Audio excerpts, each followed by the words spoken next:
All right.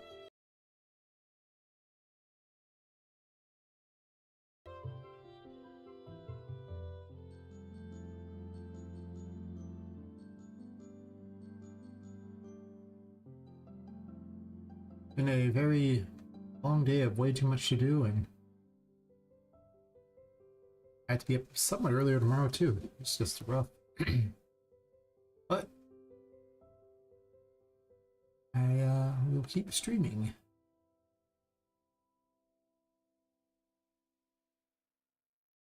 The XST gamer. Early. Or I guess I'm technically late for those people keeping track.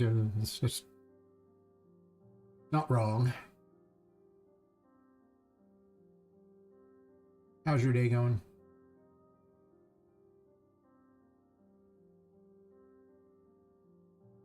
Tell people the stream has started.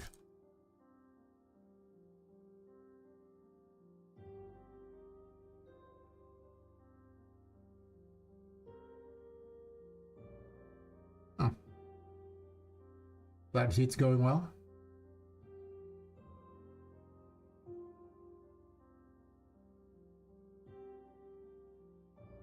Anything exciting today?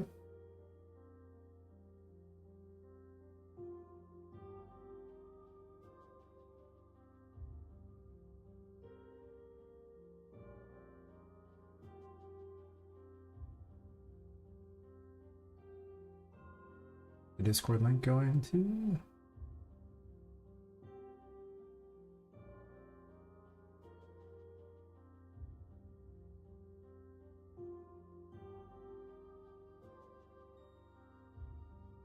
Fair enough.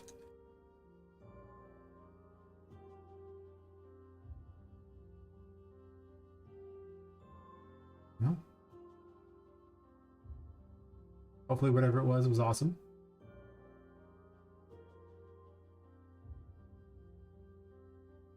And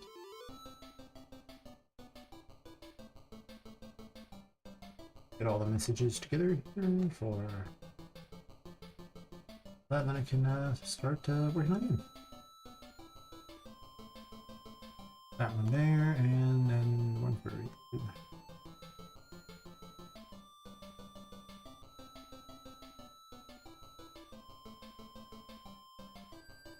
What's going on with this? First to join? Nice. Gotta put my Discord joining message on both chats. I definitely appreciate you being here early.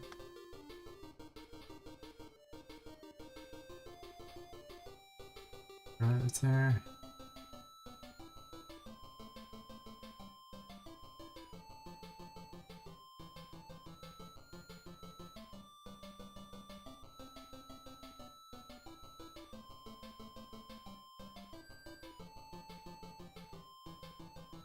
Saying something about having to change the ingest profession. Oh, cool. Oh, appreciate it. You don't have to. I was just posting that because I post it every time so that people know it exists, because I'm like on both YouTube and Twitch, and I could have a bot, but I haven't really done that yet.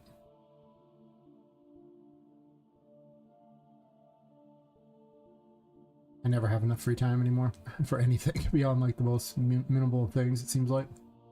I was gonna work on Vu. That's right. Guess I should get my notes open too.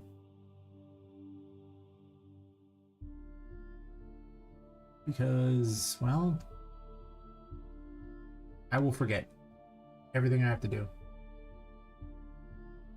Get that available for later. Alright, so I was gonna reduce the enemies in the chapel. Did I ever do that? It's kind of a ridiculous amount. A little lag-tastic, honestly. I might want to split these into two. Wait.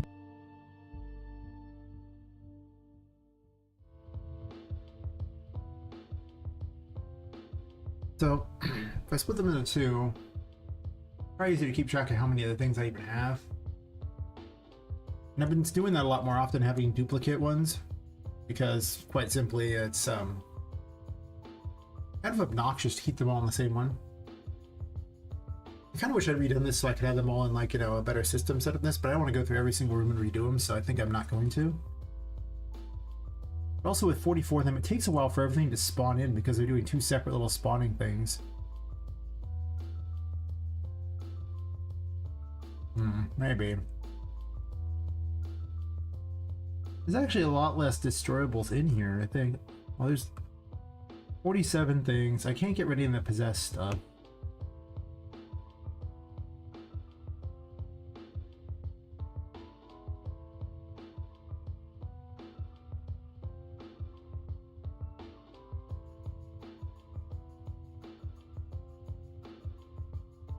I should have been naming these anyway.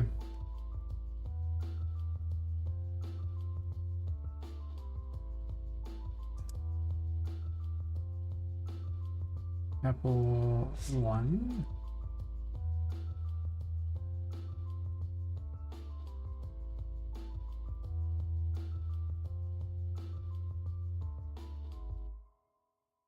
Actually a little tedious to delete them all. This was sort of martial arts. Nice. Can't say I do any martial arts. Can't say I spend much time doing anything that isn't work of one sort or another. At this point. If I even care to do this, I think I'm not going to do what I was about to do. I think I'm just going to remove an enemy from it, call it square. Not like a lot of extra work I was adding for no reason. So it's just like all martial arts? Is it like a particular martial art? What kind of martial arts are we doing here?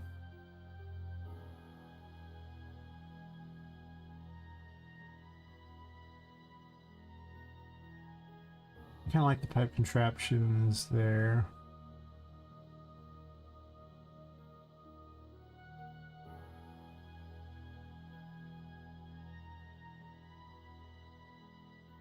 I guess there really aren't that many of them in here.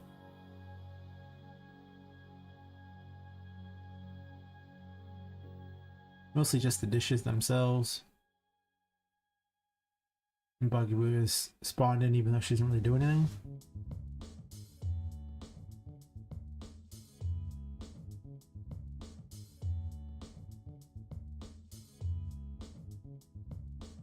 I guess I can deplete the voodoo dolls by one or something just to kind of get things. There's 48 things in here.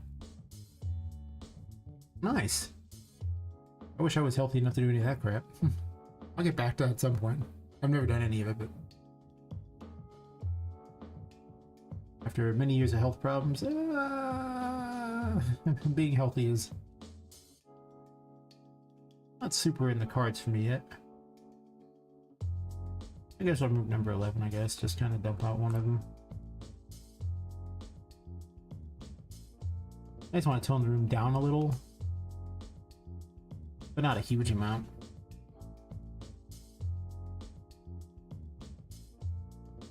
Already getting blasted by cannons the whole time. Probably nerf a destroyable too, for that matter. Like 21's a destroyable, right? So which martial art do you do? Or do you do lots of them?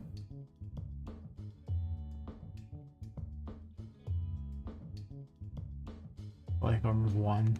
21.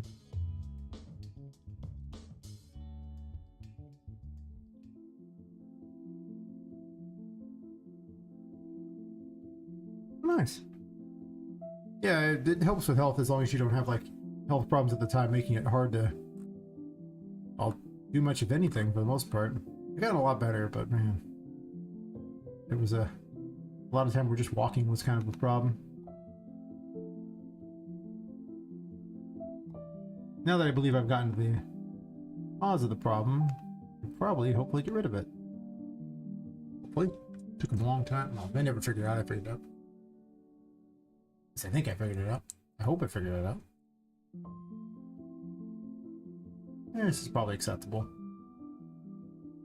Let's kind of reduce the amount of idiots running around the room here. It's not like a war zone. It can kind of be like a war zone, but maybe not total war zone.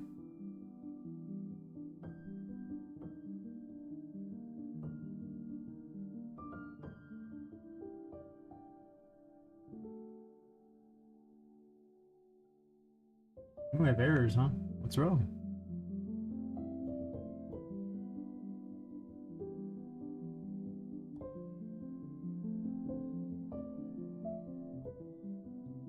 Oh.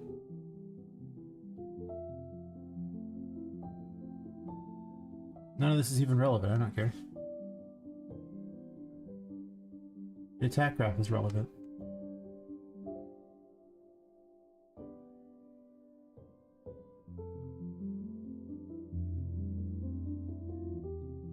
I don't even know which martial art I would do if I was going to do one.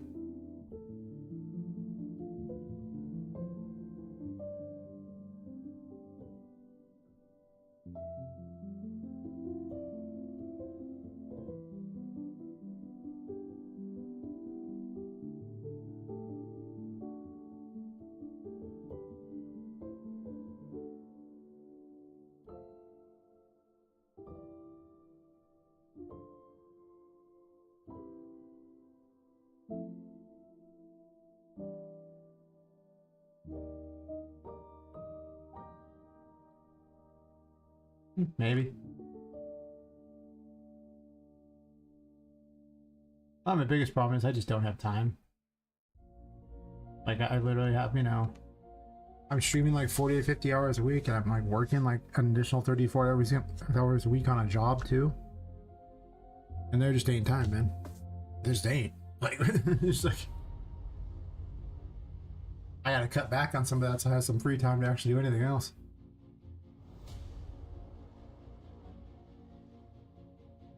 Because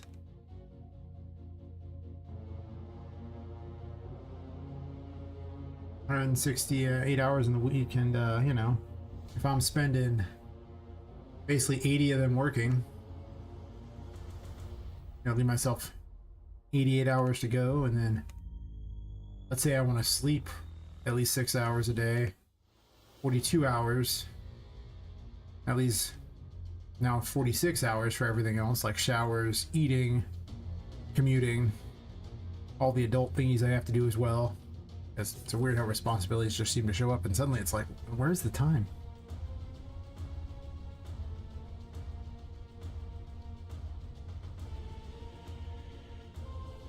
I basically would have to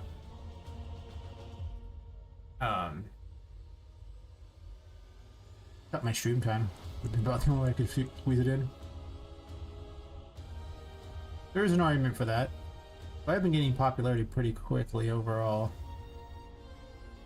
I was gonna run to this room and test out the thing, but maybe.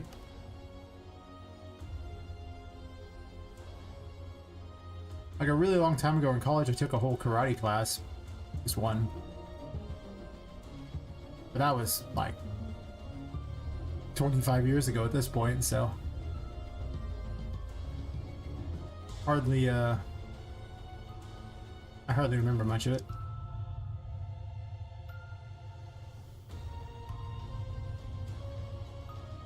And where is everyone?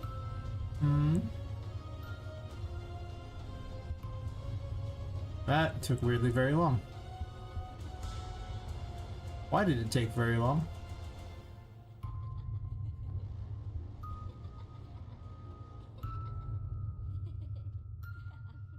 I might reduce the number of destroyables to like ones at the corners or something and not have them everywhere. Where is everyone?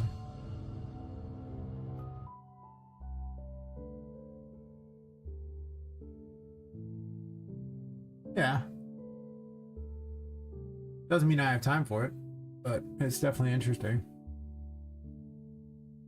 I want time for it. I do stretching in general, just whenever I have free time, but as I'm running from place to place.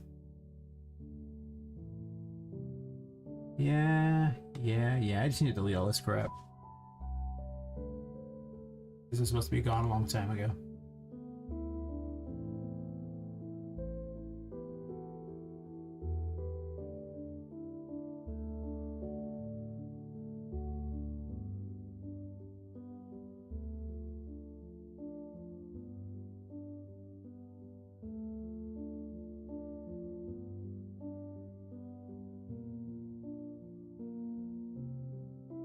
Ah, I'll look into it. Something. Ah, something.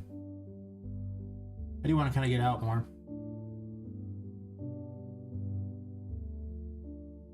Oh, awesome. Cool. Looking forward to chatting when I'm not streaming. I pop man to the Discord periodically. But welcome, welcome. Oh, 2 people joined. Nice. I didn't realize. Oh. We're on Twitch. Nice. Well, welcome to people. Oh. Man. I started streaming at like almost 9 a.m. yesterday. And then I have to make a couple calls to like doctor's office things like that. Make sure all that crap is there. Actually, a doctor's appointment and a dental appointment. And then I get to sleep until like, unfortunately, 1:40. I was supposed to be at 1:45 at the doctor's office, and then it late at the doctor's office. Then I gotta drive back here, get some food real fast after the doctor's office. I leave there at like 3 p.m. I have to meet someone at my office at 4, so I get back home, get food, then go to my office at 4, and then leave my office after that to meet at 6:15, I think, whenever he was done. Then I go buy food. I get home, it's like almost, actually I think it's 7 o'clock. I go fall over for like 2 hours. 2 hours and 15 minutes, something in there. And then wake up and get some food and then stream. Am I here to take over the night shift? Kinda. I mean, I just keep streaming. It's just kind of a... Yeah, just keep streaming, you know? It's just fun. I broke a bunch of stuff last night before I stopped, you know, streaming. Like a pro.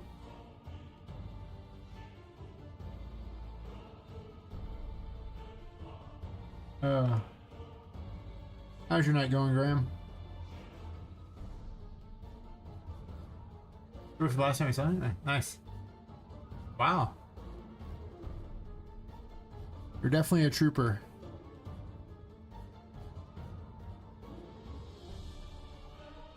But really, if you're not doing game dev, what else would you be doing with your time, right? Isn't that just like the best thing? Maybe one day I'll get a raid. I get raids all the time over on Twitch, XX Team, or XXX Team. Actually, usually daily. There's at least, you know, a raid somewhere in there.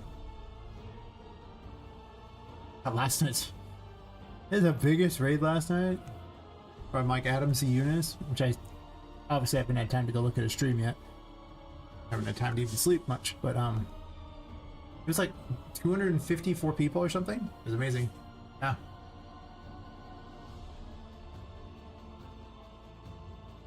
Oh, hi, Kratesh Vakir. It's like I knew. See, I had to send the spies over to watch and make certain you were right in the door, and then I started my stream. You might think, oh, you could use the spies for something useful. No, no. I use them for these benign things because it's more interesting to me.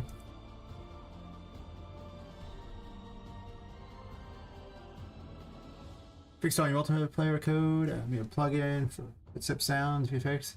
Then finishing up 3 performance manager plugins. 3 of them, huh? My gosh, it's like you have the little HR department over there for your game.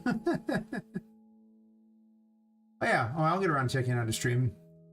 I basically just worked 2 jobs, and I was just telling people I had like 4.5 hours of sleep before I had to go to a doctor's appointment, and then I had to go basically meet people in my office for actual work, and then I had like 2 hours of sleep before I came right back to streaming. And I actually got a little bit of food at 2 different points in there too, so I spent about an hour between the 2 driving places and getting food. Mostly driving home to get the food. I also had to go to the grocery store and get more food as well. But on the weekends, see, that's when I have free time. I have 0 free time during the week. It's almost the most pointless endeavor ever to even try to watch streams during the week. Or I gotta be up at 1 p.m. for the, or to be at a dental appointment 1 p.m. too. I hate that those 2 are scheduled one day after the other.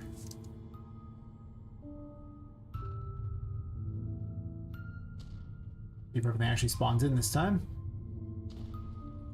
I did break a bunch of crap.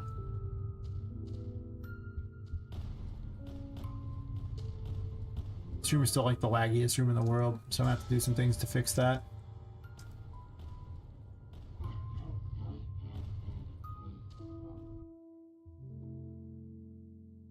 Does Mad Brush next week do anything that might save you time if I have to do a fresh project wrap? So you're starting another project?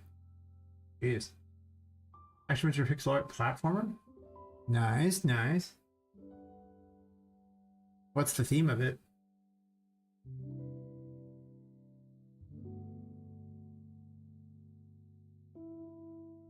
Usually on the weekend, I pretty much just spend, while I'm doing regular work, to make up for all the work I didn't get to during the week, I just sit there and pop into streams and just watch stream after stream. Say hi to all the people who rated me for the most part. And then, you know, the regular friends I got on there, it's like, yep, that's my life. See if I broke all the ones in this room too.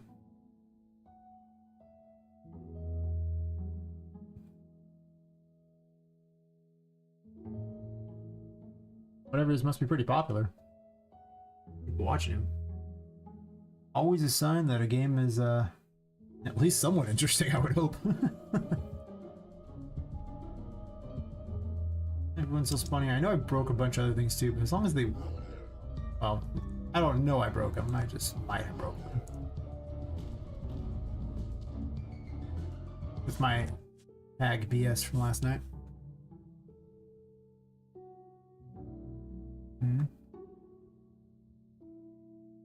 What's message it's sending or why, but sure.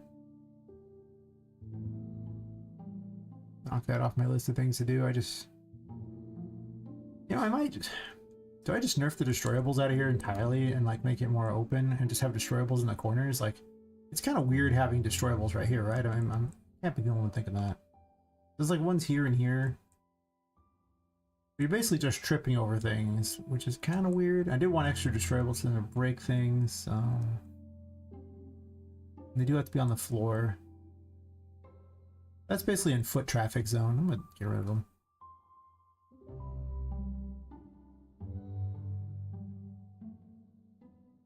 I want to give the illusion that the place is, you know, used by people, right?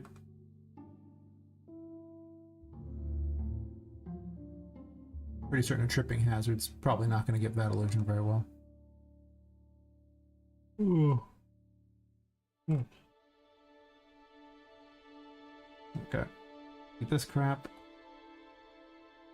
I'll be fine. Oh, okay. See what it is. Take a look-see.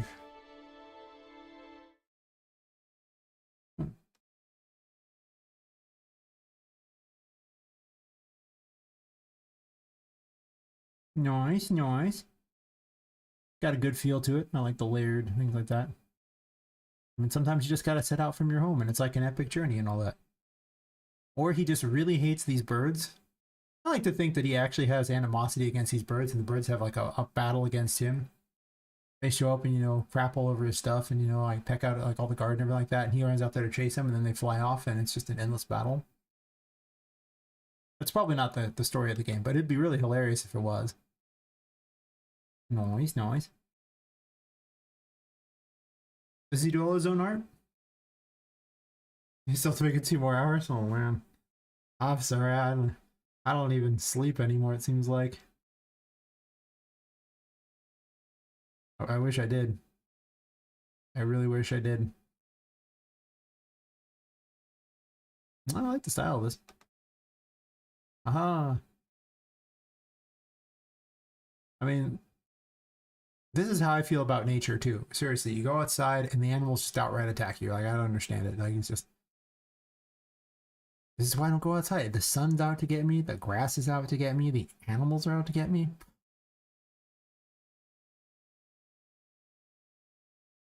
It's like pretty cool.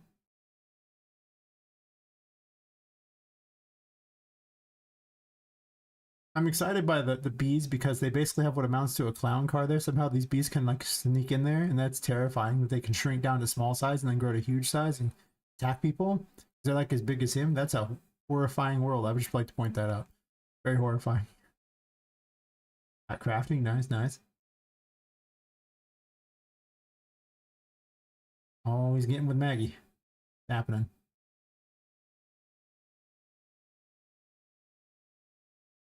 Looks like crafting things, essentially. No, it's not. Yes. I too listen to the ethereal voices. Unfortunately, the cops told me to stop doing that. I mean, nothing. How's it going? I got a grant? Oh, that must be wonderful. Congratulations, Sam. Definitely. It looks very cool. I mean, I'm just saying. I mean, I appreciate the snake spring. I'm just saying. Unfortunately, you know, the big bad wolf is already there. Grandma's already dead. And apparently Little Red Riding Hood is dead too, because that looks like Little Red Riding Hood's thing. So, just so you know, Little Red Riding Hood has been eaten. Hero was a little too late to save her. He can't win them all. And then there's just a bigger bad though. It just happens. Sick 'em, Fido. Yes, master.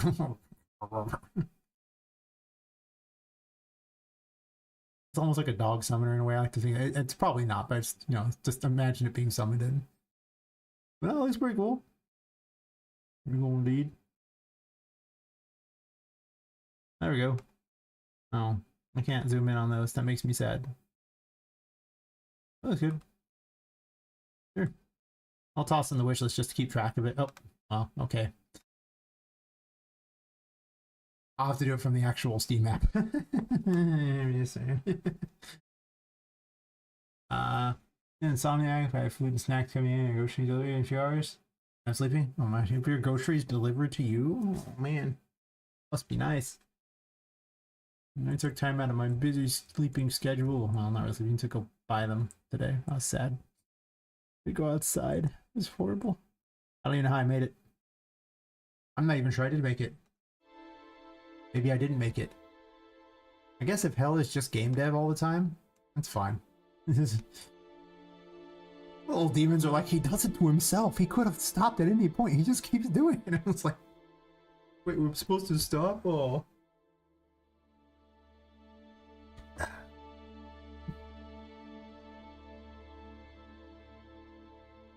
We're reducing the difficulty of some of these early rooms to not ridiculous.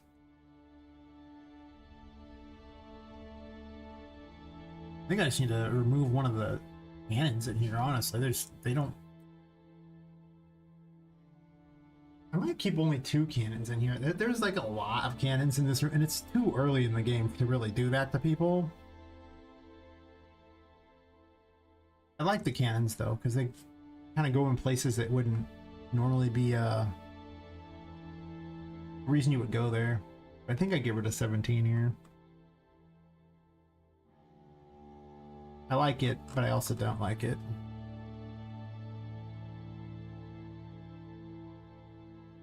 And then probably this one as well. Even when I go through here, because you have no healing, it's just I get shot so many times in here, and it's just, you know, hard to run back to the health point there just to try to mitigate it. Or something like that.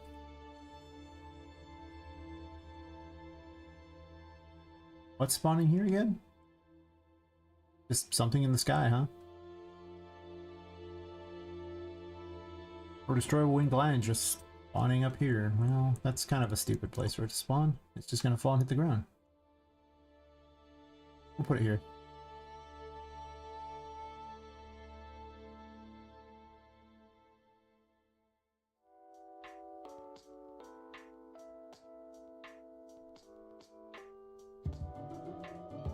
Still kind of waking up, sorta. I think it's more like a haze that I'm in versus anything else. I'm just waking up. I downed a bunch of caffeine. I'm hoping it kicks in.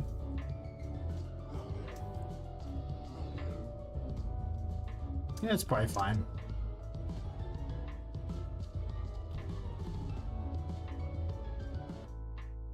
I'm gonna move this one over to this corner because it seems like that's a better corner for it to shoot from.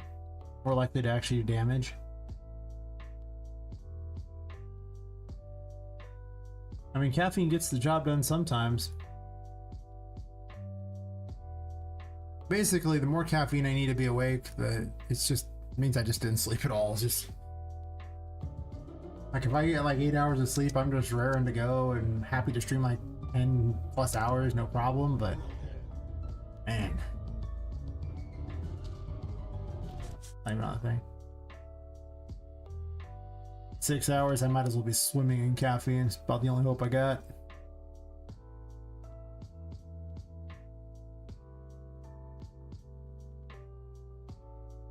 I'm actually pretty happy with this room. I'm probably not making any changes to it afterwards. Actually, I guess I could put something in this upper pipe area. I might put things that move along the pipes up there as an option. But maybe not. Maybe I'll just let you wander around up there because, you know, it's just a place to wander around. I just put something up there so you can go kind of platform and then move on.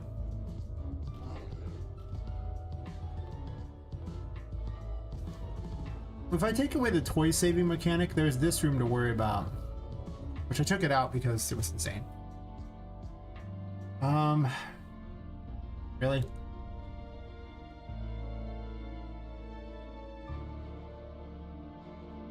Well, I can just hide stuff in here. Like, I don't have to... I guess I don't have to really change this. It's just originally there was a painting here. And you carried a toy all the way here, and that was kind of the main point of the room. And I've taken that out now, so... I have to place a key in here for,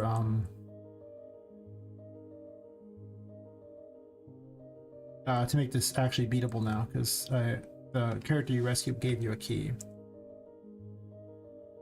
The waiting room key, and then I believe it's the control room key we need to be here. So I guess I just put that at the end instead, right over here.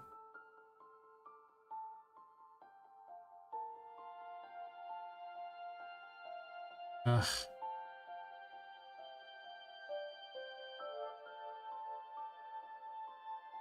feel like I should be getting more caffeine too, but that's pretty diminishing returns.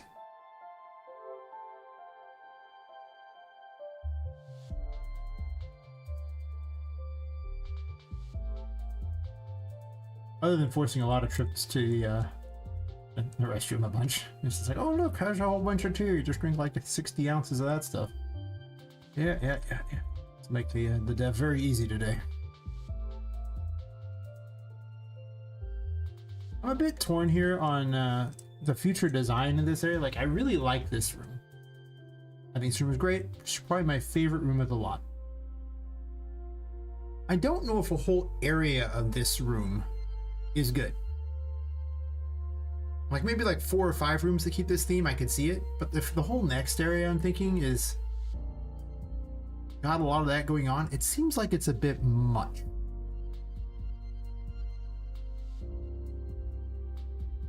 Like I almost want small biomes.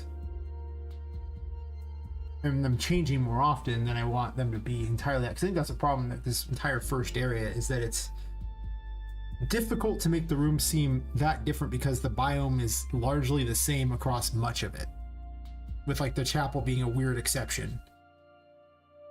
It's like a separate little biome. But if I make everything in here, like, well, ignore this room because this is where the other room would be from the other floor, so that's left intentionally blank. But I think that I like the concept of having a pirate city here, and I like the concept of the loot room here being some sort of a thing here. This is already kind of made, but I don't know, at least it's something. The garden thing seems okay too. But then you get to hear like a giant pool thing. Maybe. This room's pretty good, so I like that.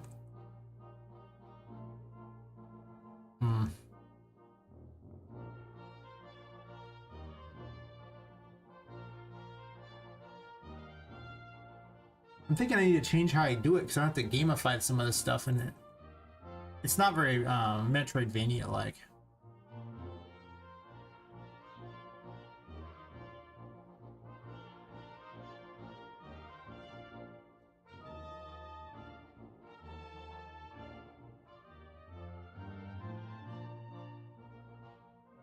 What I think you might need to do here, I might need to make it where this covers this top area, like a separate thing, and you go down into it, creating essentially a separate room. Would that make sense? And I've been puzzling with myself on how I'm going to gamify all this whole area. At least this has multiple levels, but you can easily access all of them though, so that's the problem. Except the pipes. So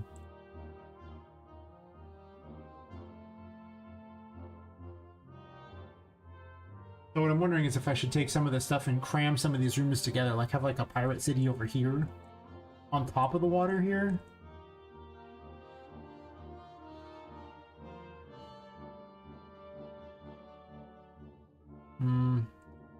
Well, I know what I need to fix.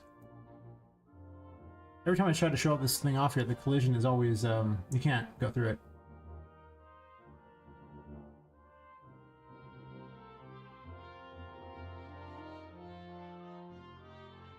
Right away. I'll try halvesies and see if it can successfully do it for me before I use... Well, I'll try the full one afterwards, and then I'll do the... just complex and move on. Something like this. Actually, weirdly, that's not too bad. I mean, it's not good enough, but... Huh. Oh, good. Liked it.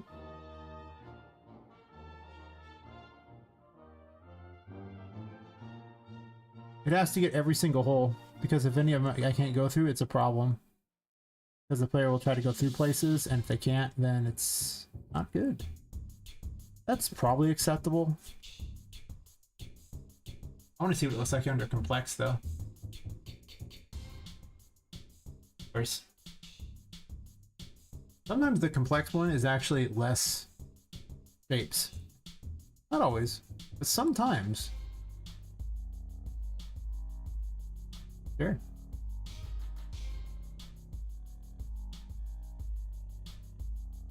I should have deleted these out a while ago.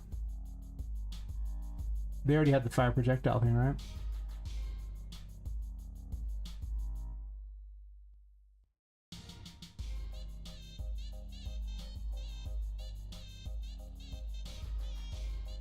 Well, they're supposed to. Oh, wait, that would be on the other thing, right? Well, they're supposed to have this to represent that they're powering your shield. Because otherwise, how's the player even supposed to know? The rest of this crap can pretty much go away. We've evolved beyond this to a higher plane of AI goodness.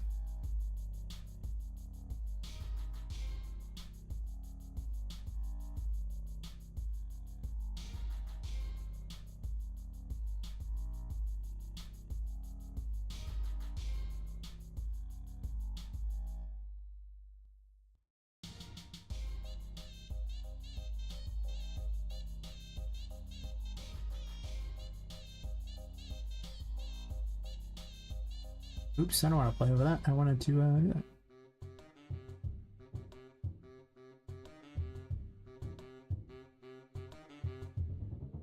The old system for doing this.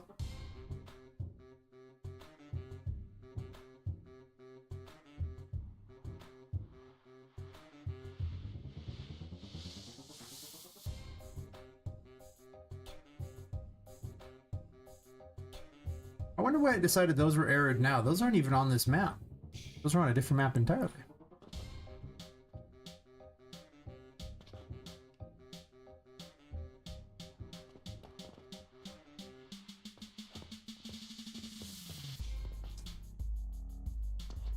She can't really get through that, but she's also a little too big to go through. It's fine.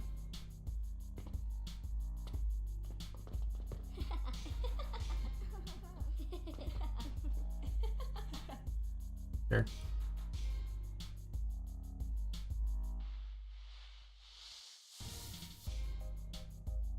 I'll probably just have to start putting objectives in places and then just kind of go from there.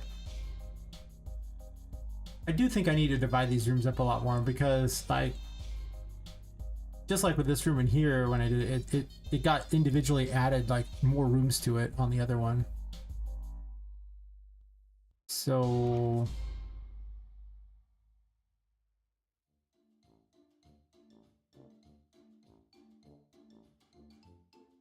what's YouTube griping about today?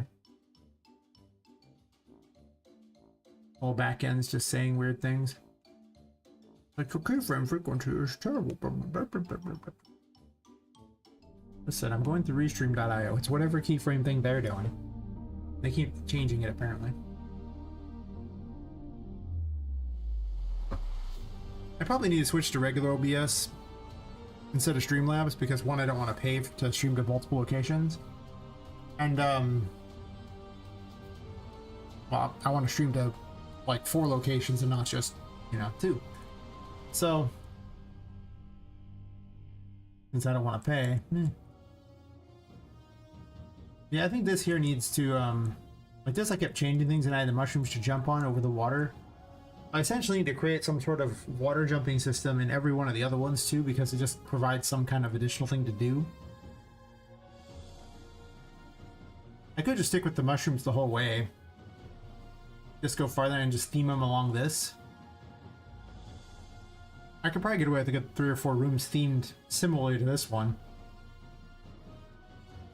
before it gets really tiring. But this room is so big that it had to be split up into like mini rooms, like a mini room here, and then a mini room down and like right here, and then a mini room here. But giant open areas don't turn out to be all that fun.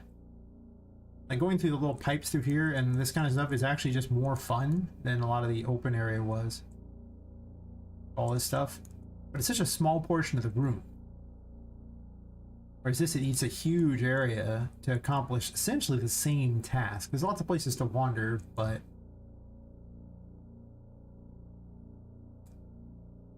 I mean, there's some Metroidvania things there because these are a way to go places. So I have to use these mushrooms on the walls in places, I think, to create pathways up. It's probably going to happen. That's true. Let's grab a couple. Actually, we'll grab 2 next to each other and make my life easier.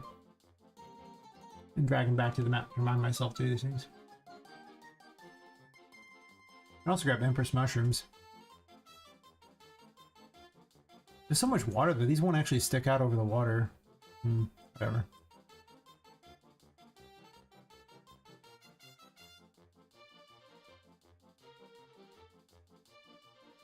I think what I'm going to do is I'm going to gamify the Hidden Grotto, which is like the first map there, and see how that gamifies and then go from there.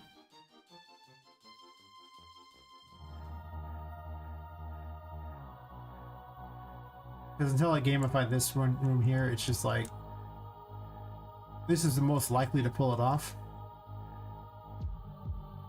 So if this can't do it, I don't really know what will. Yeah. Anyway. I have a lot of lights in here. I don't actually have a lot of mushrooms and things like the other one. The other one was very mushroom forest centric, and this one is kind of not. Okay, well, if we're going to design,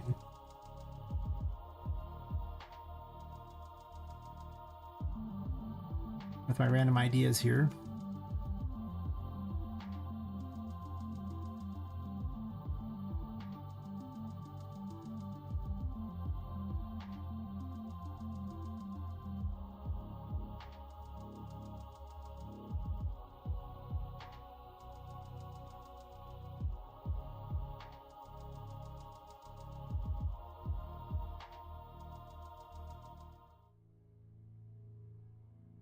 first off, for this strategy to work, I'm obviously going to have to change this to the leaf texture, because otherwise it'll seem weird.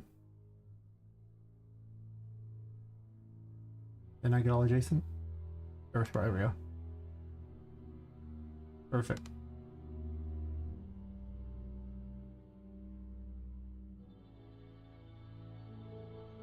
Fine. I did want a pirate battle, but I don't actually have to have her on a ship. Like, I could have little ships that shoot you, but she doesn't have to fight you. She could just fight you in a pirate city, and that'd probably be close enough. I don't think I want to make physics for, like, well, things floating on the water. Right? Like,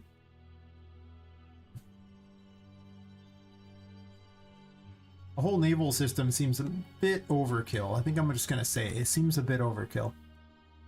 Maybe I'm weird for thinking that.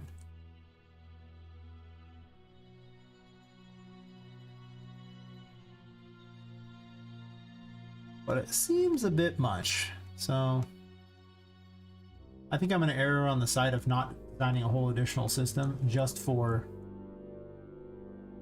that. Or if I do, then only she'll have a ship, not you. Her ship could be stationary too, you know, I mean, like, these might be really too close as is, but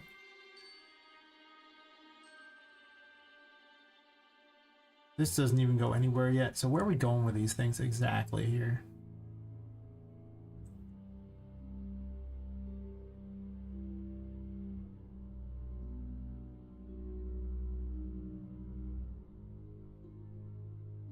One thing to note is this room has an above area. Wait, no, it doesn't, because it's in, this is the other room here, so it has no above area. So there would technically be nowhere to go up. I don't have any easy way to make it where you can go into the water necessarily with the pipes. It would just literally be the pipe was flooded.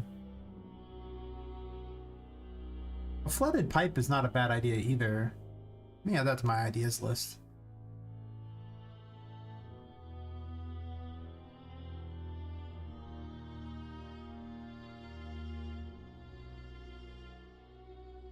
Pipes which go through the water and are flooded, so you need gas. Let me see if these are even close enough. I'm not sure where I'm going with it, but I'm assuming I'll have to have something over here that's... like, maybe I put some of the giant mushrooms in here too. I don't hate it. Not in the same mushroom category here. And you have to remember where all the different types of mushrooms are. I think this was like the Tomato Village stuff. It's weird that, you know, some random free for the month thingy, something like that, about having a Tomato Village thingy turned out to be more interesting for my game than I could have known. As soon as I remember where it is. The maps bundle, that's one. I don't even remember what else was in the maps bundle. I think it was a bunch of crap. There was just like a couple things were really cool. Mostly the Tomato Village stuff was cool. And it was mostly these giant mushrooms, which were glorious.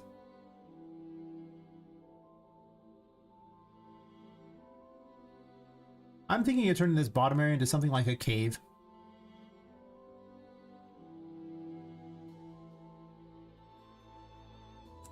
I think that's just where I want to go with it.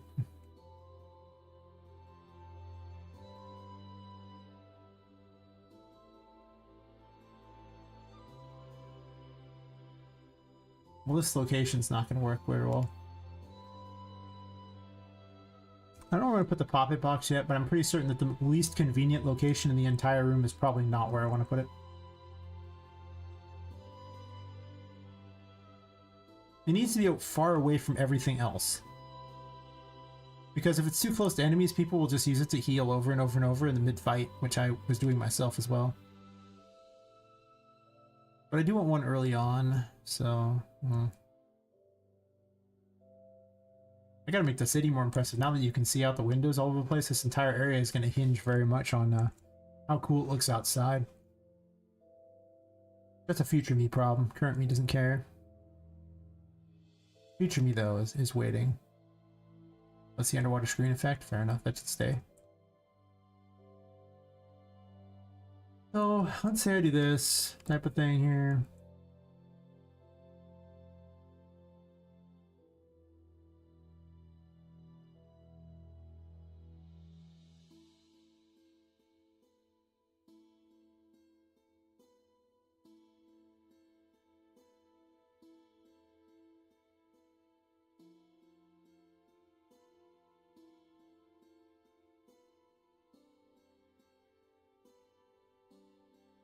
Yeah, sneaking these in places is probably gonna make a big difference on how things go. I probably need to stop using these kind because the simple reality is you can't really jump on them and people are gonna try. And then they're just gonna be real sad, right? Like however you look at it, it's just gonna be weird. I almost don't like the planter boxes either. I might actually ditch the planter boxes and have it just be like a wall there and put weird statues on it or something.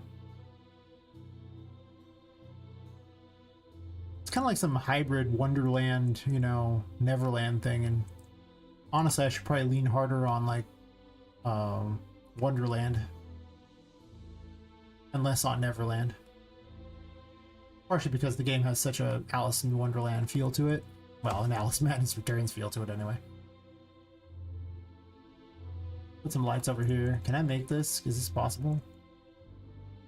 I think this first one might be pretty challenging. We'll see, because I think that I have a way to get to it. Let's test.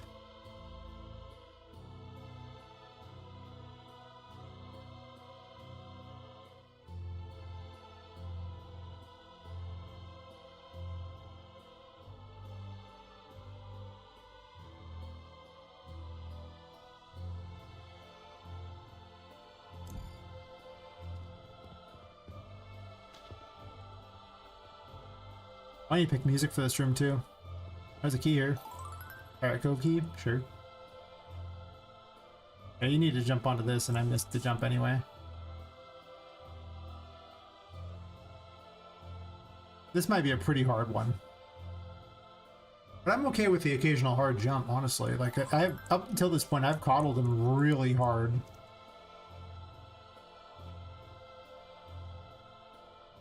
And I don't think I need to coddle that hard.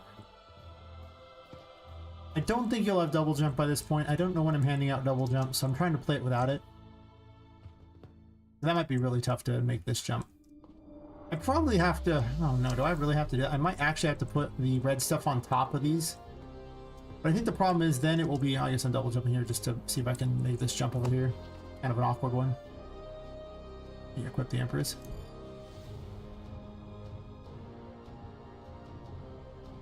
Oh, let's blow myself to bits. Okay, well, that's huge. That is not happening. I underestimated how big these are. Okay, well, this solves the problem anyway of that thing. I'll just do this and put them at a lower level. They obviously get huge.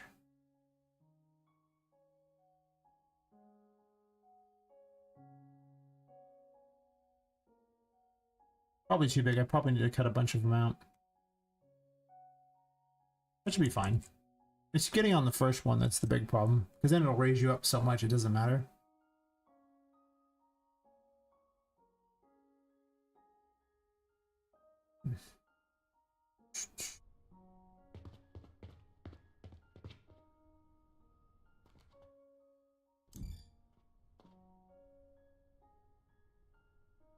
You're the wrong button.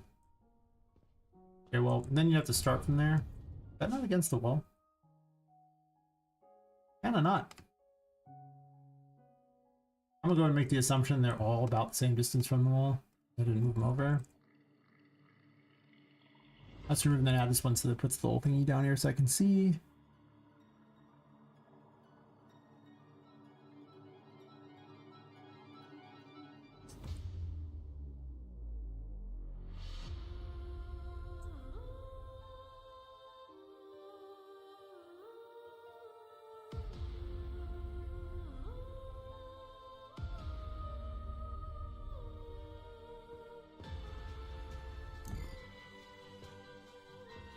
And I could lead to a big design decision on a lot of this stuff here.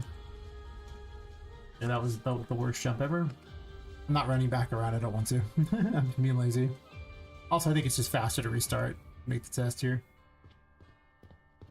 Jumping through this is kind of obnoxious though. Whee! That's fine. That one, but you know, sure.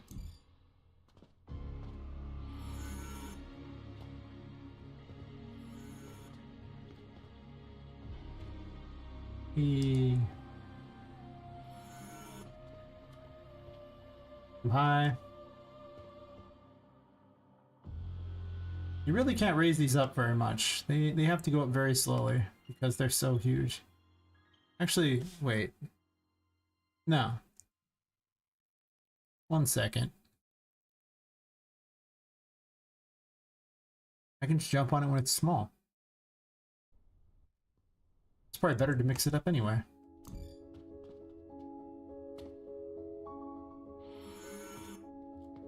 Yeah, I can easily make this jump.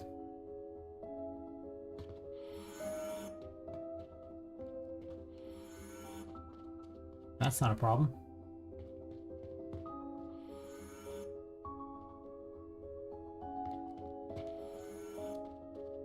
That one's a problem. This might not be possible. Not with one jump, it isn't.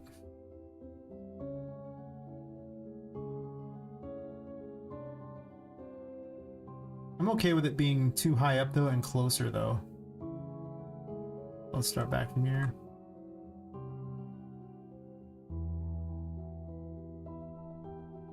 I need to get some sort of thing together here, so some presentation so I can get them to pay for this too. Get a grant or yeah, publisher or something.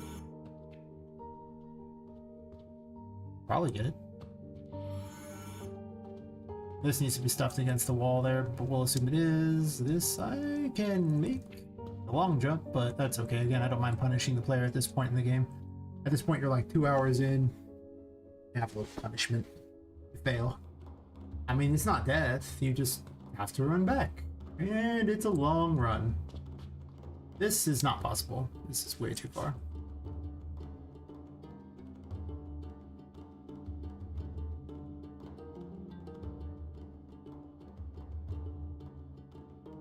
I might eliminate this corner here.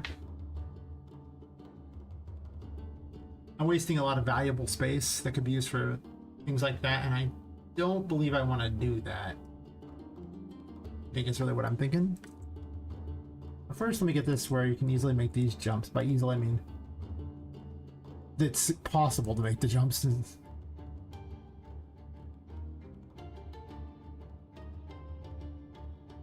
don't think I can get away with using these as jumping things. They're really crap. Because you'll jump on them and then you just... It's really hard to stick a landing on them. They might just be all flat mushrooms.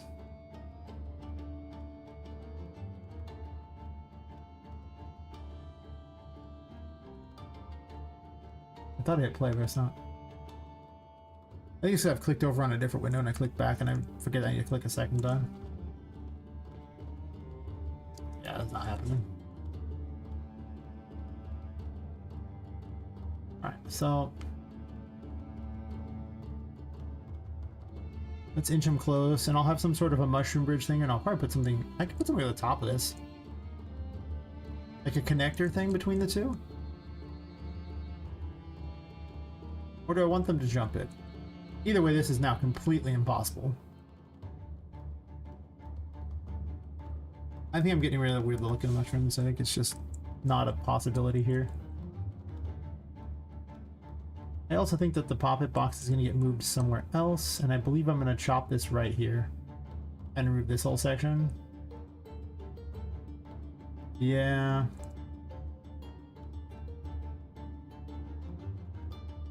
Yeah.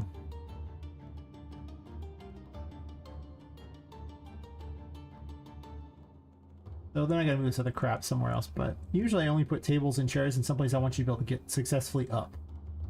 There's also a painting here. With a painting here, the Poppet boxes are almost not very necessary, as long as the paintings exist.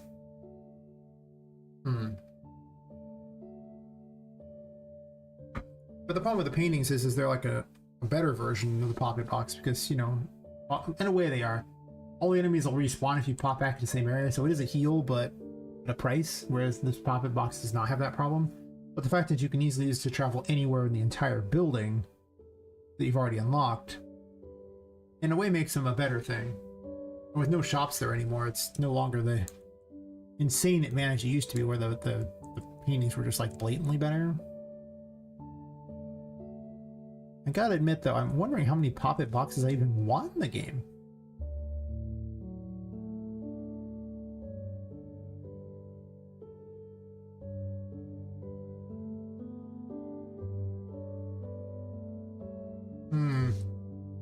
That is interesting.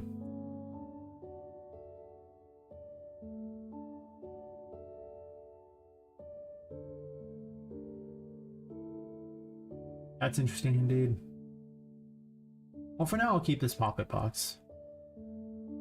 But I'm going to move it over to a different location, and I'll keep moving it around until I get tired of moving it around. I think I'm going to reduce the size of these pathways too. I think it's too big. Because I kind of want it to have, maybe something you can fall down to underneath? I don't know. I mean, not, well, there's still a pathway though. However I look at it, there's always going to be a pathway, because if people have to walk around it, it wouldn't make sense for there to be no pathway. There could be a ladder. Poppet can't climb a ladder. That's true. She'd have to try to hop up the ladder, but it'd be really difficult for her to pull off. So a ladder would be almost like a cheat thing. That's true. Well, I guess I am putting it back down here for now. I don't know, I'm going to be working down there. It's just going to sit up here for now until I figure out what I'm doing with it.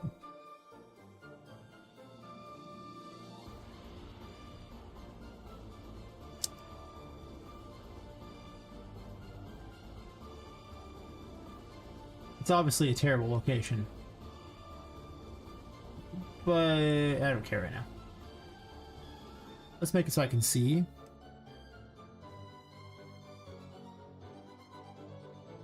Let's move this over here. How did this door become so off-center for where it was supposed to be?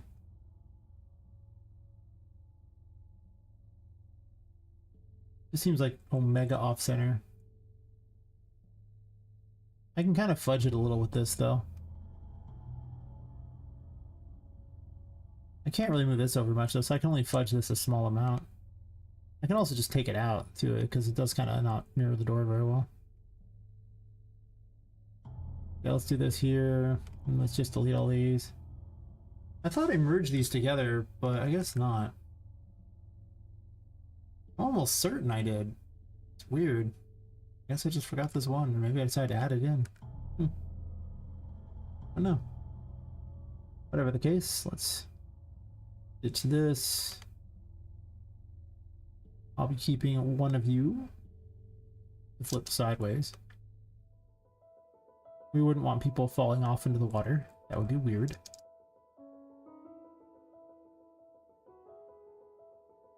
This is not actually a spline. It's good to know.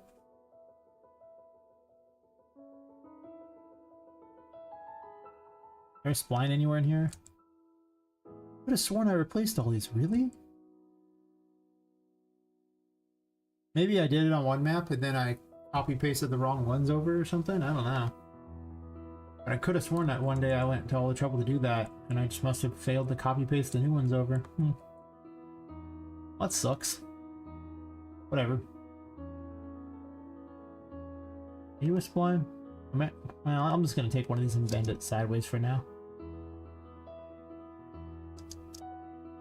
I'm gonna do a better job of not bending it, but I'm gonna turn it sideways so it's not ridiculous. Actually, I'm gonna shrink it. You know what? Hypothetically, I don't need this, right? Because I could just take this and move this forward. And now there's exactly no need for that.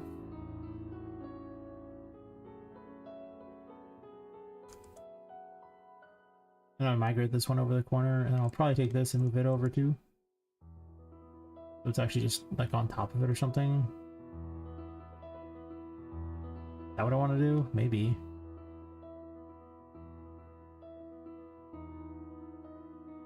Make it like it's supporting the ceiling a little bit. I only do that in like 2 locations though, so I have to wonder how cool that even is, if it's just a little weird. I think almost from a gameplay standpoint it's a little weird. But then I only have one. I mean,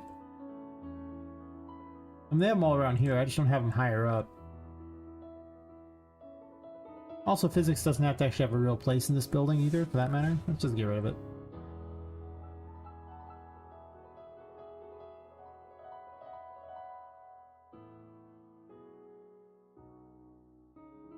It'll be a bit jank for a moment until I replace them with splines. But yeah, this just I have too much crap in here. There needs to be room to actually play around. What would I like to do with these? There's a question there that needs to be asked. I mean, there could be a second set over here. You know, assuming people would sit together or something. I could see that. They'll go over here for the moment. Till I have a better idea.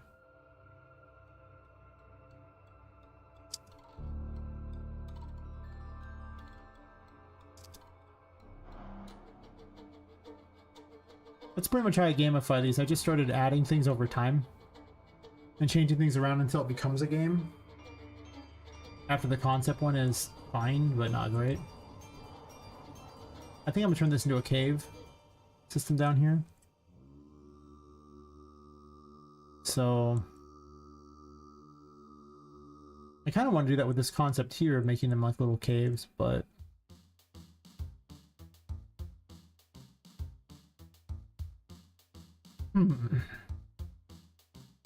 the problem I have here is largely that the mushrooms would have to be on top of it, I guess. Your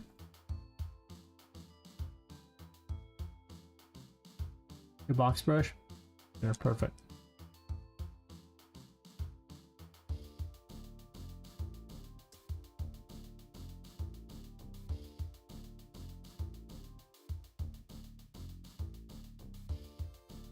I also need to set up a specialized door to transfer between the two areas, because I didn't actually put one in yet.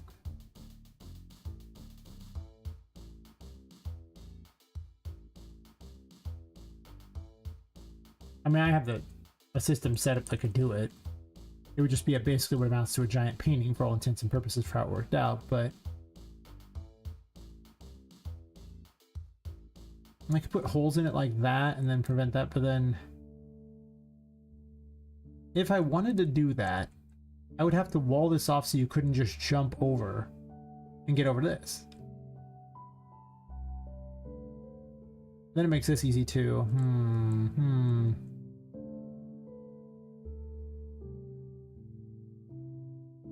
Well, I'm gonna build some hypotheticals real fast and then decide if I like the idea. I don't know if I will or not, but you never know. Maybe it'll be cool.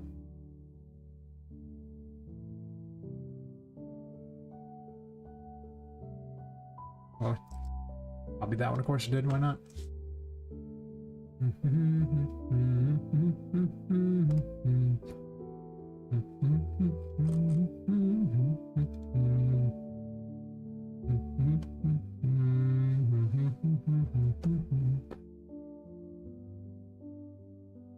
Let's let you tunnel down here.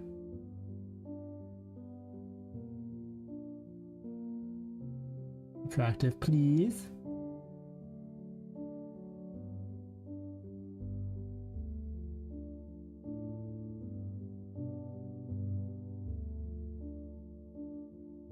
Honestly, it'd probably just be like on this side. I'm not sure it'd actually be all of it tunneling down like that. It'd probably be down into here. That you get some sort of a cave thing, which then means I could limit where you could go. Is that better? It'd have to be lower or raise this up too if I did that.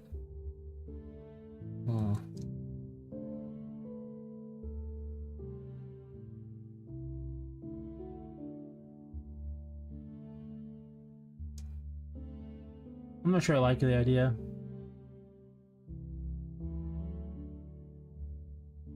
It would only be blocking this side anyway, which means I'd have to create like a mini room down here. Is that what I'm doing?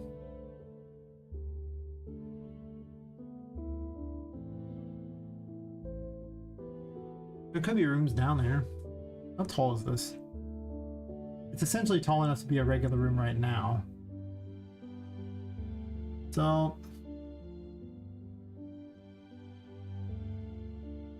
let's say I did that. I'd have to basically put a wall on this side here, protecting against the water here. And then you'd have to have some sort of additional path to get over to here, like on top of it even.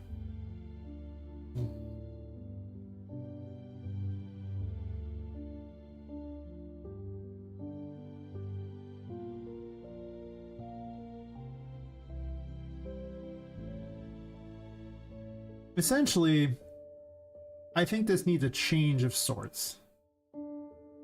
Also, it would change this mushroom setup here quite a bit too. But this is one of those hear me out moments, I think. So instead of it dropping down here like it was doing, I'm instead going to move it up. I can always just copy and paste this from a previous version of the game if for some reason I want the old map back. I don't think I do, but... So let's say I start moving all this crap up. I ditched this bridge because it turns out these bridges are some of the most awful experience you'll ever have. Like, they're not fun. I think they're interesting for a second conceptually, but the first time you have to sit there and individually jump across this crap just to get somewhere, you'll quickly hate them. I hate them. They look cool, but I hate them. So, that's what I've learned. It turns out it's not fun. It's not fun at all. It's actually quite terrible. We do this here, and then I run things over here. I make the mushrooms smaller, make like a little mini mushroom forest, and down here I can actually have like a little cave thing going on. I raise this up so that it is honestly probably just taller. This is a wall anyway.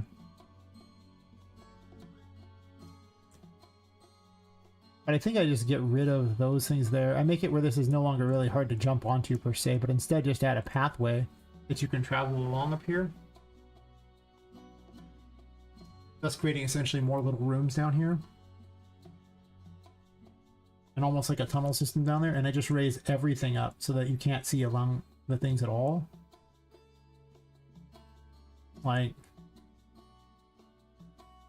I think I'll move this off to the side just for purposes of testing here. I'm gonna probably delete that crap and move it over. But like I just put pool walls here, well, so that it blocks these off. You can't see below. And then the pathway just comes down to here and you go above it instead.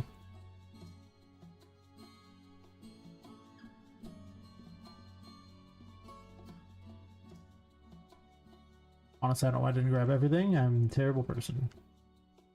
I know I went through and replaced these. I can't believe I deleted all the work that I did on the other map. I'm the worst.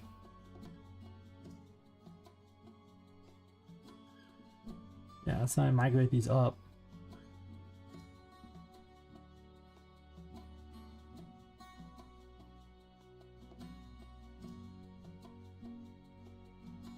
A bit of a brawl area instead.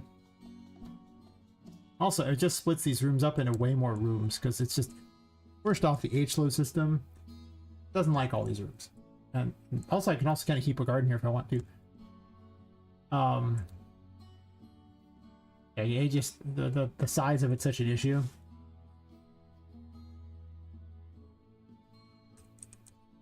So instead, I just make it pathways up here.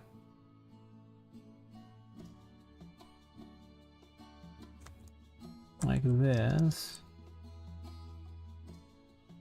Get rid of the worst part of this area. And I just run pathways up there. Actually, I might have the way down be over here instead. Think about that one.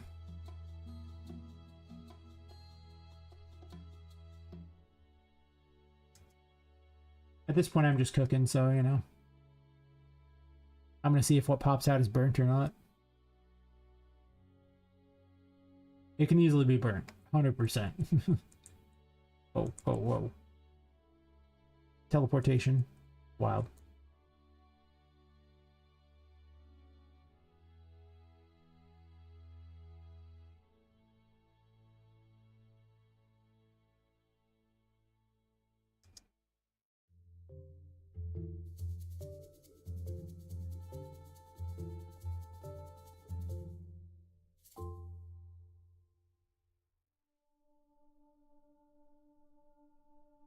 Actually, I want to be able to see.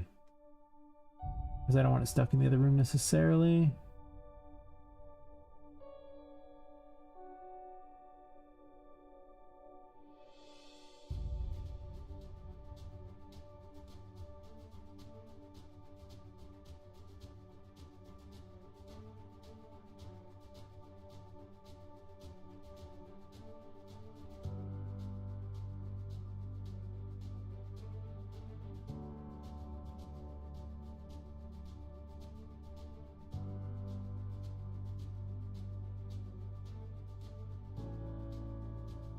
I would just be eliminating this pool wall if I did that. I could technically do, or I can just leave it.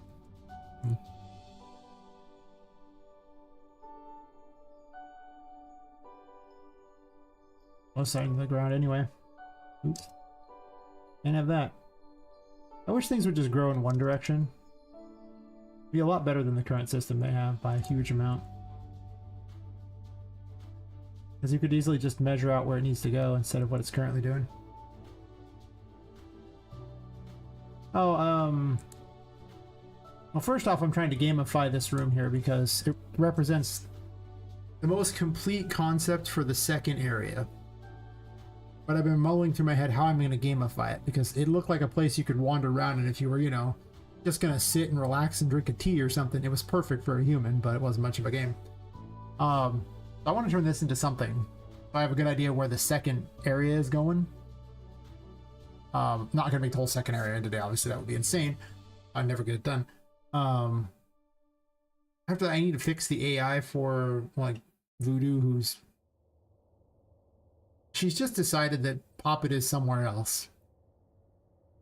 Don't know why. She's just going crazy. But, I mean, that's part of how I messed up the Puppet Master thingy that controls all the enemies now. Something on it's not right. Patrick behaves differently now, but the way Patrick behaves is actually ironically better. More fun. But Vu is confused. So probably those. After that, potentially more enemies too. I need to decide some enemies for this area. I finally came up with a look for the boss of this area. Because I wanted a pirate doll. But all the main victims all have to be women because, you know, like say the toy maker's modeled after Jack the Ripper. Except for instead of eviscerating women, he turns them into toys. So, in keeping with that, they have to all be women. Though I'm making them all young women because Jack had some weird fetishes, and listen, ain't nobody want this. Like one of his women, he was like in her 50s, and I'm just like, Jack.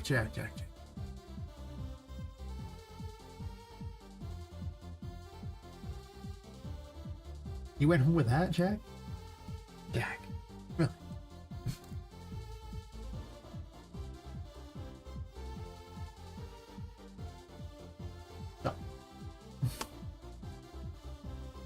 That's right, be more better, Jack. What's up with that? Pick your victims better, I guess.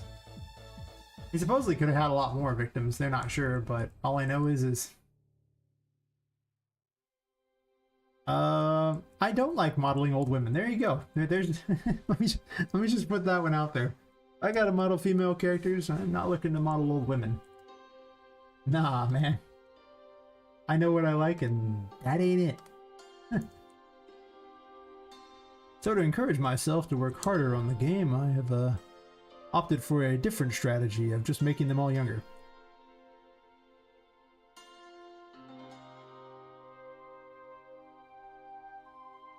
When in doubt, more waifus, right? I believe that's, you know, well established as my brand. I'm just saying, more waifus. I don't think I need to explain how that's my brand to anybody anymore. We've all figured it out.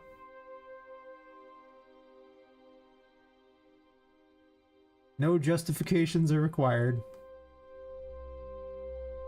Yeah, it's probably those. After that, I mean, a lot of times it's just whatever amuses me. Because I have to do everything, I am more than happy to bounce to something else. It's like, I don't have an idea for this. I'll do this instead. That's pretty much, yeah, more waifus. I have to remember that I have to model male characters as well. But do I, though?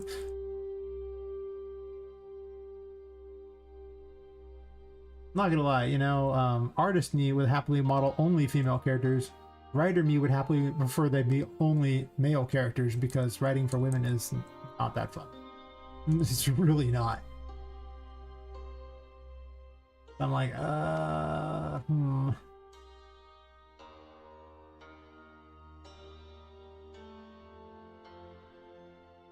already come to the conclusion that I'd rather idealize them because Nobody wants to hear a story of like how women regularly are and things. That wouldn't be very interesting. It wouldn't be.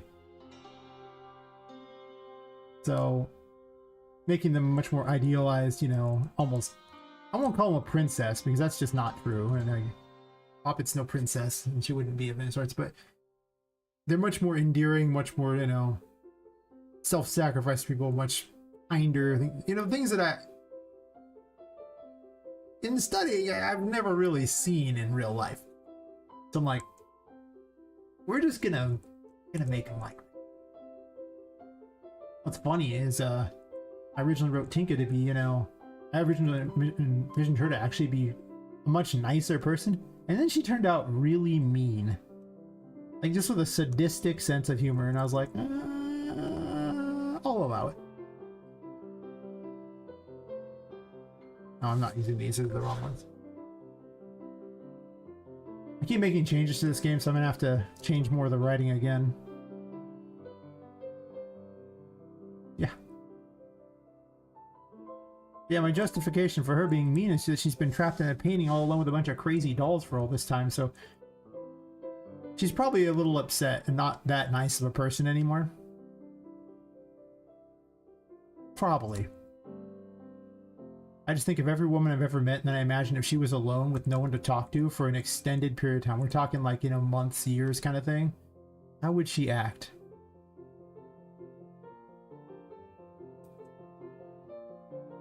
And most women tend to like a, you know, a very social support group kind of thing. So if you take that away from them, it's probably not going to turn out too well. I mean, I'm sure there's exceptions. Sure. I'm sure they exist. But listen, they aren't the exception.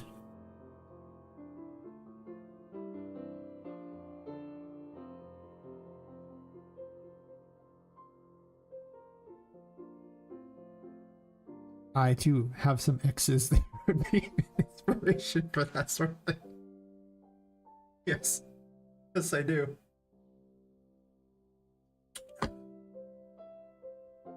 I'm hard pressed to find the opposite example with, well, any women I know, honestly. I have seen it before. It is really rare. I have seen it, though. Actual kind-hearted ones. But I also have to remember a truth that, you know, is that I am in California, so statistically they're going to be a lot less nice, because California is a plague upon this world. Nothing. I've met most Californians. We're assholes. It's very simple. I'll just own that right now. I get it. We're not good people. There's a reason I don't spend much time outside amongst people.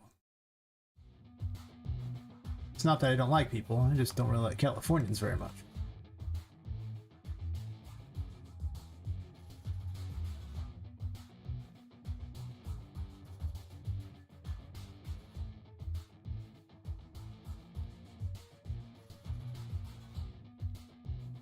I might get rid of these bridges. Secondly, I thought one of the bridge things had actually broken. Like one of the slats had broken off, and I was like, wait, what? That can't happen. They don't break. This isn't real life.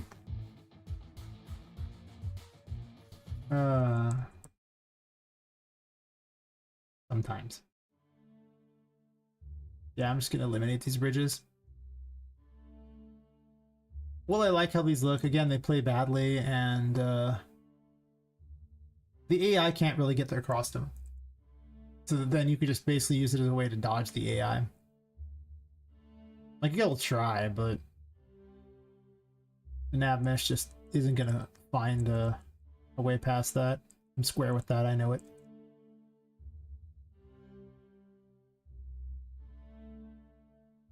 A little less wonder, but I took these out of the other room too for this very reason.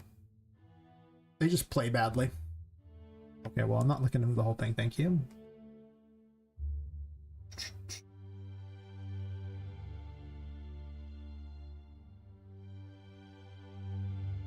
I suspect what'll happen midway through the night is I'll get tired of doing this, and I'll probably design a weapon or two or some sort of new enemy.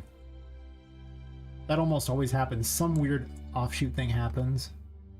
Because I just get really exhausted with doing, well, the same thing the whole time. I mean, you know, if I'm going to be doing this for like 10 plus hours tonight, you know, that's a long time to just sit on one thing. I kind of also work on the inspiration thing. Like if I'm inspired to do a particular thing, I will switch to it because I have a great idea. Like I hadn't planned to do this, but I started thinking about some ideas of like having an alternate underground area and everything. And the more I do this, the more it goes from like a Neverland concept, like a Neverland Wonderland thing, to almost like a secret garden Wonderland concept. The same kind of sense of wonder thingy like that, you know, like, you know, hidden areas and things like that, as, you know, Wonderland, but a little more normie, I think. So like normie land, basically. But still feeling that whole, you know, childlike sense of wonder, and then corrupting it because do I really need an explanation for me corrupting innocence? Like, really?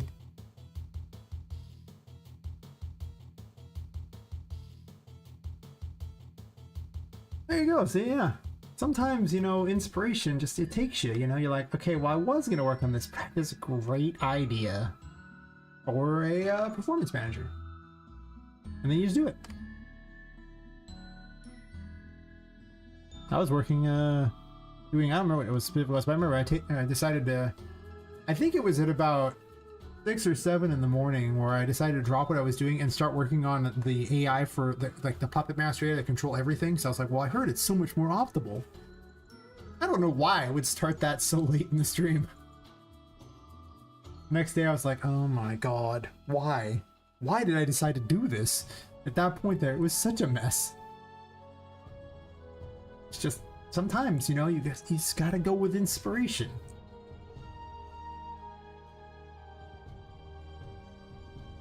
Now you can't really fall down here, but I can actually have enemies attack you from the sides too, so you have reasons to go out there. Like I could have cannons or something like that around here. And, you know, I'm hidden amongst the things like that, so you have reason to go out the back. Because there's no reason you have to stay on this path. Poppet is not hurt by this. She can just run on top of this. It's just ground for her, which I might replace it with a grass texture. But, I mean, she could just run on this, and she could just be fighting the enemies out here. So, and then just jump on through to do these things. There's nothing stopping. I mean, the AI can't follow her per se, but projectiles sure can follow her pretty well. But I think from a gameplay standpoint, this will be more fun, though having platforming is also kind of, you know, its own fun thing. And then I can also make these grow less in size, too. So. And this here, well, we'll see what I do with that in a second.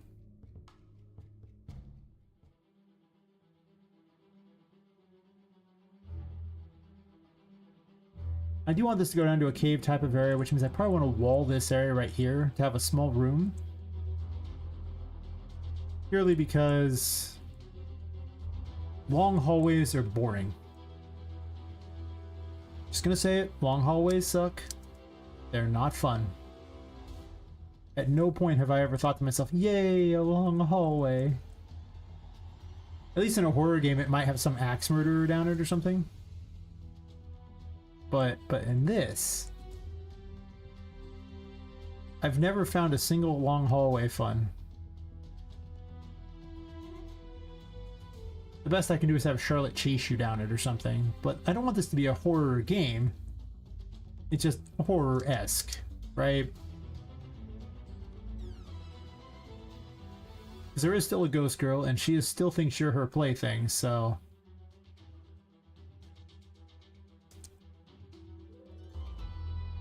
She might just play a little rough with you, that's all.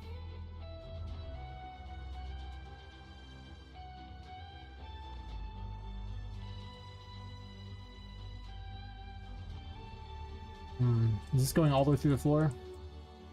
No, then it's fine.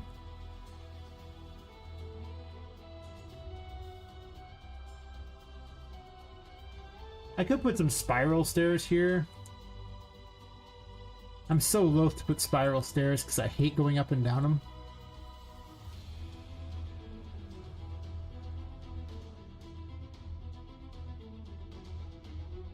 find something there. So, there's no practical application until I'm basically done with the game and needs your clawback performance, but it's done. I mean, listen, you know, you'll finish the game eventually, right?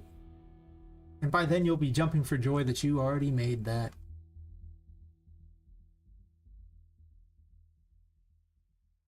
Probably. Unless you're like, ah, it's not good enough and you just throw it all away and start fresh. Now, the number of game devs I see do that is just crazy. I mean, to be fair, I've done it too, but I threw out a failure of a project, so I think that's... Yeah, it just didn't do well. Sometimes you gotta abandon ship. Once it's, you know, you're treading water, you're like, ah, maybe I should get off now.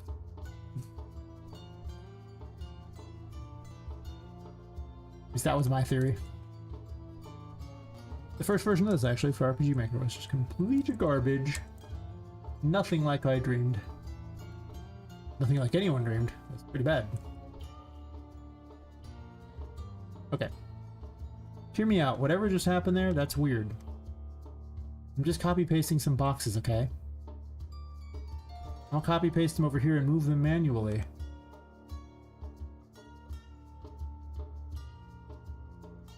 That's another weird bug I've seen. The, if you copy-paste a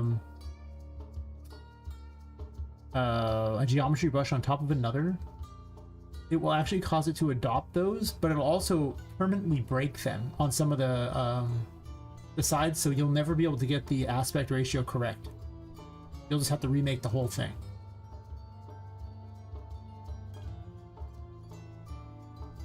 I found that when the tops of a couple of my walls that I hadn't noticed at first had just this weird, long, super stretched thing, and I could never select them. I could select them, but it would never change them.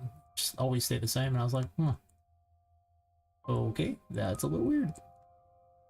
Yeah, so now I have a secret room in here. Which I think is just more interesting than just dropping down here. Because dropping down here doesn't really do anything. Like, it's like, that's cool, bro, but... And?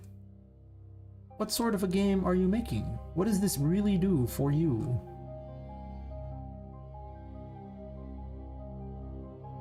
That's fair. Epic agrees with you. They put everything in checkbox form too. This is why everything is fixed by a checkbox. Literally everything. One day I will figure out where the checkbox is that automatically creates the game for me. And then there'll be no stopping me.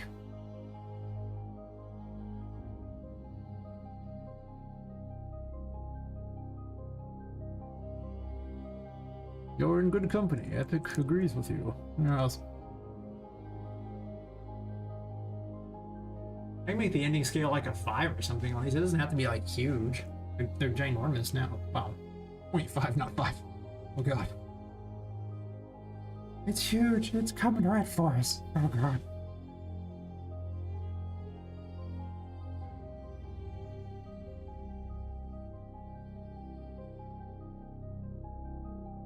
How big are these? I'll have to look at them, see where they're even at.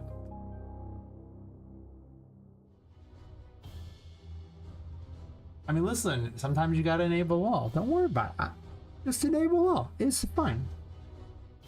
If you just push the button, sometimes the smoke comes out. Just push the button again to turn it off, right? That's how it works. Problem solved. Yeah, these match up nice. Perfect. That's okay. They don't have to match up right now. That's a little better. The other ones are like ridiculous.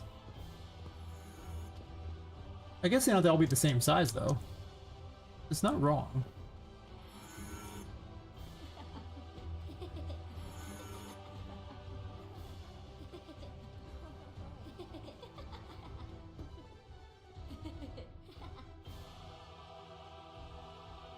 Jesus. That's a lot of plugins, good sir. Hopefully they all do exciting things. That's a lot of plugins. I can grab one of these sets of stairs. Do I want to have this as the thing? Maybe. Let's see if these will work. I don't think so, but I can make them wood if I need to.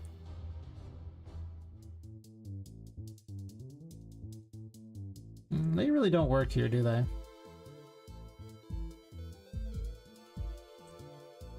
Sounds like a Mega Man track.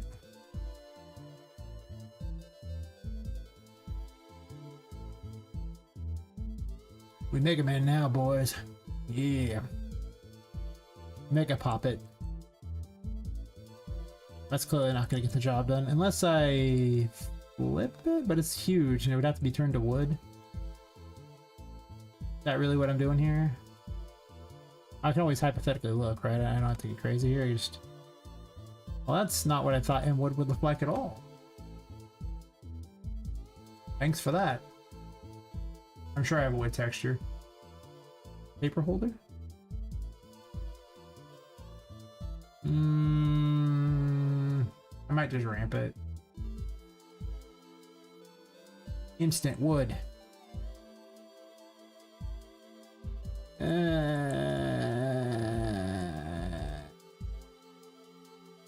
Thanks, I hate it. What do we do for a save system? I get out of the project? Fair. These for types of games, what to make, quest, crafting, building.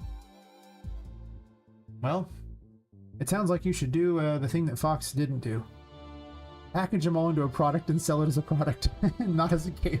Literally a WYSIWYG game make here, right? Because if they're already in plugin form and you could just enable what you want, imagine what a great WYSIWYG that would be, where they could just select which options of systems they wanted to use and it would just enable them for them. Sounds genius. That sounds like my kind of WYSIWYG. I am so not above WYSIWYGs. Not even a problem. I'm totally down for WYSIWYGs.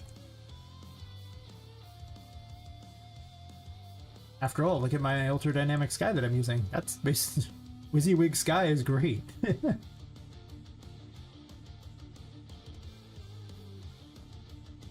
You can't sell them, that's your core business strategy? I mean, you share a similar business strategy with many of the game devs I've encountered. Oh wait, is that good? Huh, I don't know.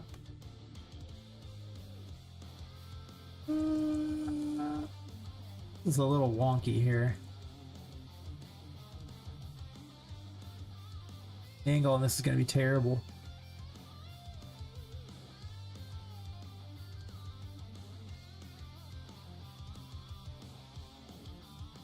But I mean, listen, sometimes your core business strategy is just the one that doesn't involve making money. I know that's my core business strategy, apparently. Oh wait, that's terrible.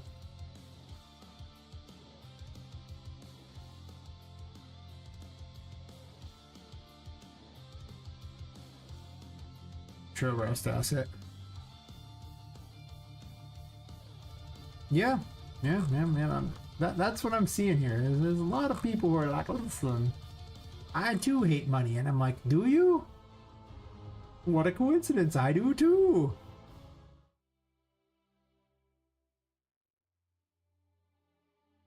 And then we happily skip off into the sunset. With our money-hating ways. Yeah. Yeah. Guess I can need... These stairs are kind of long too.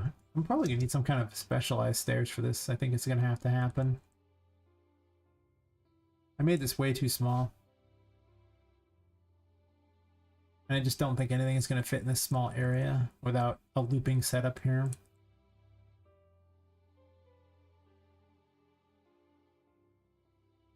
It's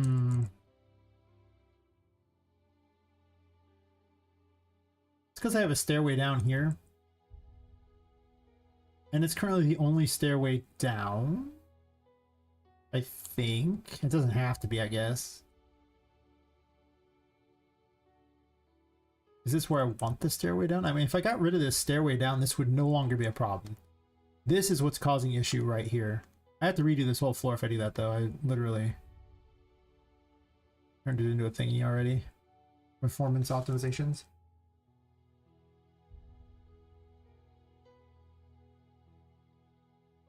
Yeah, I think my new business strategy is, well, just try to get the product to market as quick as possible. Like, it's just, I've been chopping up so many things and removing things from the game that are just like so half-baked that I'm just like, I'm 15 months in. Where am I at? What I get done in that time? I want to release by October of 2026. In 18 months effectively. What can I really get done in 18 months? And I don't want like okay content. I want like a polished content. What polished content could I get done in 18 months, right? So lately my entire strategy has been cut things from the game. Don't add to it.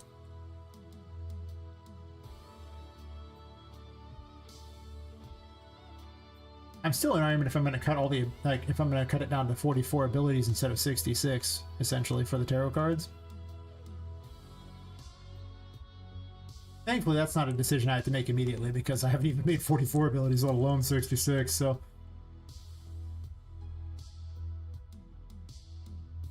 I think I'm going to move this somewhere else. I don't know where yet. All these are conceptual anyway, and this room I think is a complete waste of time. I'm probably going to get rid of it. I imagined a battle against, you know, like some sort of like, you know, like pirate ship battle like that. You fight, you know, the doll under a ship and everything like that, and then you get onto her ship and then fight her. But the logistics of such a fight in a game that wasn't designed for water combat sound really awful. So I think that this area actually gets RFG'd, and I'm probably going to turn this into something different, including probably the way down.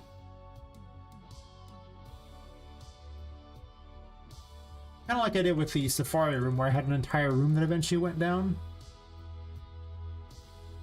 So this would go down into the Gearworks, which would be like the third biome.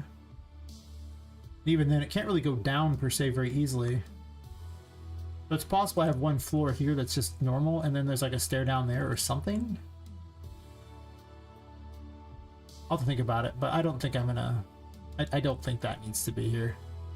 Or if anything, it can be half the room or something. Just... It's a bit much.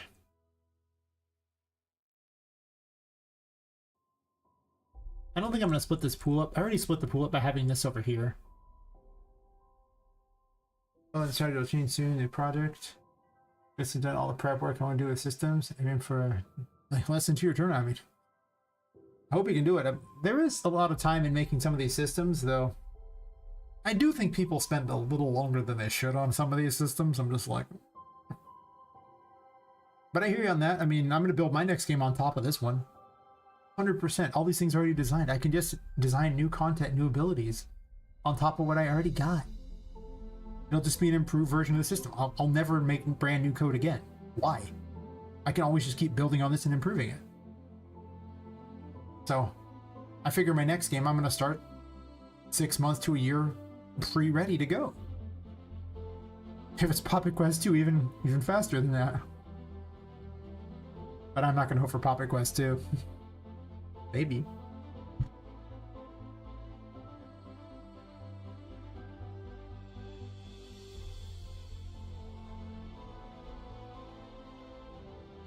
I think people who jump from different genre to different genre are crazy. Like, you have no experience in the new genre, and then a lot of your systems you can't recycle, so it's like, why would you do this? What sense does that even make? And they just kind of do, and it's like, okay, cool.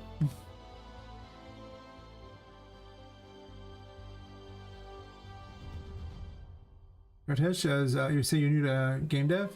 You was thinking? Yeah, he's like, I mean, I first picked up RPG Maker in 2019. Sure, I had like a 2.5 year break for health problems, but it takes as long as it takes. It's just that I've had failure projects where I started spending too long on them. And so this one I'm focusing down and taking advantage of the lessons I have learned to try to speed it up. Yeah, eventually on Code Library's template plugins pre-made if you had time to do it. Yeah, I mean, if you got the time to set it up, I'm not saying you shouldn't make them. I'm just saying I think some people spend way too long on them. It's just like, you know, how many years do you put into this? Oh, man. Say I knew a guy in the RPG Maker community. He's been around for 30 years in that community, never made a single game. He just keeps making all kinds of systems and stuff, and I'm like, man, to what end? What are you doing? At the other time, do it. Fancy clocks, yeah, exactly. I'm not as against the clock as I could be. I mean, health problems aside and money lost in that probably didn't help, but I'm definitely not as against the clock as I could be. But I also recognize that stuff can go wrong in life. You could lose your job. Health problems could come up, as you know. Maybe a family member gets sick and you got to take care of them. You know, things come up. The longer the dev cycle, the greater the chance something happens that just messes up your game's chances of being released. So to avoid this problem, I've just set like a, this is when it needs to be out. What can I get done by then? Because, I mean, I'm already at a near 3 dev year cycle on this game, for this version of it. Obviously, the RPG Maker one excluded with its own weirdo game. So, I already had to stop because of health problems once, and I don't want this to happen again, you know? That's my theory now, is it's just like, well, what can I really get done? What's possible in this time? Let's make it happen so I can not run into that same problem again where you're like, well, guess I'm just screwed. Hi, dev friend. How's it going? I spent 6 months learning Blender, substance reading materials, some other art programs, and 2 years learning Unreal and C++. No, that's not bad. Yep. That's fair. So, why are you sorry?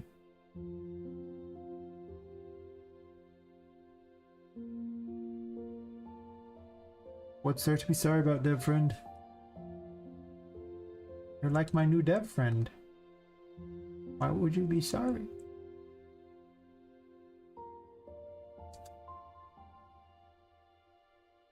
Let me just get rid of this pool. I don't think I need it. I could just have that above there and just have it be a fun death trap instead, right? Because, you know, kids could get stuck underneath this stuff here and get caught forever. And I think that's more exciting to have a fun death trap than to have, you know, a realistic thing. I'm probably getting rid of them anyway. Oh, maybe I'll keep one of them. The damn sound effect. You gotta apologize for using the little thingies. That's what they're there for. You can play things with channel points. I should add in more. I never think to do anything anymore. I'm so busy all the time. I feel like I'm always behind. That's just, this needs to come farther forward. I think I'm just gonna delete this one out. Incorrect. I'm going to move things around. Pick these up here, move them over here. Take this, shrink it.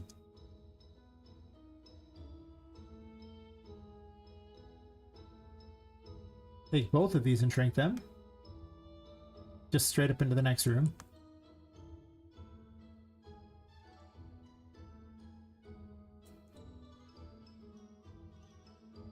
Gotta protect the one tomato there. That's my style of garden. One tomato. Seems good. That might make my life a lot easier if this is not here. And so it won't be. Because then I can just push this over to the side and get rid of this extra little water thing. Well, kinda. I guess I can't really get rid of it.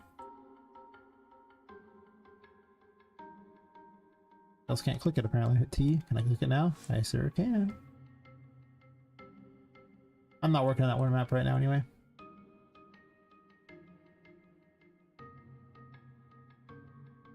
I have 5 projects I'd like to do. I'm focusing on one main one. And I'm doing another one when the main one gets frustrating and I need a break from it. That's fair. A lot of people just do a game jam as their little side thing. I'd almost recommend that. If you have a bunch of little like a bunch of projects you want to do, just make game jam versions of them and test them out and see if you really like that project.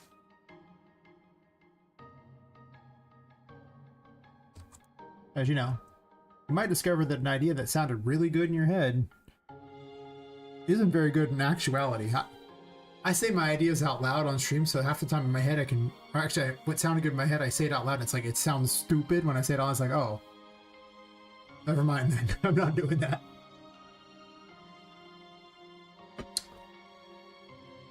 That's my new game design strategy. Sometimes chat will like the idea, but chat's not always wise. Sometimes chat is very wise, but not always. Sometimes chat's like, yeah, this idea that would take infinite time to develop is great. It probably would be, but we'll never get it done. Yeah, I think I'm just going to get rid of this here. I think I'll ramp it down. I don't think I'm going to use these stairs, because the stairs don't match. Unless I want to do steampunk everything here. So I guess I get rid of this wall. Alright, stairway. We're going this way. Guess I'll take the stairs with me.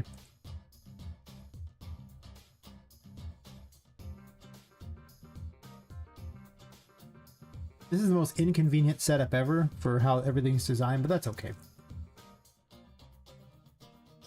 I guess I just didn't want this wall. Well, I'm gonna keep this together.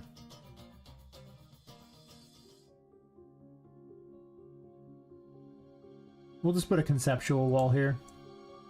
A conceptual setup, move on. Sure, I guess. Why not? I think it was originally over here anyway, and I moved it. Damn. Correct. So what are the projects you want to make? What you doing?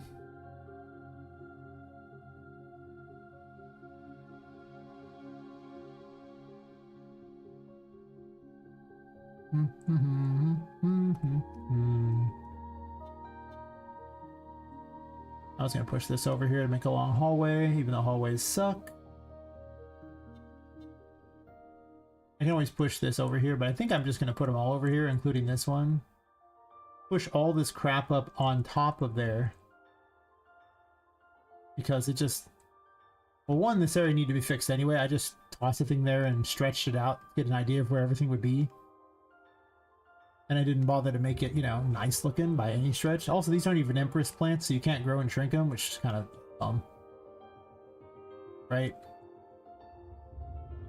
I'll need to replace them with Empress plants. Okay, well, you see, I don't want this one here. Thank you.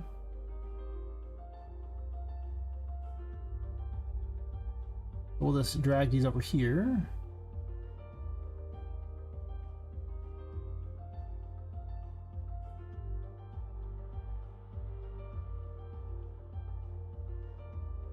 Like, hey buddy, how's it going? I'm probably gonna get rid of some of these statue things. I don't know. So many conceptual things just get tossed in and like, it'll work out. I'll have to grab all these things and move them up too.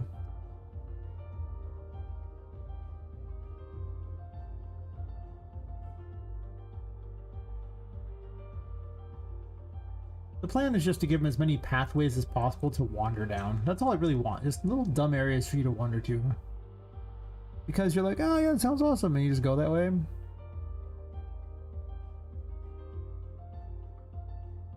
There's a lot of Metroidvanias, they don't actually make you do complicated platforming. Usually it's like there's a barrier essentially created by some ability, and you just have to pass that.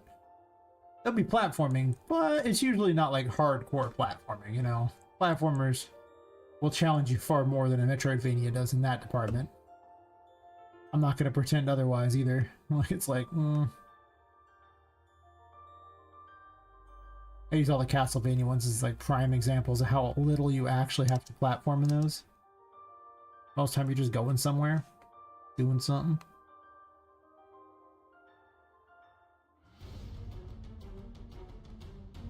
Just gonna start spreading some of these out a bit.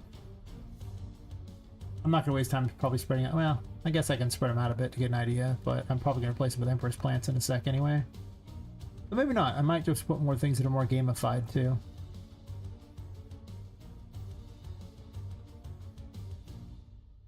I do still want a door here.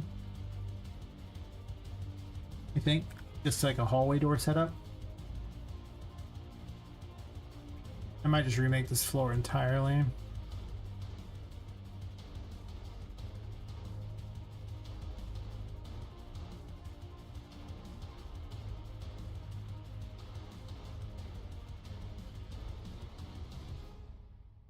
But there's a first floor here. Oh, it has a hole in it too. Actually, I don't think this hole is necessarily bad. I might just move this one up. Oh, wait. Oh, you're just fused together with that. Never mind. Basement floor? Yeah, buddy. I'm not going to put a hole in it anytime soon, so it doesn't have to be great. Let's drag this up here and delete the other one out, and yeah. What height is that floor at?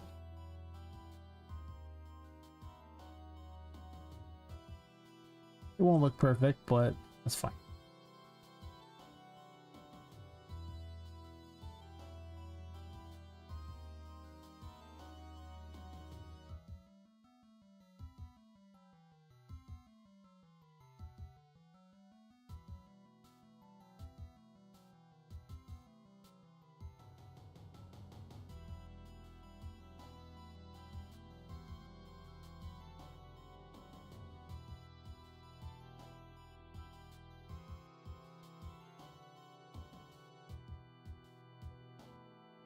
Perfect. Big floor installed. Excellent. And I didn't have to make a new thingy and spread it all out and do all that crap.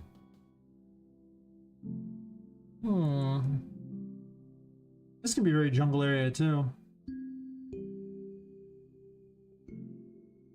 So it's possibly this floor is where this room where you go down at.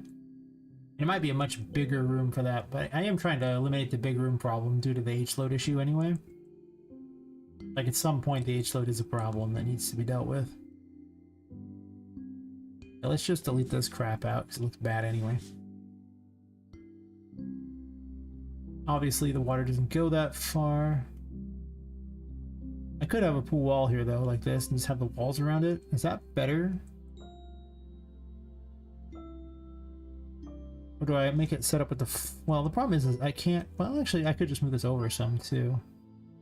Like, I can just stretch these. Like, they don't have to be where they're at.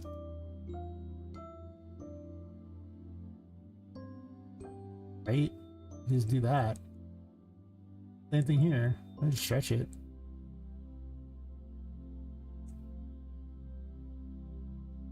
Yeah, I got moved around a bunch. I guess these don't have to be the same height either, but I guess they can be. 1.5, 1, You're just not the same height, huh? Fair enough. Perfect.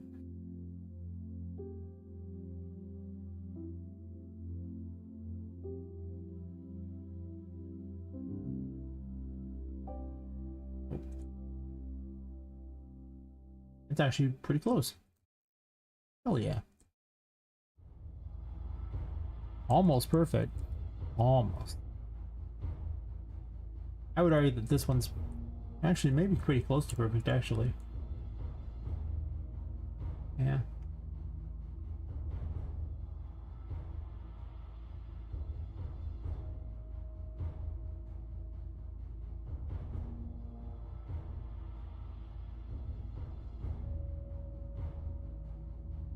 Stuck inside it.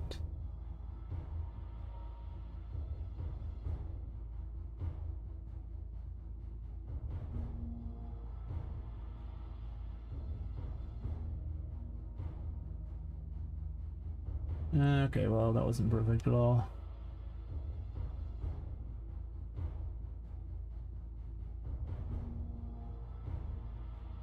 Actually, I'll just do 9 and I'll just live with it being partially in the wall, because I don't really care if it's slightly in the wall at all. Doesn't really change anything.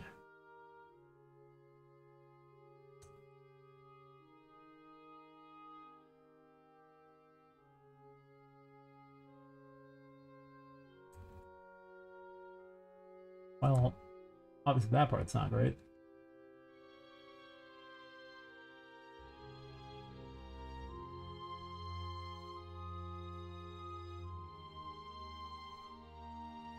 We're not the same thickness.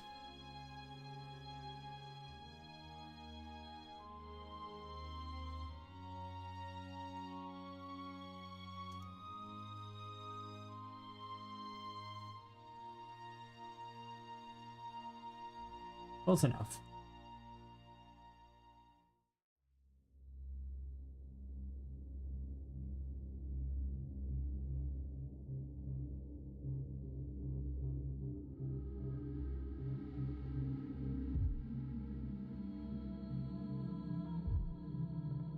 I suspect there should actually be two different little pools. I guess they could technically be pushed together as one, and that's fine. I think I just eliminate this one entirely. I don't think its location is very good.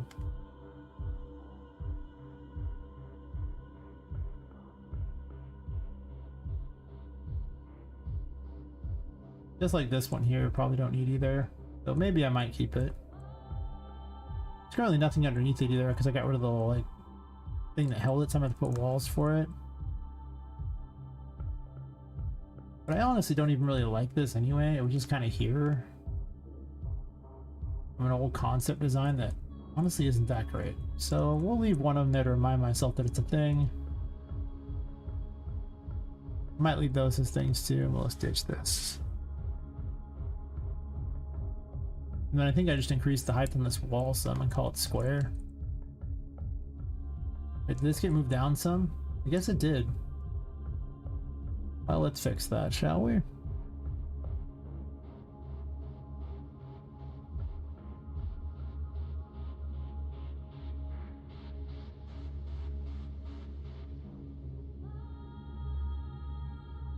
This was obviously higher up than before anyway.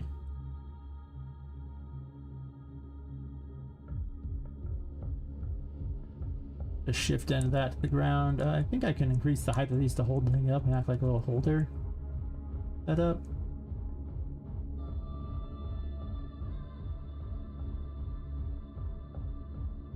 Not sure I want these here, but maybe I do. Probably fine. Honestly, I'm just gonna delete that one and just drag this over because it's already the right height. It should be. Yeah, because I can't really see it, so I don't care. And it's true with these ones, I don't know why I need them.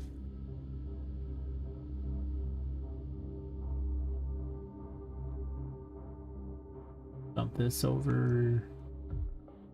I guess if I push this over to the side a little bit, I can get away with this. I'm a little restricted on where this can go. Might be able to move it over a tiny fraction just to get a better setup here on the wall.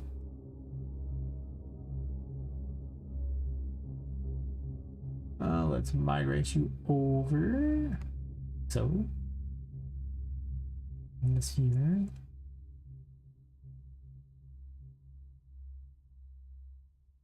Good enough.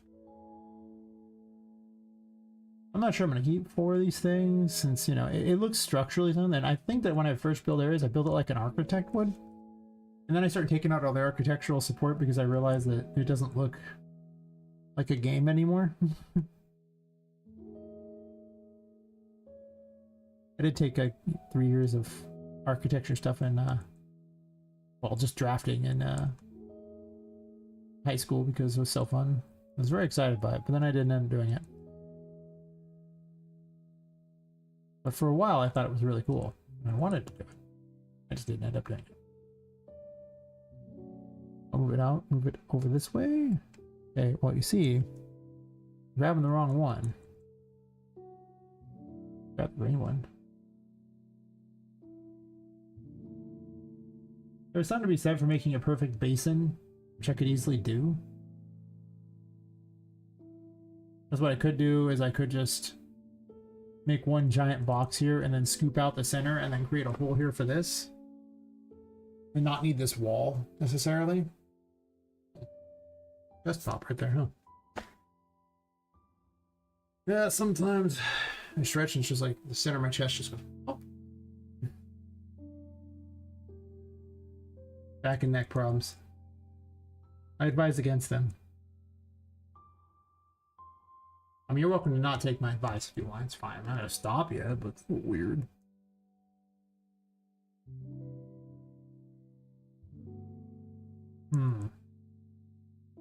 So, there is technically another room set here. I created a little thing here. But does there need to be that? Because then I have essentially 2 long hallway rooms that are really boring.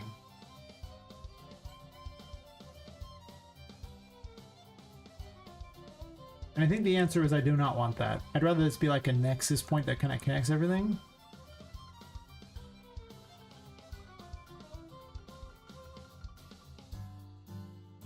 And then maybe wall it off over here or something so you can't get into it necessarily.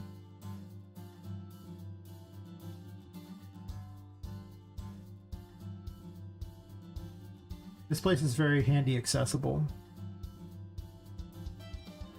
All my toys are apparently disabled, and that's why they require this sort of thing instead of being able to just go up and down stairs.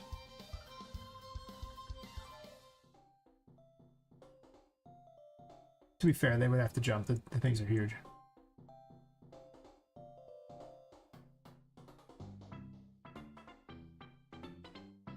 Has to go far enough down there they can just step on it. So if Poppet can just step on it, so can I.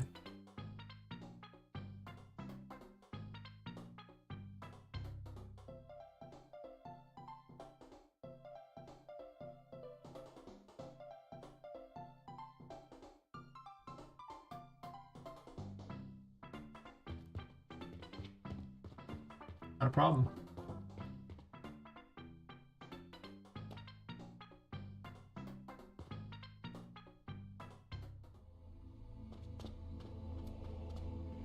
So now,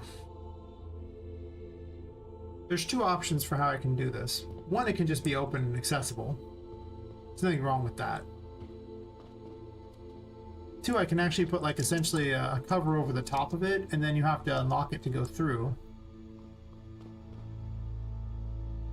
Which means that it effectively is like a whole other room. Thus giving you more places to wander through, which I think is probably better.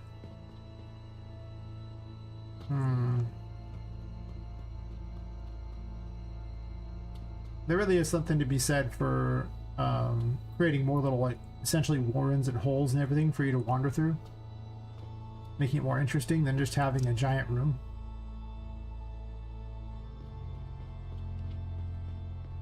Because now this place actually has a whole extra area that just didn't exist before. Because all you did was just fall off this and then you just ran back around, and it's like, that's not very interesting. But now there could be who knows what down here.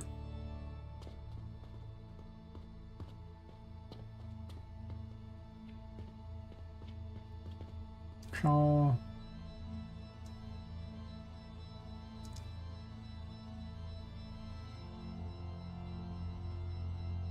have you noticed the second area of a lot of these Metroidvania games is almost always some sort of plant area? It's weird how that seems to work out. Like some sort of garden, who knows what. I mean, Bloodstain did it as well. Hollow Knight's second area was, it went from being all drab to having some sort of, you know, weird plant area.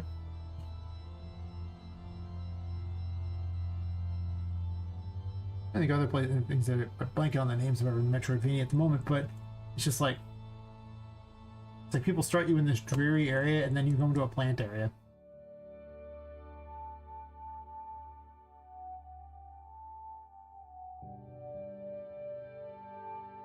You're like, well, we'll give the player something a little different for a while.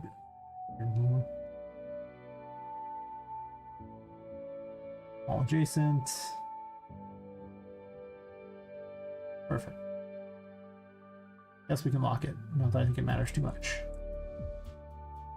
Yeah, that can be a thing. I can get behind this.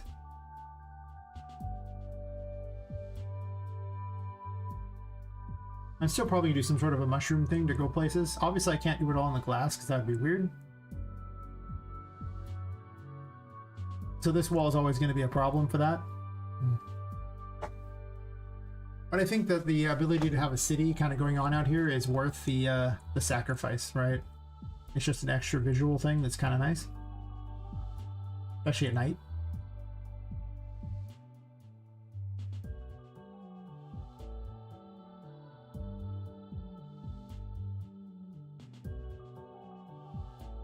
So now you wander on through here and it'll be, I'm assuming, better looking. As I stare at these weird looking statues that look bizarre. Yeah, like we'll have mushrooms above you like that are all glowing and things.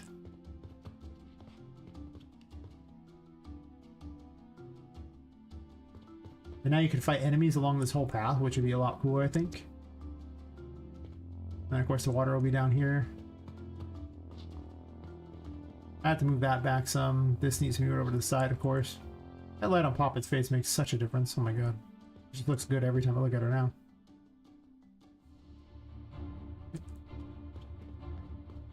I kind of don't want a walkway over here.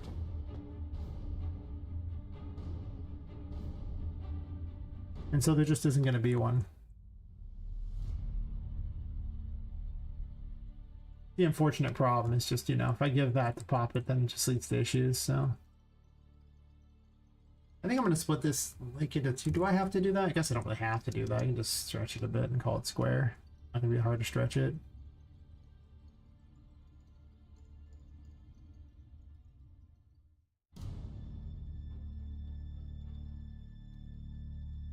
Gotta go over this way more too.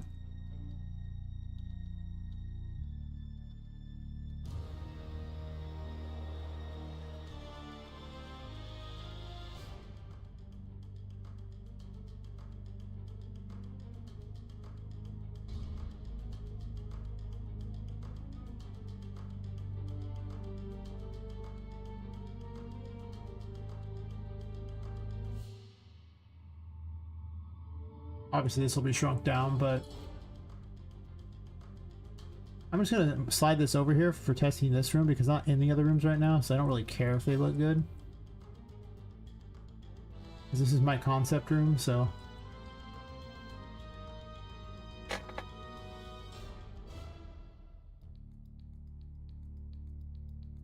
This area could be walled off.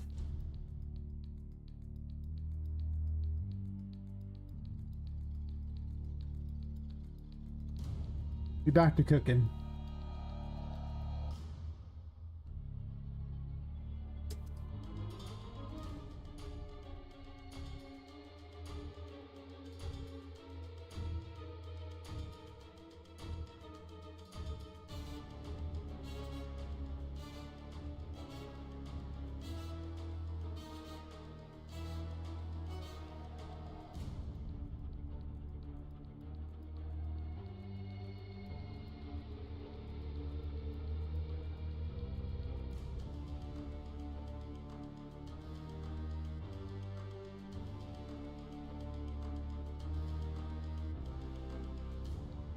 I should make it where I can see again. Matching up walls when you're cooking is hard in the dark. Let's say I drag this over here. We stretch it a bit. How we looking here? Not too bad, but I'm definitely feeling like it could be a little farther off. Sure. We take this and we run it back here. Running it back, of course. Wow. Okay, and be like that. All adjacent. This one, please. That. 10 and 10. Combo lock on 10 and 10.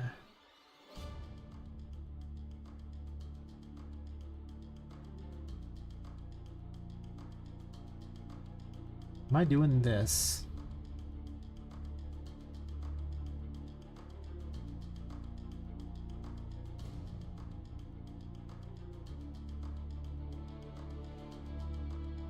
First off, this isn't tall enough.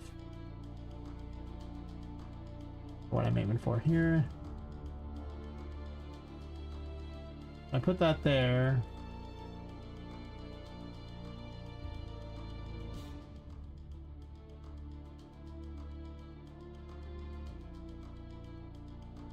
Because I could just wall this area off completely into a small little room that goes down.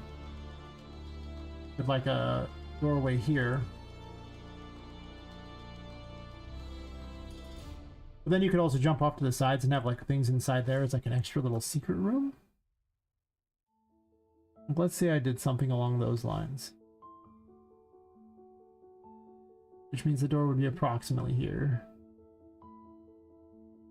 A nice little build up to that.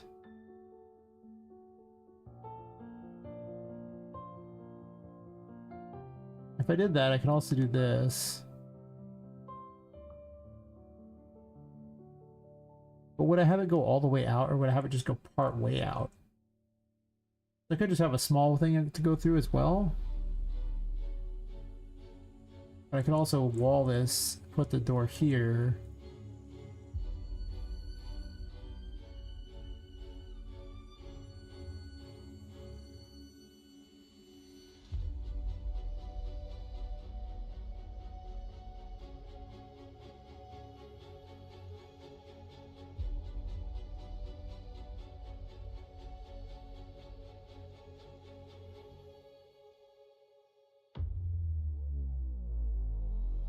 The door could also be over here too. No, I've already got 2 exits. Well, I got 1 exit over here. 1 exit there, and then an exit down there. Well, okay, I mean, that does kind of split them apart a little better, probably. Okay. I can tell my computer's hating all these geometry brushes. Okay, it'll learn to suck it up. Right.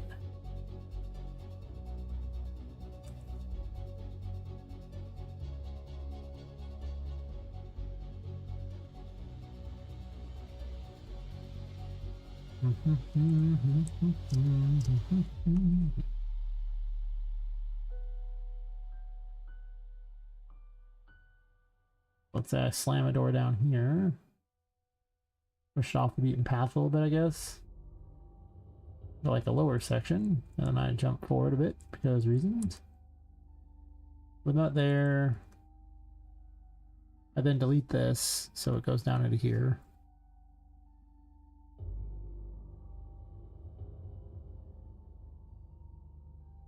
And then from in here, I make it where the entrance does not need to be immediately down here if I don't want it to be. It can be farther forward. And I think it will be.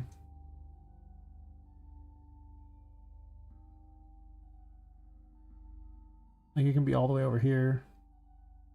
And then I can just run a flat path up.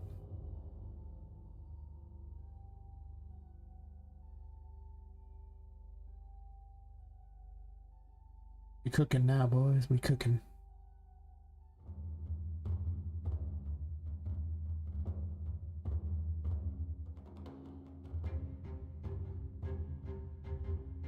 Well, this door is clearly at a stupid location. And I think more of it comes down to this wall being not far enough over.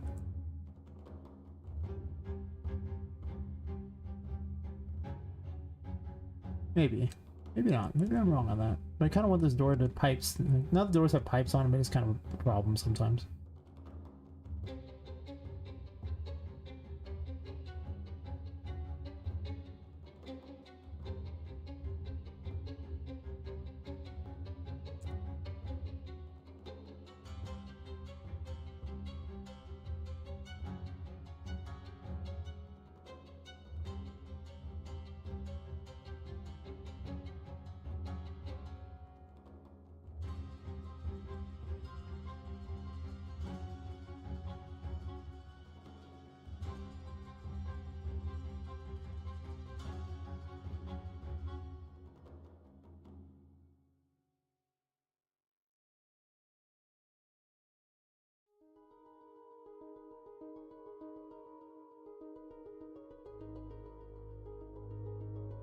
The pathway can just go under the door, I guess.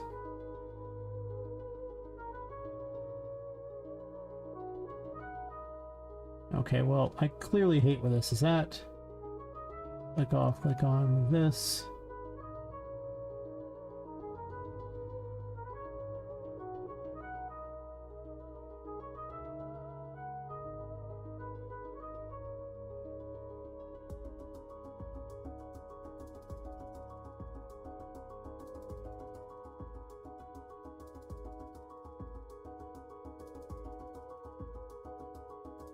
Opened the door too, but I guess I didn't.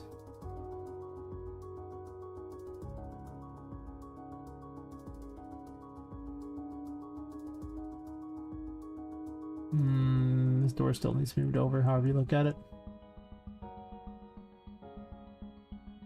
This pathway needs to be moved over more than the door needs to be moved over.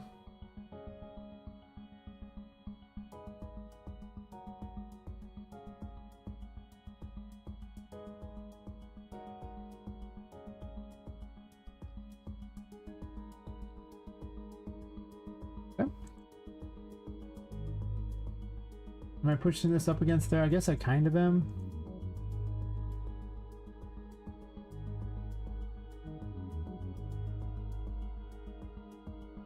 I'll obviously have to put holes for the pipes to go through as well, up top. But I'll get to that. Double check the chat to make certain that nobody is shouting at me.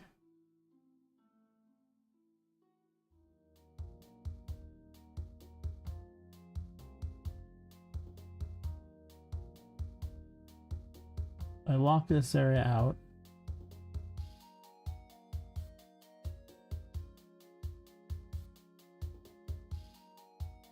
Just like that, I have all new areas to wander. That'll work for now. I'll probably end up changing it in the future.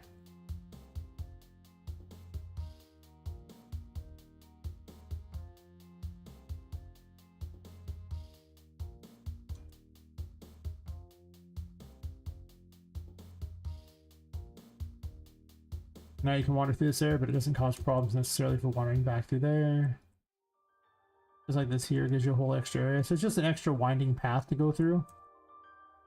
And eventually I'll put holes through the walls up here too, so I can have pipes running around. I'm not sure where all the pipes are going to go yet. I'll probably pick certain points that I want into ingress in there, and I'll just build a pipe contraption up above. Never enough pipes. We're getting close to what I'm looking for. We're cooking. Kinda. I don't know if I need this giant one anymore, to be completely honest.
Geometry brushes are my spirit animal.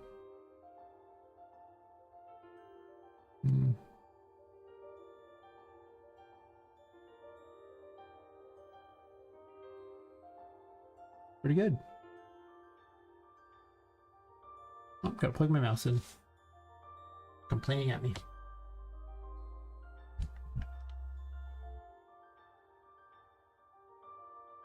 I usually remember to do this, but I guess I haven't recently.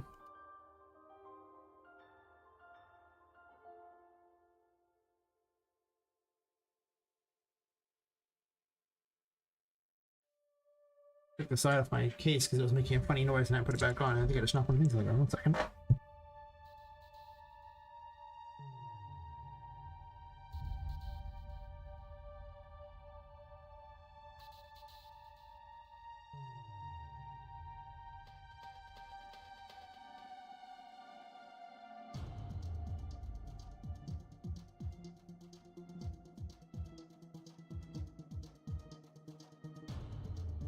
Disaster averted.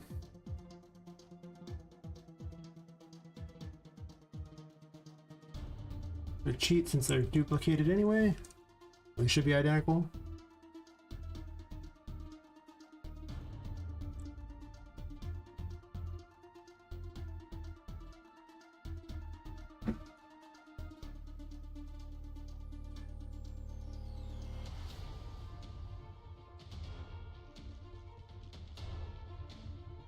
Do I want it to have an additional way out here, like an extra little area?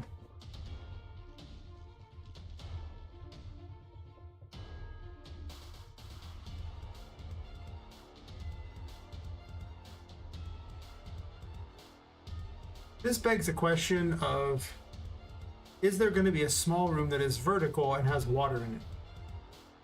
Right? I can go in there and then it's flooded below.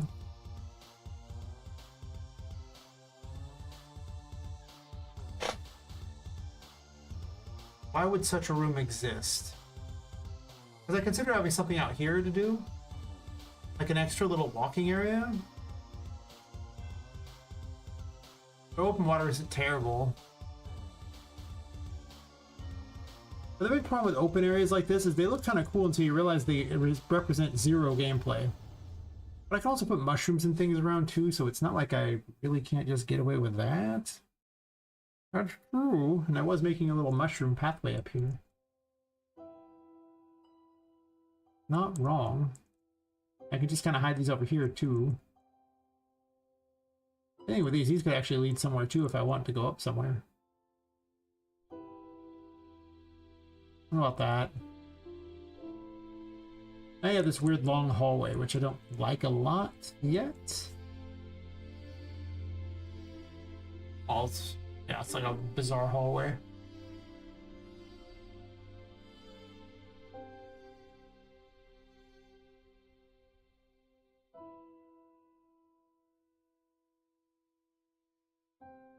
I probably want to eliminate that. Oh, it's also, well, I guess it's this way here, the midnight room thingy, and this is actually like a maze thingy, but I'd like to see if garden connects this way. I don't know. That was heavily conceptual anyway, what I was doing with it. I'm gonna take a quick bio break real fast. Perfect.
Hmm.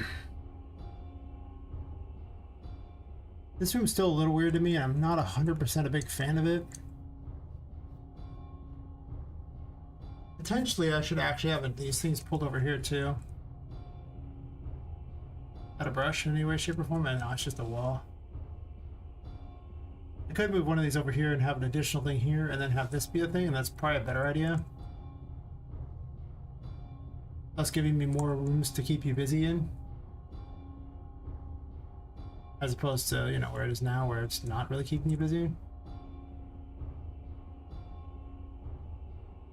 Basically, I want to divide each of these floors up into largely 20 rooms. I think that's about the sweet spot. Any more than that, they get too small, but you have like a few rooms that are huge. But you don't want them to be all huge because you have to provide a lot of gameplay in that huge room, and they often lose the whole, you know, crawling around through the weird areas feel that's nice.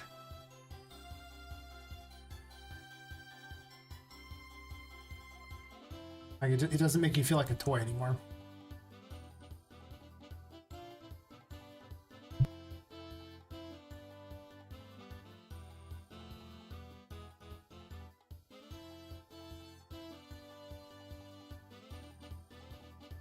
The only thing is you can't really jump through here. I might need to grate it off or something just so there's no way you can ever really get in there.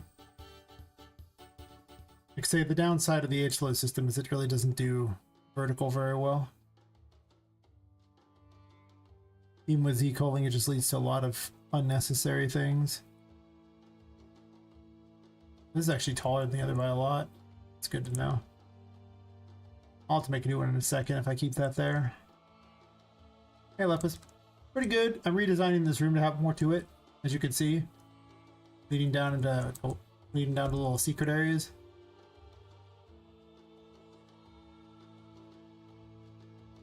So now I'll do things down here, including have a way through here into this area for later.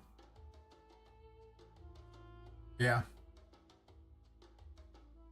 And kind of the plan here. I'm trying to gamify this room a lot more, because it just isn't, there's just nothing game-like about the room as it was previously. I feel like a nice area for a couple people to hang out. I took out this section over here because it seemed unnecessary.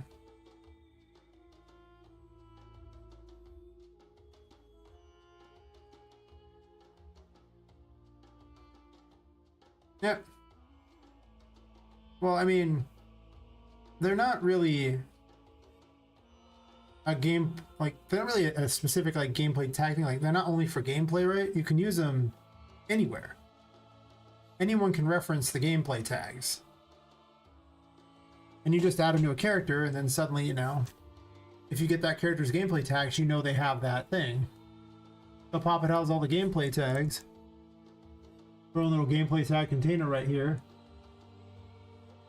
and you know she currently has, you know, but she's the character Poppet, so this way anyone you know, getting her gameplay tags would find out that it's Poppet. I could check against this tag, so the interface could check too. I like having a status thing, you know. I can have like, is she invincible, and I could do something on the menu because she's invincible and things like that. So I just have a singular interface that can grab all the gameplay tags, and it's where is it? Get gameplay tag. Yeah, my BPI interact thingy just has get gameplay tags, and so yeah, it's right here. And all it is just a thing that pulls the gameplay tags over. Yeah. Like I'm gonna use it for my HUD more too and everything like that.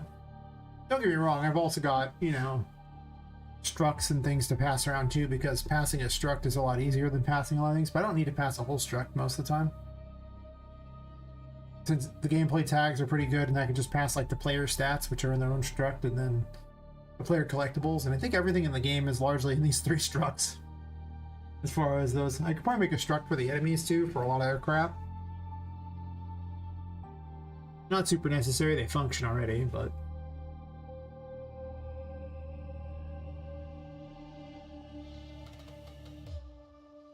yeah. I mean, I have things like is hit, is dead. These are all things that are on here as options. I might have more for actual status ailments too, but enemy types, the faction they're in. There's only one faction at the moment. Basically, there's Team Poppet and not Team Poppet. The Foley thing is part of the game animation sample. Same thing with the that there. I didn't add those. Same thing with gameplay queue, input user settings, interact type. I'm adding myself. Most of matching, obviously not mine. Neither is mover. Special moves like Diabolic Shield and Shark Mode are kind of like statuses in a way. Yeah, my status is like they're fallen, they're if they're hidden or not, hidden in the darkness or not. Just things that are all very handy. Or wherever you could use a boolean, I pretty much have been replacing those with these because why not? Unless it's like a a single-use boolean on only a specific character, that doesn't matter. Like a lot of that stuff, it doesn't super matter if I add it to a gameplay tag. But everything else is getting pretty much just added to it. Kind of fun fixing my code too to not use as many booleans that suck. I was gonna rework the magician. The magician needs some help. It's just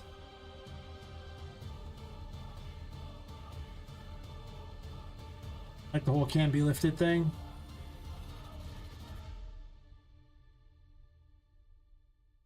So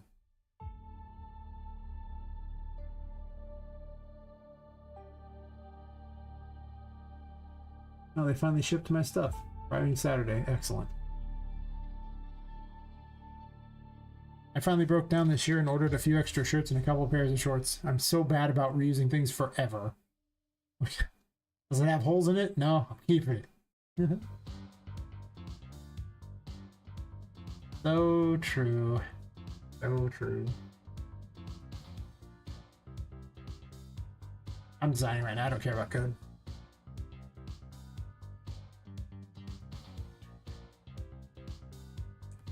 Some days I'm all like, oh, I gotta design stuff, and that's all I want to do.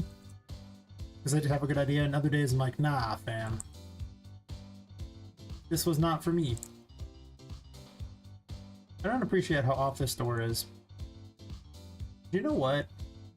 I get the sneaking suspicion this can be moved over a bit, and I can get away with it because it looks like it needs to be anyway. So I think I can fix my problem relatively easily. Or at least close enough that it no longer looks awful to me. Like, it's not great, but it's not awful. This is still stuck in the wall, so I have extra space to play with.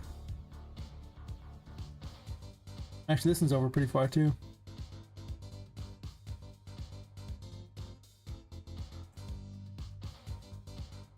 In hindsight, I probably should have put the glass inside the thing and not made it like one solid wall.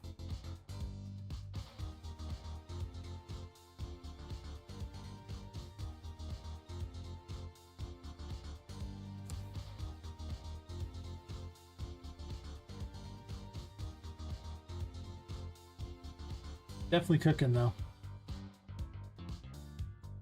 Let's cook a little harder here and eliminate a lot of these single things here. Just finishing some work today. Okay.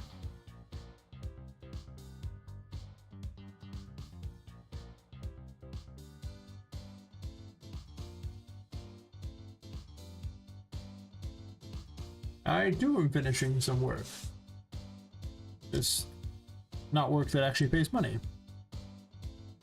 Actually, I guess that's a lie. Streaming does, well, not pay a lot. A small amount of money. So it is technically paying me. That is true. Not a lie. Very much true.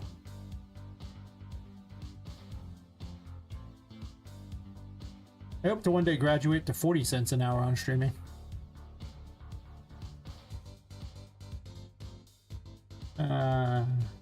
If it wasn't fun, you know? Like, if it was just boring, I would not stream. But it is fun, so. Mess so well.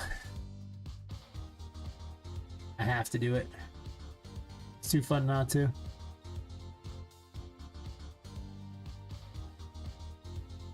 Besides, nothing gets people more interested in your project than watching you build it.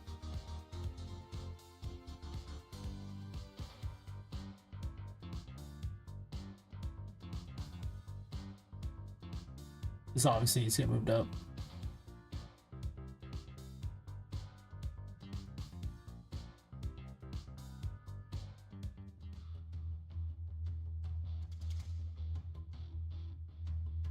I don't know how I feel about glass in this room. And I'll tell you why. The H-load system. Anything I put in here won't load. Unless, like, everything in here is not necessarily in the H-load yet, but you'll look through this and you won't see, you'll see like blank areas, like things won't have loaded. So unless this room is really small, I don't know if I like this.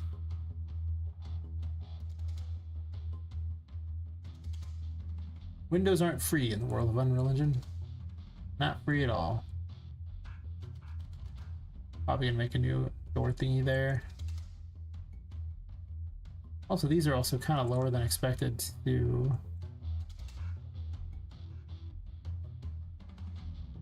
Not that low. I think this one just goes really high, to be completely honest. Kinda. I guess in all actuality, this should be replaced by one giant floor off to the sides here than what's currently going on, which is this little micro floor. That's true.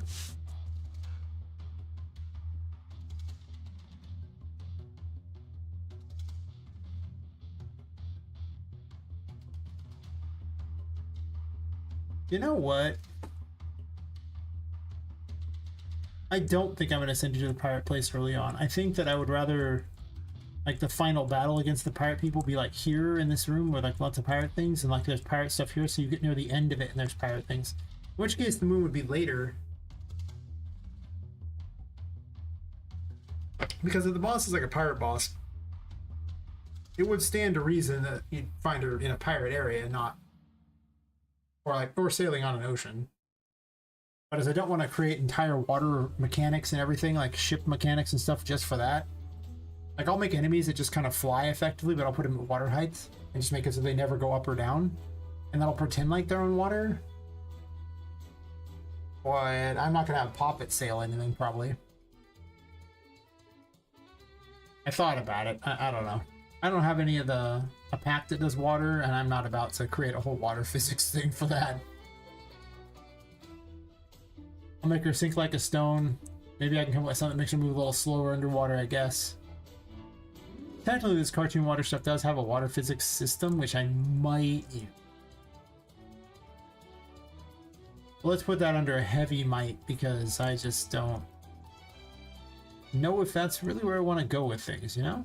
Like, it's kind of a little excessive. But I could have boats down here fighting too, so it's possible I could pop at a boat.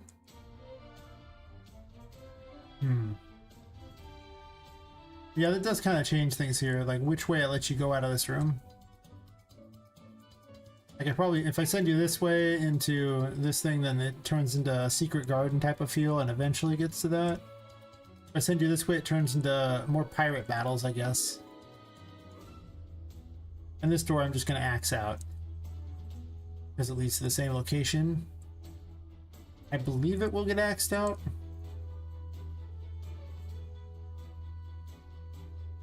Possibly this will need to be reduced in...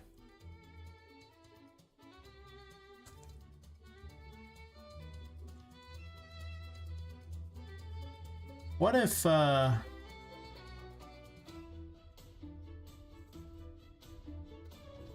guess the Pirate City could actually go underneath here and just connect the two rooms. You wouldn't get the door anymore. I just have combat over here.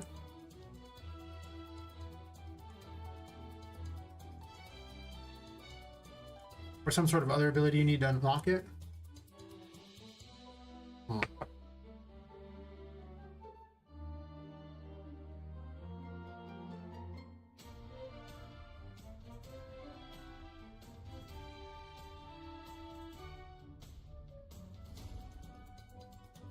YouTube's saying dumb things in the background again. Where it's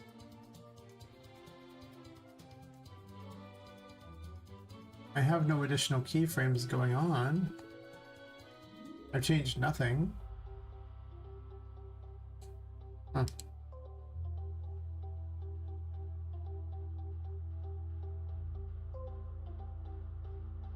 Well, well, well.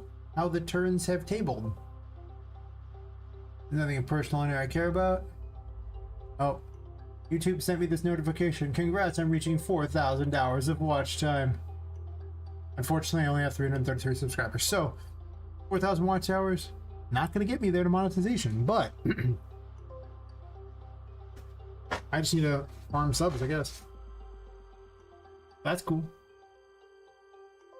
I got 4,000 watch hours. That is so cool. Didn't think that would happen. Not on my bingo card.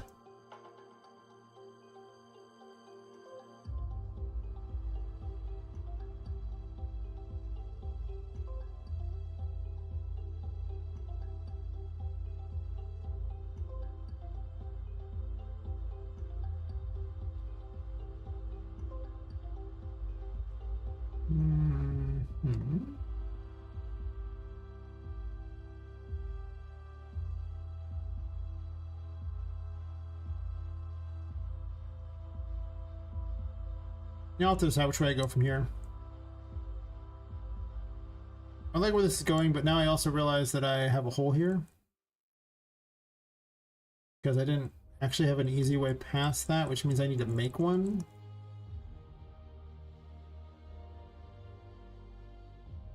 Well, I can either just do this and cut a hole out, or I can make two small ones and that'll work as well. I might just cut a hole out.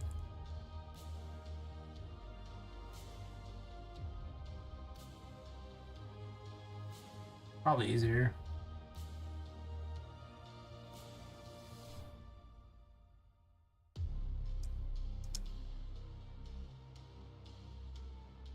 How close am I?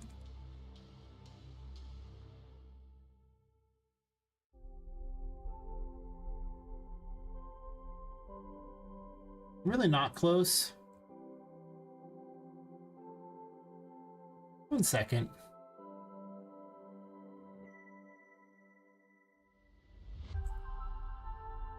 I could wood over the top of it. How high is this wood?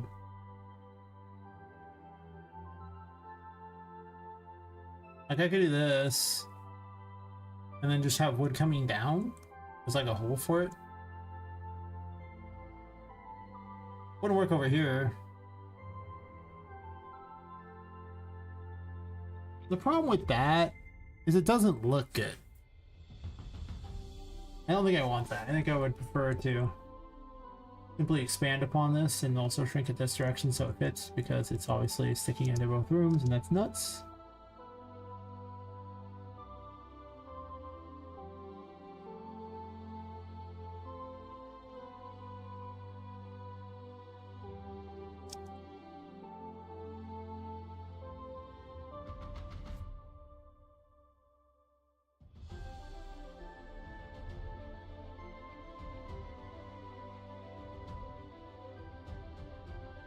How long are you? Forever? A little better. God, it still sticks into the other room.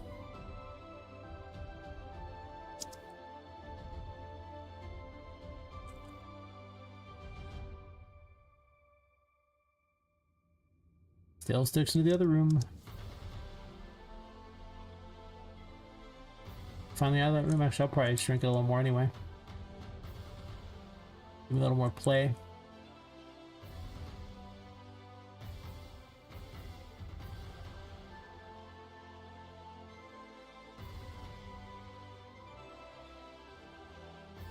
Never mind.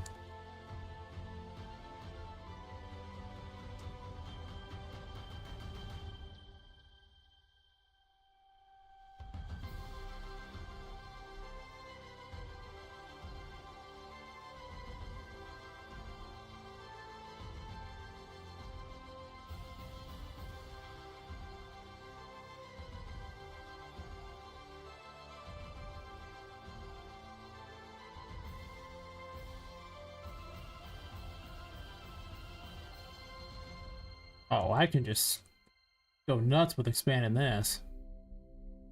We ain't even close. Perfect.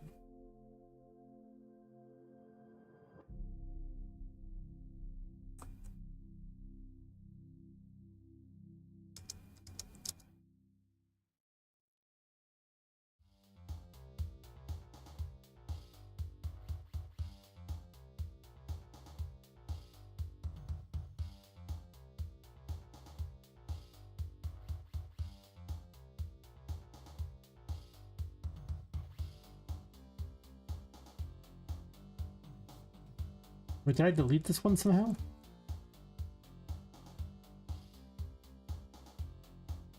I guess I had one sitting on top of that and I deleted it like an idiot.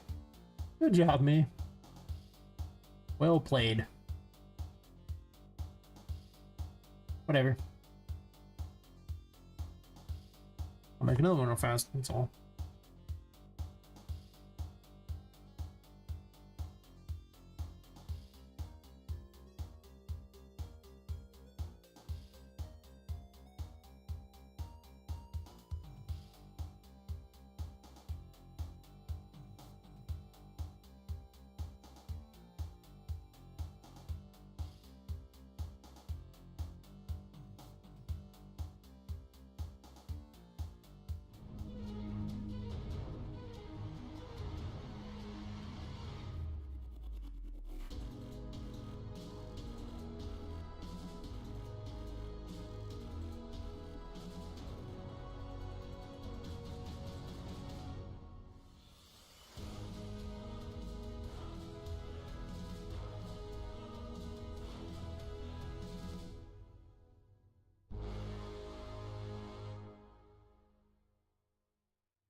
Dumb.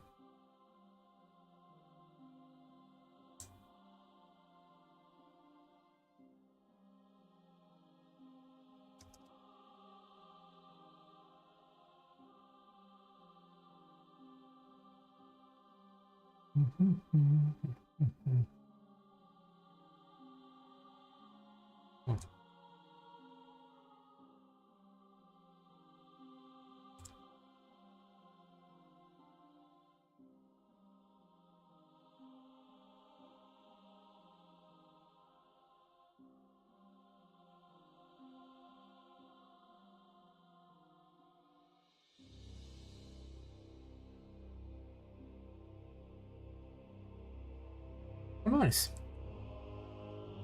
Always good.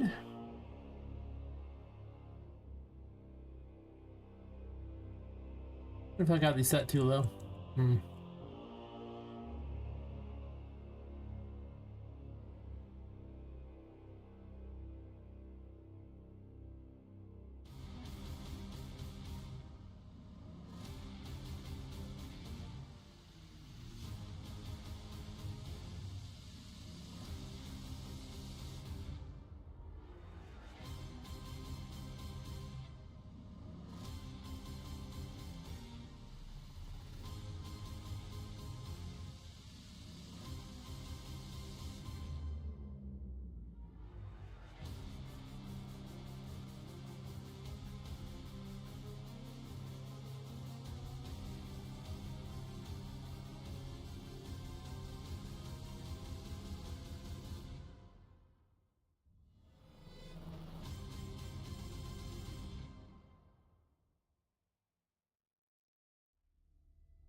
I usually think doing the title screen stuff should be done later because you have no idea what goes in a title screen until you know which game is, right? I made a really quick one because I already had some concept of the game, and I left it pretty blasé because I don't know what else is going to get added. I don't know. It could be anything. I usually find it's better to, well, not waste time on something that can easily be changed later. Concept and go. But that's just me. Other people's mileage may vary. Or I guess kilometerage if you're in, you know, somewhere that's not the US. I don't know what you guys would refer to it as.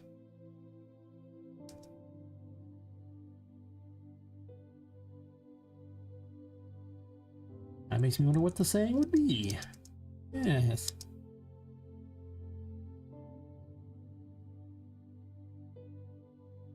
Kinda. Not that much, so I'm not really that curious.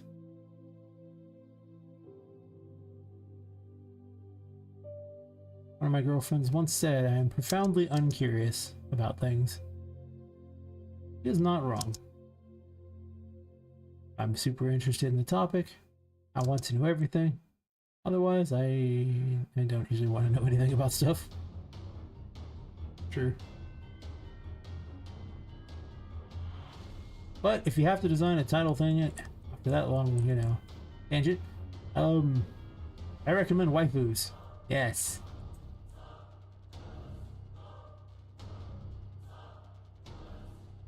I have a brand, you see. My brand demands waifus.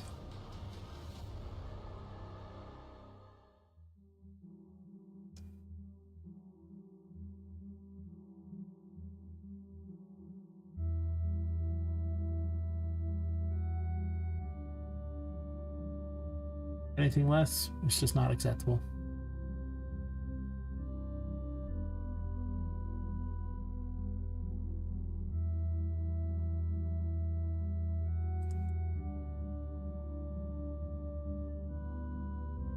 This is my entire plan to just chop a little bit off the edge here with a negative brush. Hey, another guy. How's it going? As always, you are just in time to be just in time.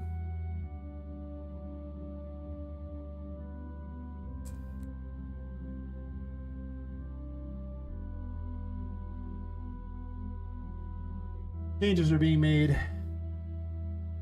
We live in a bold new world of gamifying this area.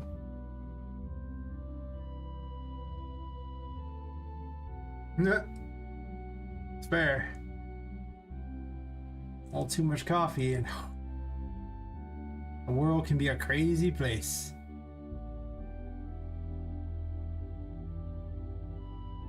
Don't do it, chat. Don't do it. Chat's a little crazy like that. Chat might do it. You never know with chat. I wouldn't put it past chat. Let's put it that way.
You're overcooked, fine boy. What's the question? If it's about multiplayer, I don't know the answer. There you go. The number of times a multiplayer question gets asked is pretty funny. I'm like, "Ugh."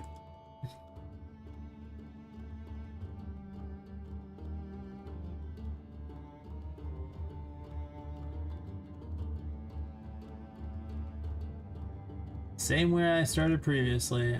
I find a tutorial on how to make X type of game. Probably an open world RPG thingy or something like that. Just a tutorial series, and I just follow it. Try to make it towards, I tweak some things to fit more what I want.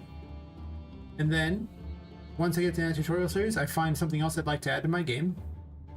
And I look for tutorials and I try to mesh them together. And in learning, in trying to learn how to make these things work, because they always start at the beginning, like that's how I learn things. I would break all these things and I'd try to make it work together. I'd look at more things on how to make stuff work, and in piecing it together and breaking things and melding stuff, I learned how to use the engine.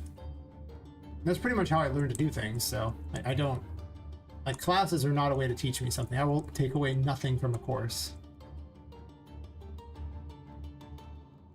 I gotta be down and dirty messing with it, where I'm wasting my time.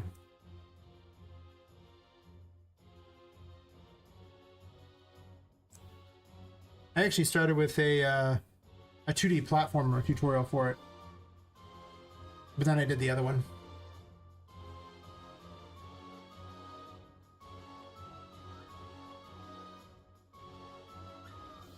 Yeah. Oh, glad I can help. Yeah, it's just, you have everything coded. That's interesting. If you have everything coded, why would you use Unreal Engine? I mean, don't you already have it coded? Is the game not done?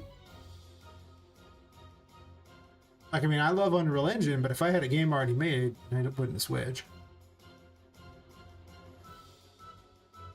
Not unless you think you can do it really fast, but otherwise, if it adds a huge amount of time, I don't think I'd do it.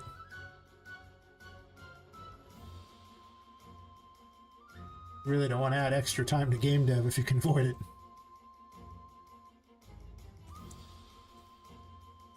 I'll put a few extra little things to hold stuff up so it looks a little bit more legit, a little bit less ridiculous like I'm doing. I think I'm gonna just push this over and not have a extra path over here. It just seems kind of redundant. I'm good.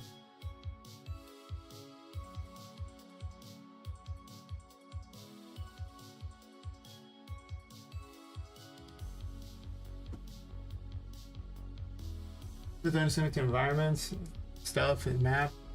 Elevation of the nodes, AI works, stuff like that. They see to make a world. So fair enough. Your interactive scenes are like computer, a terminal, a game. Just asking. I mean, you'd pull up an interface, right?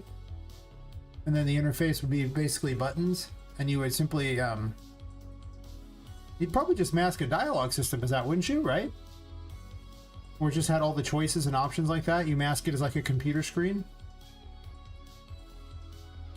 And then the way you do the choices is you basically add them to a choice array and then you just add them to a box on the actual interface. That's what I would do. I would just look into a dialogue system and then just look into tweaking how it looks to fake like it's a computer screen. And then you're already ready to go.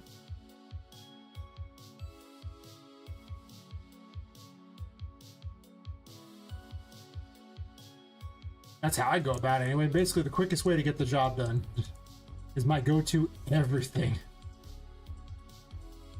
If there's a way I can cheat to get it done faster, I'm doing it. By cheat, I mean repurpose a system that already exists.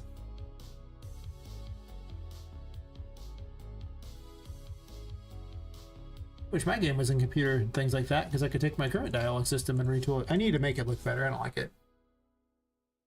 But dialogue is of low importance. Gameplay first.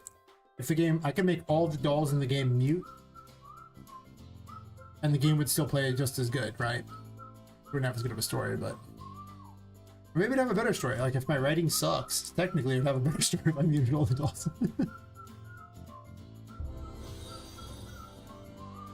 Oh, yeah.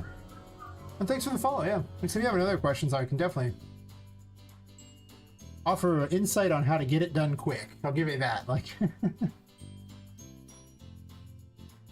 yeah. I could probably actually find the ones that I followed initially if you want. So the first one I followed was a 2D platformer.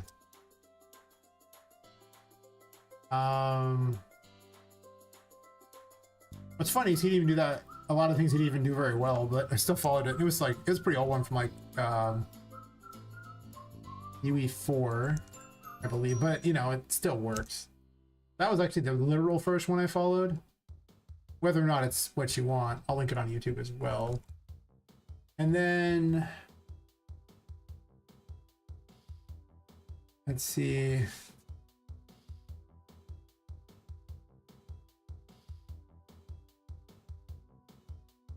Unreal. Oh, actually, Unreal Engine, yes.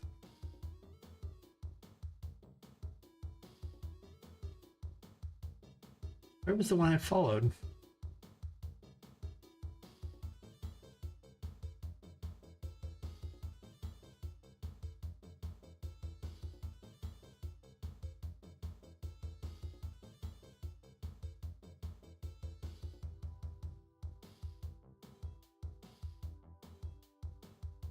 Right, open world RPG, I think is what it was. I mean, there's so many other ones. I bet Shigorka Games' one is probably pretty good too. Where are the exact one?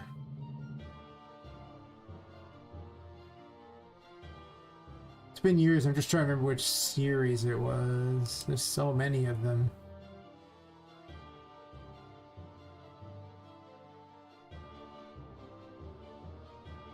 The thing is, they're all kind of old at this point because I learned them all in Unreal 4, so...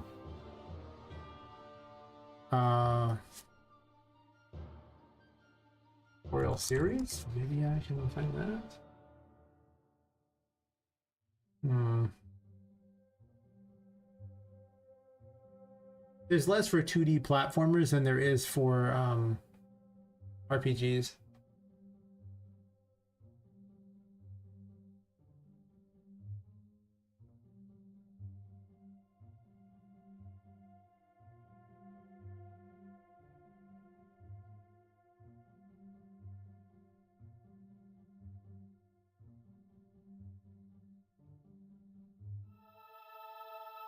I mean, well, I don't know how good this one is. Actually, which one did I follow? I'm trying to find it, but it would have been old. But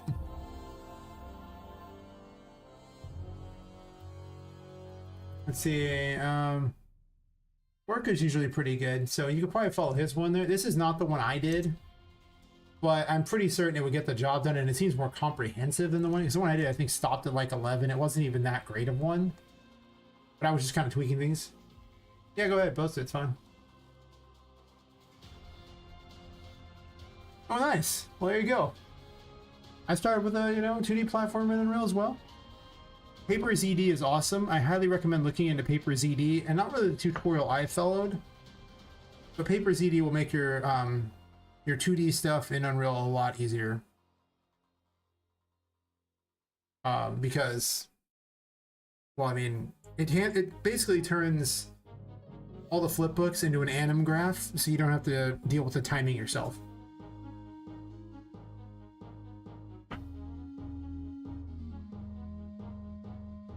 Yeah. I usually just go with whoever is free. $0 is my choice of champions unless I have to pay money.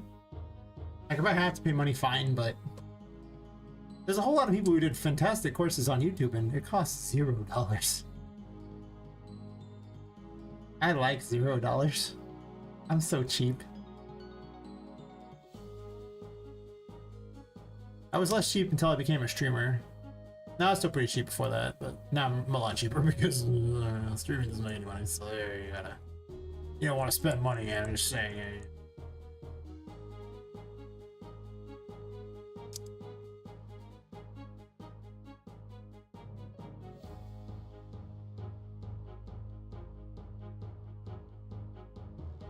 Awesome. Yeah. Yeah. My theory is whatever gets the job done. The best thing you can do is just get your hands dirty. Just start messing with the engine and you'll learn so much. That's always my advice. No matter which course you follow, or if you just open up the engine and start pushing buttons, I think you learn the most by just doing it. You recommend low poly 3D texture asset source. I need a PS1 style textures, but I'm not sure where I should get photos. Copyright and stuff.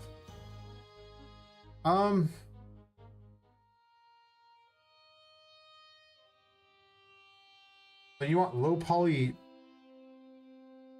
PS1 things.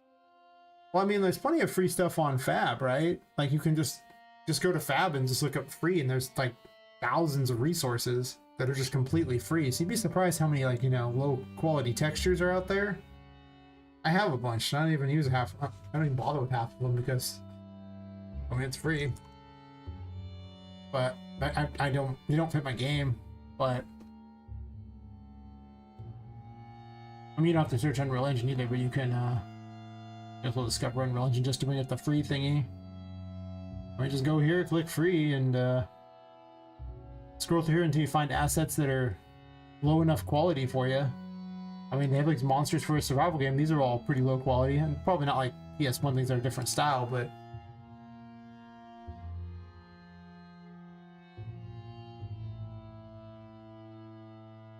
I suppose it's fair. I don't think that it makes too much difference. I think if you're following a tutorial for very long, you're doing it wrong.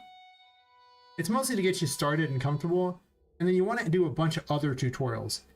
You never want to do like all the same person's tutorial for long, because then you're basically painting by numbers. You want to try to add other tutorials into it, because it'll force you to have to try to think outside the box in order to cram the things in. I actually recommend tutorials that are less complete.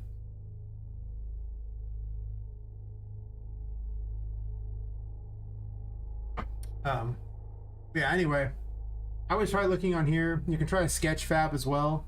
Not a bad decision. ArtStation. All potentially have free stuff you could use. Humble Bundle, as always, is Humble Bundle's just good times. The number of bundles they have where they're just, well, they're not free, but all too often they have some PS1 era type things, or just low grade things. I don't know if they have any today, but I would constantly check back on this one as well. That's usually what I do. Like, those are like the 4 sources I pull from. Also, well, that wouldn't be low quality. I was going to say Daz gives away free stuff, and you can render that to your heart's content if you want 2D stuff, but not free if you're doing 3D at all. It's very not free.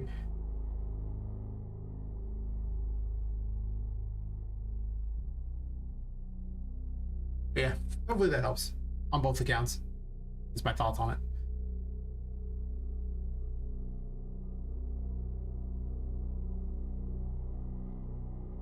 Yeah. As far as tutorials go, I definitely am in the camp of don't do them for long.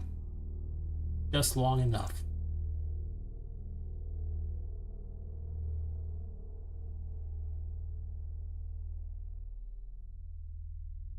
Okay, I want to bend this places. Like, I don't like what's going on here at all. Like, it's not rounded, it's not cool, it's just straight. Wow.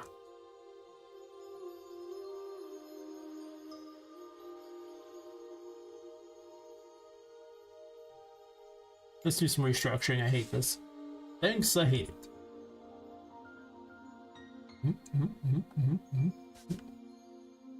Don't move the whole thing, just move some of the thing. Most 7 questions, pretty good. Don't spend time. Of course, it's not about the game tournament. Yeah. Like I said, I think you gain the best by trying to cram multiple tutorials together. I don't really think you'll learn very much following one tutorial. I really think you'll just turn into following whatever they say on the screen, and you won't understand why you're following it. I also don't learn well in a classroom style setting, so that's also a personal preference, I guess.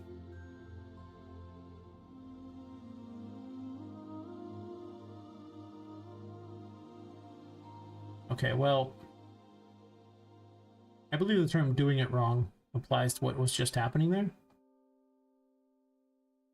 Yes, indeed. Doing it wrong. Okay, well, we want this to be so much less flat. Just go away thingy. Nobody. I forgot there's a bug. You have to click off, click on to delete a different one.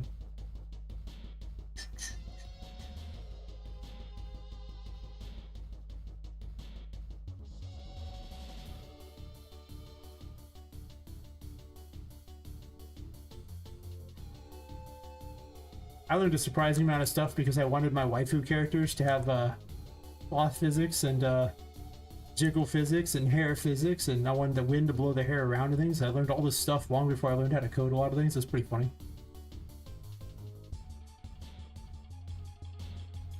It's all about the waifus.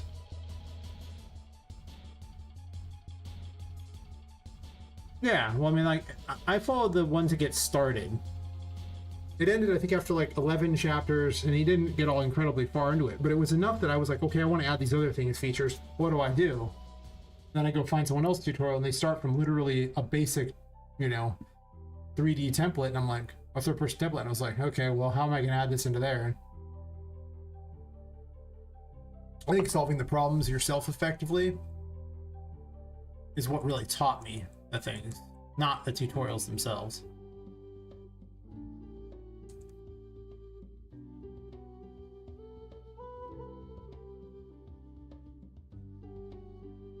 And sometimes just necessity too. Like it's like I need this feature. How am I going to do it?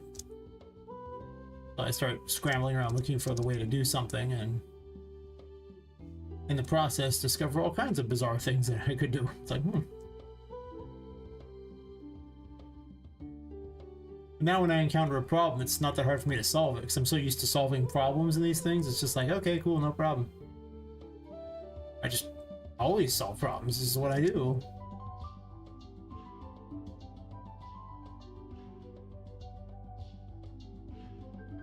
Yeah, I think the problem I find with a lot of those is that people, it's the same reason why schooling is not very good, but the classroom setting is really bad, because they basically tell you a bunch of information and then the brain just doesn't really retain a lot of it. Like if you're not using it, like if you're just following along, it's not really the same as practical experience.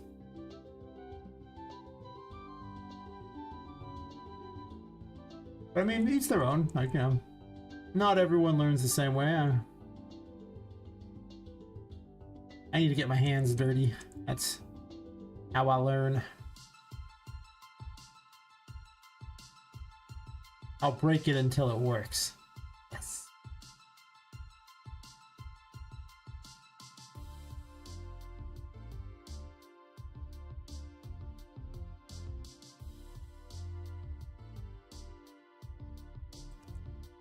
Ah, yes. I did not bother looking at gas. I was like, nope. Don't need it. Don't care. Saw the tutorial was over an hour long. I was like, yeah, okay. Game already works. Don't care.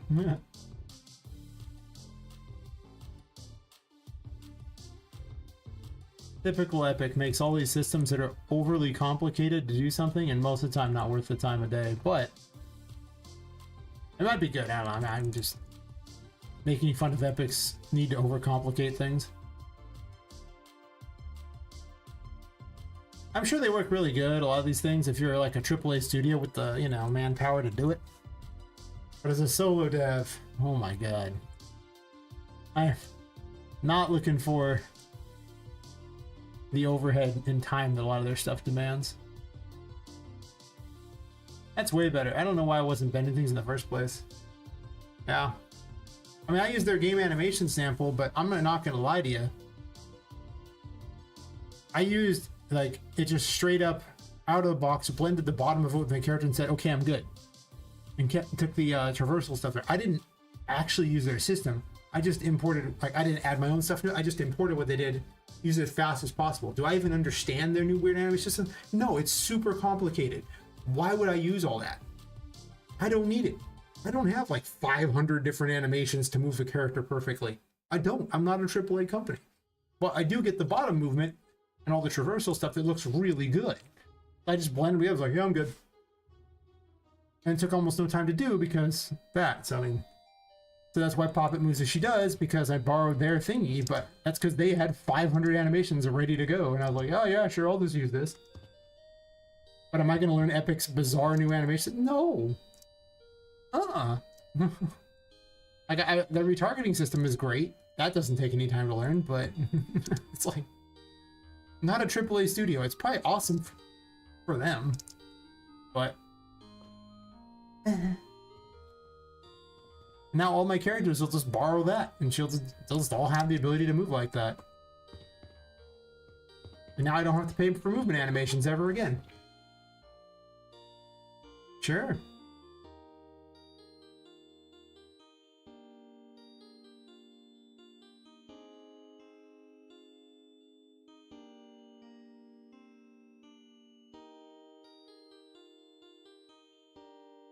There's two. So there's the simple one that Poppet uses, and then because it's a retarget for this thing here, so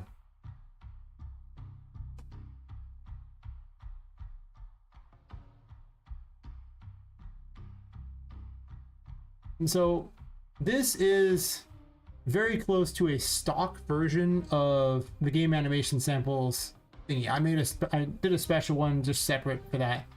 And about the only real changes here is I made certain Poppet was valid and got her overlay states. And I'm adding the gameplay tags as later. This I haven't even made use of yet. So mostly just these, and this is just getting replaced.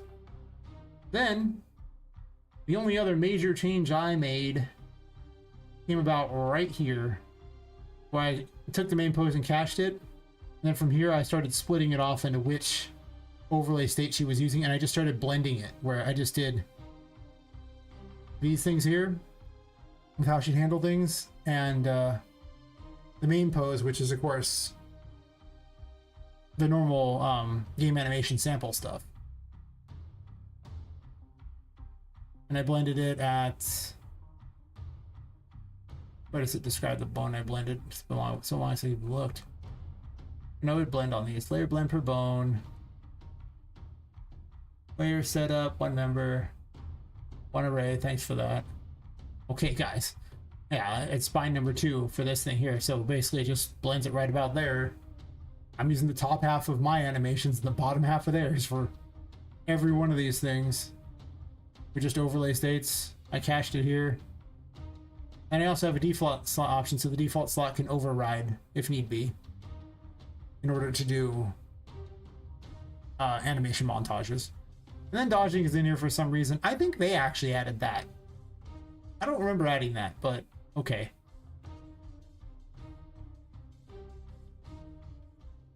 The game animation sample pack. Let me bring it up. It's free on Fab. Epic made it.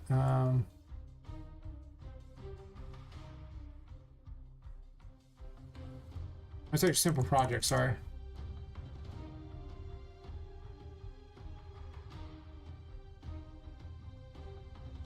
This thing right here, and it just provides all that traversal, all that movement for you.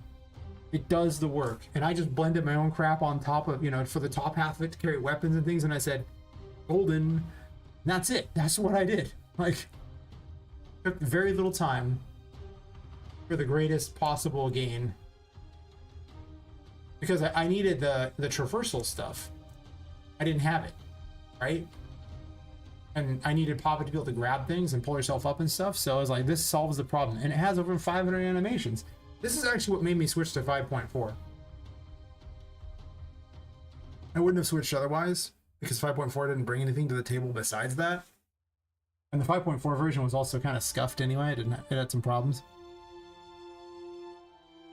But then the other thing to note is that you go to Poppet,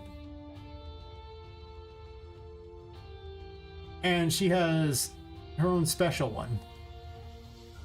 This one is also just a cloned version of theirs. I changed nothing about this. This is just literally the same. All it does is retarget things. The only thing I did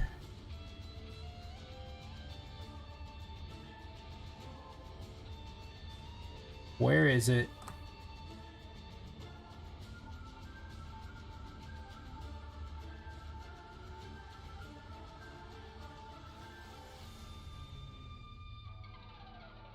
Get retarget profile.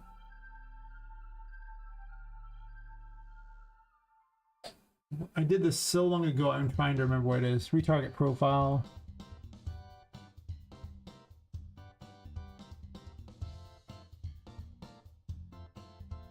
Where did I specify?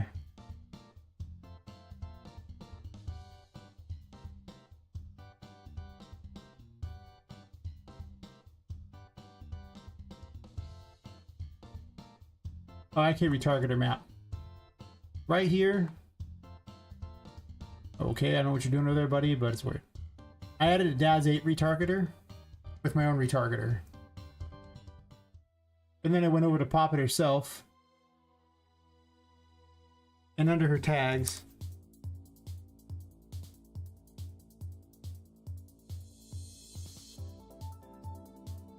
thought I added that as a thing.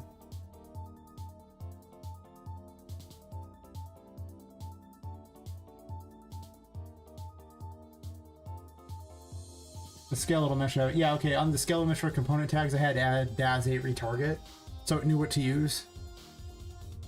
And then from this point on, I can target every single thing to the UEFN mannequin, which is what the game animation sample uses, and then Poppet can use it.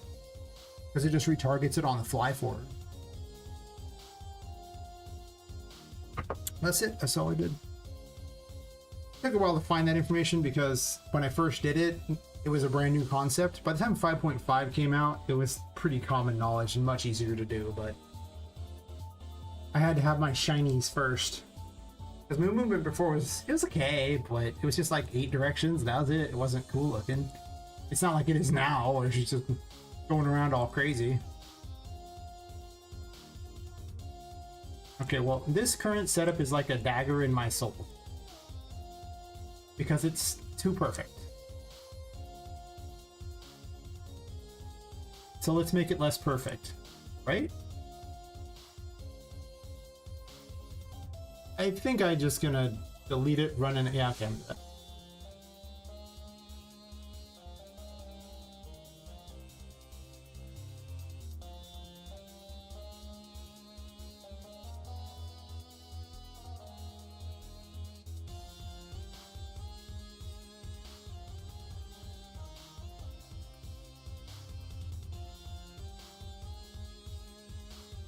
Yeah, if there's any other questions I can answer on them now. Happy to tell people. It's really not that hard to get the game animation sample movement, and it's pretty worth it. The downside is it's not lightweight, okay? Like, you are paying for the fact that there's over 500 animations strapped to that thing. But I think it's worth it for how cool it looks, so. Plus, if you need the traversal anyway, like if you're doing an open world RPG, I don't know if I would do it. Like, if you don't gain anything from the traversal stuff, the movement's not that critical. Like, it looks good. But if your character's not very mobile and they're just kind of running around and they're not doing any kind of parkour, you aren't going to get much out of those animations. Like, you're barely going to use anything. So it really depends on how action-packed your game is for if you should use it. Obviously, in a Metroidvania, it's like crack, and I totally need it in my life, but not many people are making 3D Metroidvanias. I'm kind of a rare breed, I think is the best way to put it. The rarest breed. Almost an endangered species, really.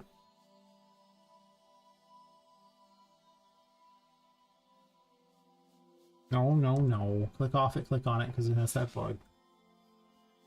And then I make it some sort of weird spinny thing instead, which is so much more interesting than what it was. I need to shrink this wall down to...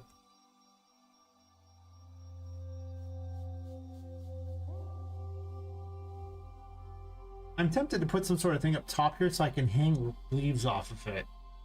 Not like a full wall, so much as just a top piece.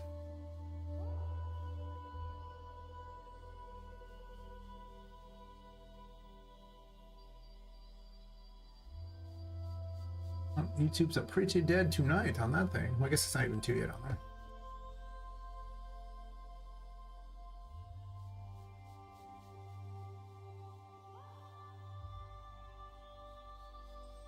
I think I'm probably gonna do that there, and then I'll just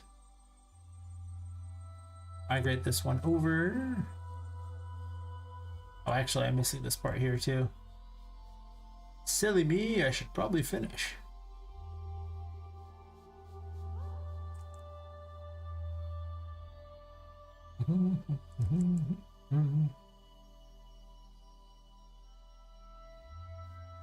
I love splines.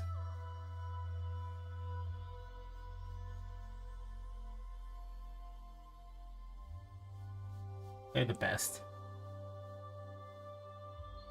Between the geometry blocks and the the geometry brushes and splines, most of my game, a lot of these like meshes that are custom were all made by these things here, so it just makes me have a bunch of easily created stuff. That's like the biggest reason you should Unreal Engine right though. Those things are so powerful and so underestimated.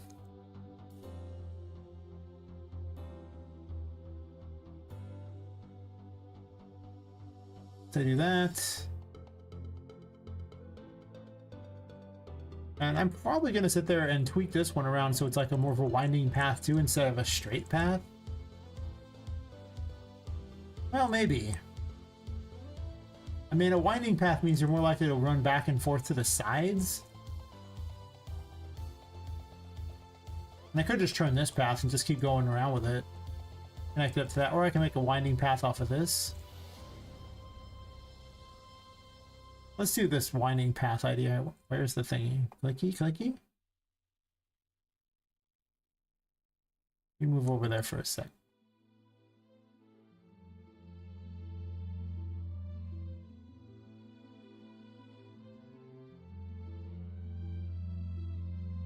Oh wait, what am I doing? You can't click that side? That's not how it works. Well, you can, but not the way you want it to. Clicky that? Yay, clicky, clicky.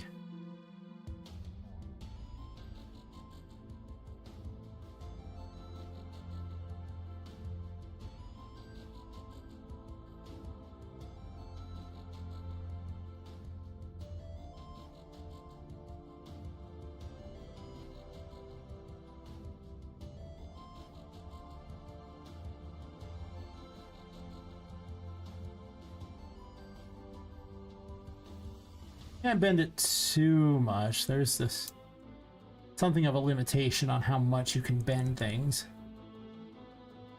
but it's not as much as you might think. Or it's not as little of one. Yeah, it's not as much of a limitation as you could think.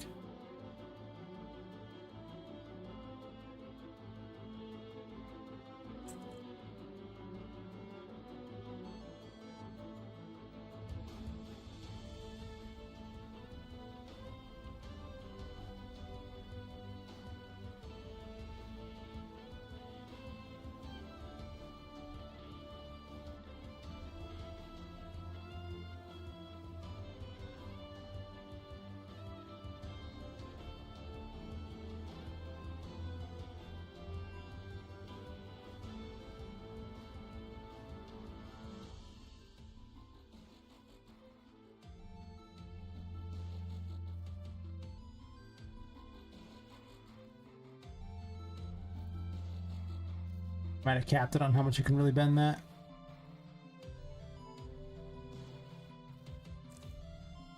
Or have I?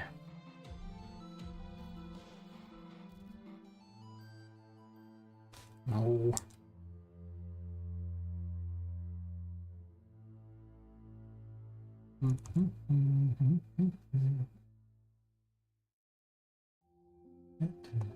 Good to know.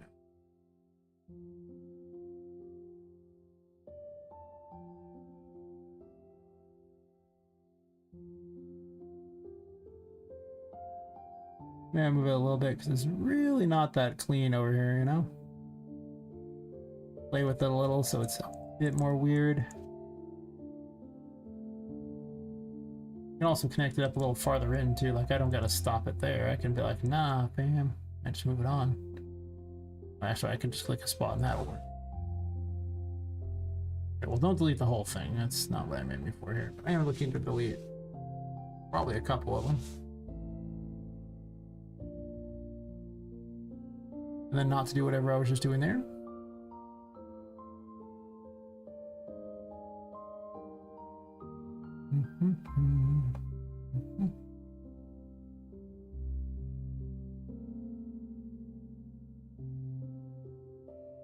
If it's not grossly inefficient, is it really steampunk? I haven't even put steampunk things in here yet. We haven't got to that point yet. I gotta make it look steampunk.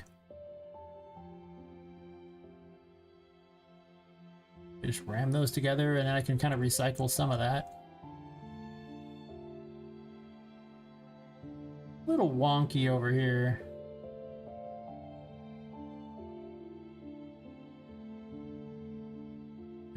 That's fair. I remember once I drank some energy things, like it was like this little Mio thing or something like that, and you added it to water, and I drank so much of it that I was just jittering. From that point on, I stopped drinking that. I was like, oh my god. I didn't think it was that much, but it sure was. Caffeine is, can be dangerous. I think I like this better. I'm obviously gonna get rid of this. I kind of just left it here for the moment. I just delete it. And start following those along there and create a thingy.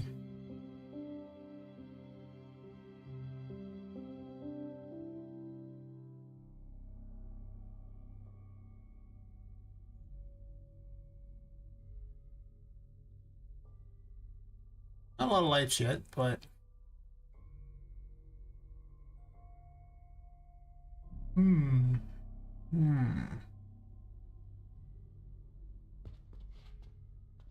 yeah, this is too much. I don't like all that wood there.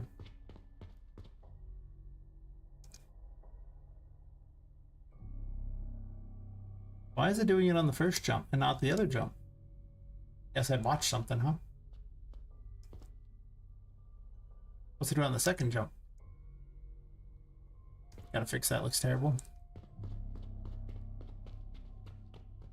Yeah, I think this is way more interesting. Then I can have something in the center, like a centerpiece type of thingy that looks cool.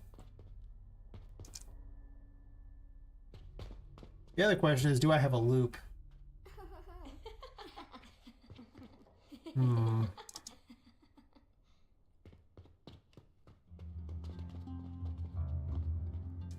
I might not have rails here. I might give up on rails in this spot because I don't know if I want them.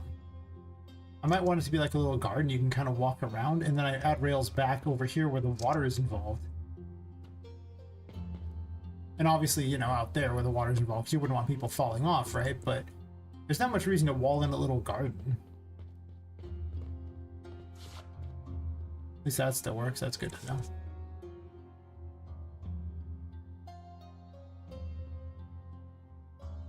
Yeah, I don't like this setup much at all. I think I want to break it midway.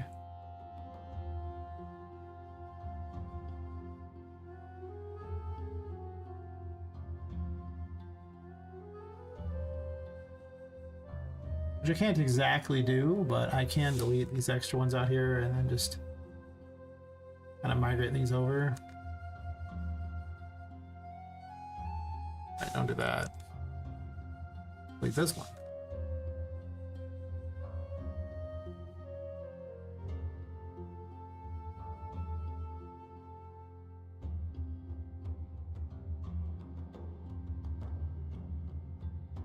More green basically is what I'm aiming for here, and then I just grab one of these and drag it over. Clicky clicky. Clicky clicky. Yeah, do something like that, and then I just wall it off. Put some flowers or something there.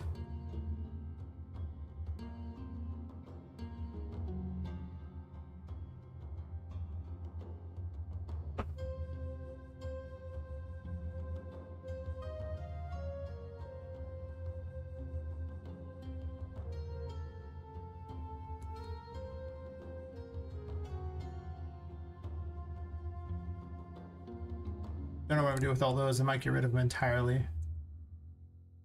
I don't really like them.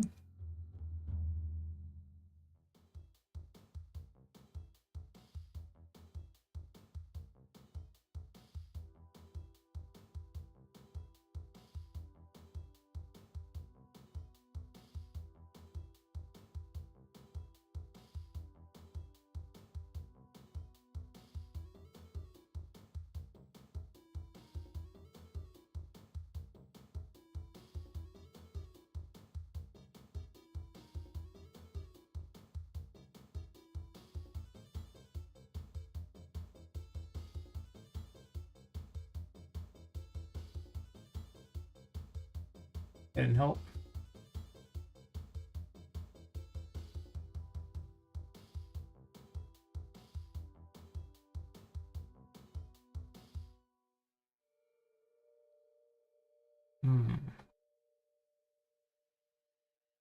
Sometimes getting the right bend can be kind of a challenge. A lot of times you really can't bend it as much as you want to. And sometimes you just have to add an extra bend because it just doesn't quite get you there. Like that. Now it's a lot closer to what I want. Not very close here though.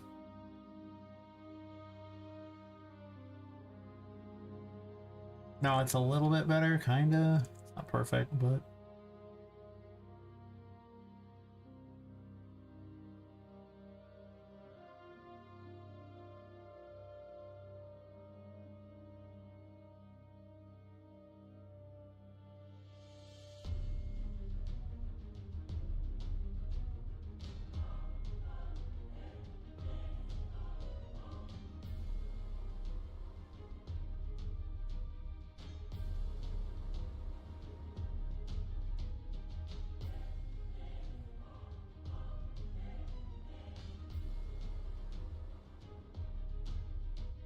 perfect.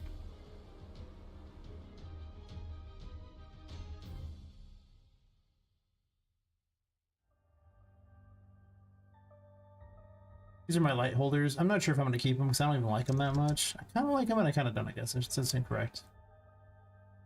They're a little wide though.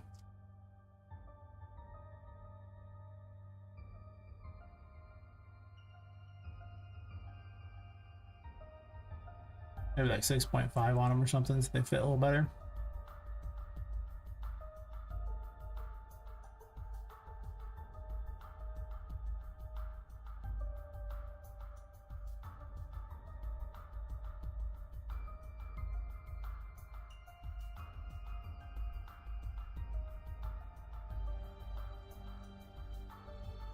In my hypothetical world here, an overhanging thing.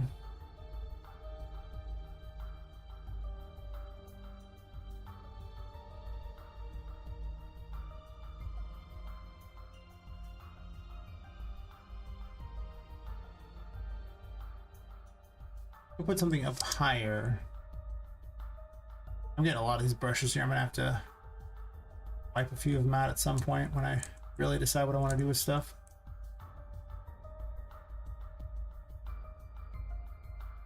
Obviously the pipes are gonna get moved like crazy, so I'm not too worried about them.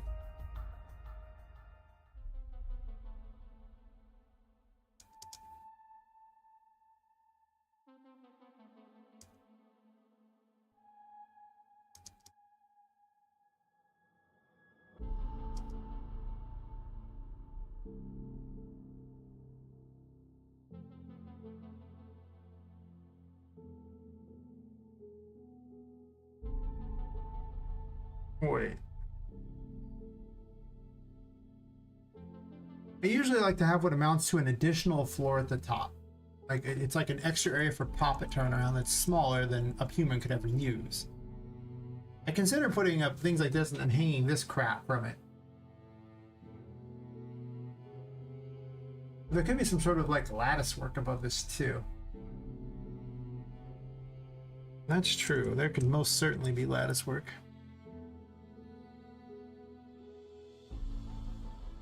I have something that works like that. What if I do? But maybe.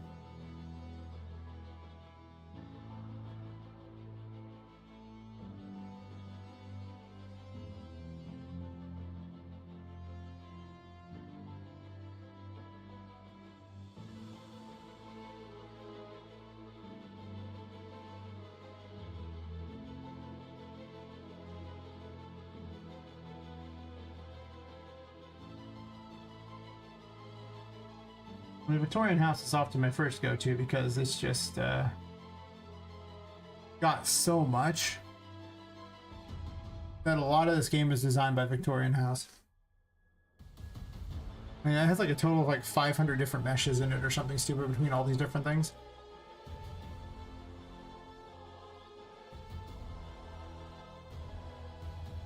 looking for an idea.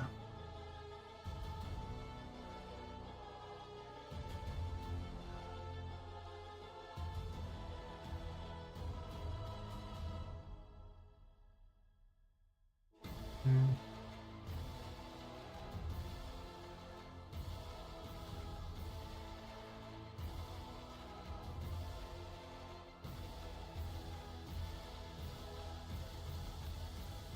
I could have built my pipes out of this too, for that matter. I didn't even need those. I found the faucet finally. I'll add that to my steampunk little washroom at some point.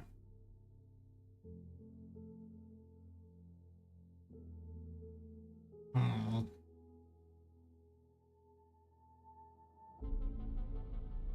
mean, I can still just fall back on pipes too. Like, that's not like a thing I can easily do that.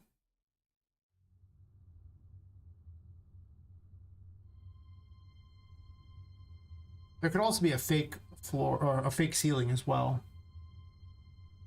And the fake ceiling is at a certain height, thus hiding whatever's going on above.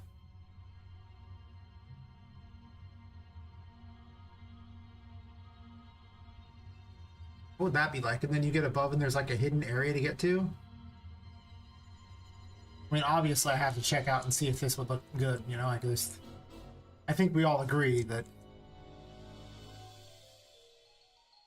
I gotta know, you know, it's important. Let's say I imposed a fake ceiling. The fake ceiling to work would need to be above the doors, obviously. It would need to be kind of about there. Like if it was like a really low ceiling in here, would that be okay? And let's just say it hid the pipes and I moved the pipes up higher, right? Like as long as there's space for the pipes, it'd be acceptable. It can also be thin. Like it doesn't have to be very long or like very tall. Tall.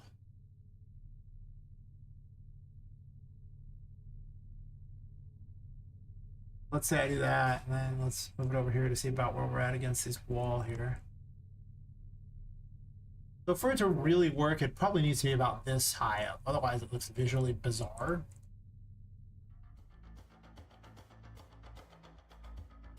If I did that, is this enough space for Papa to run around? Am I wasting my time?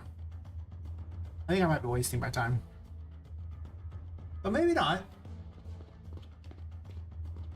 It would give her a place to wander around. She would have nowhere to jump, so it would be once she got up here. But the only problem is you hit the ceiling. The camera gets a little wonky.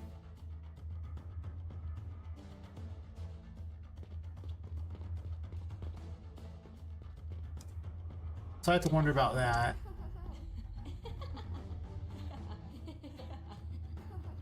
But I could probably work that out. It's just, do I think this would be interesting or not?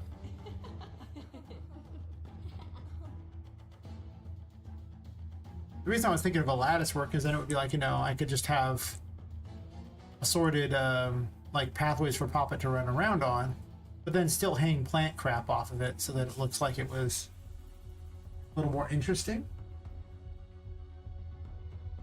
It gives you the ability to run around, whereas this, it seems like it's not that interesting. Like, it's okay. But I really do think it has to be a lattice of some sort if it's going to be anything.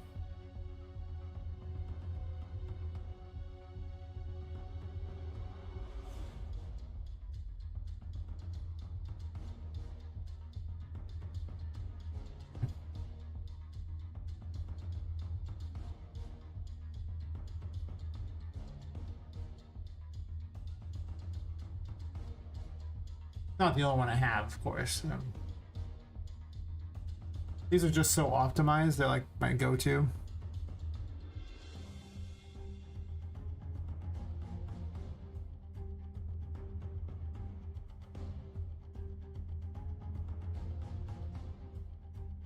A lot of the meshes are pulled from like 3 things, like Sika Mansion, Victorian House, and the steampunk environment.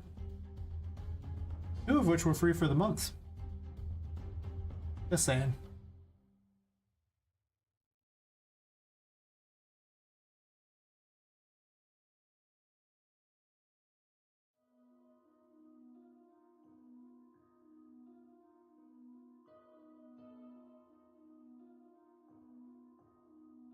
It's not really the lattice work I'm thinking of.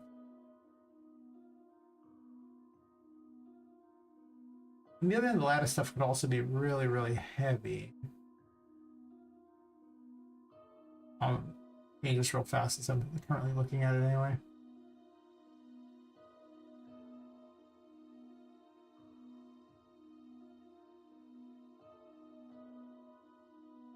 I forgot to add this.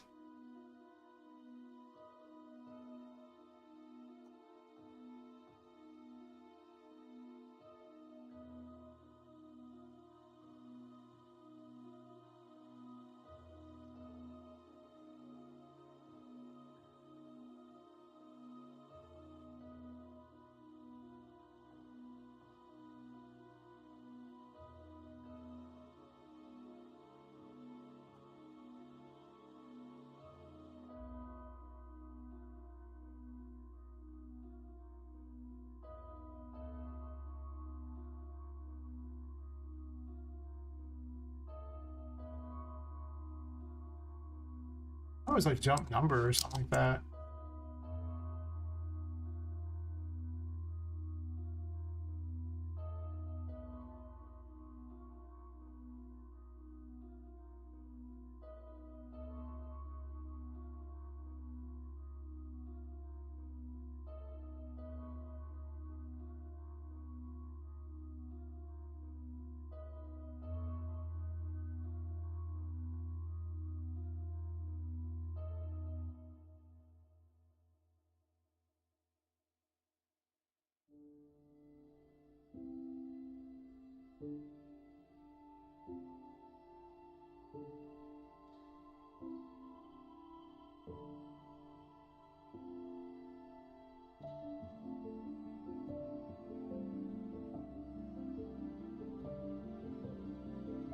I'm gonna open an old version just so I don't have to remember the code.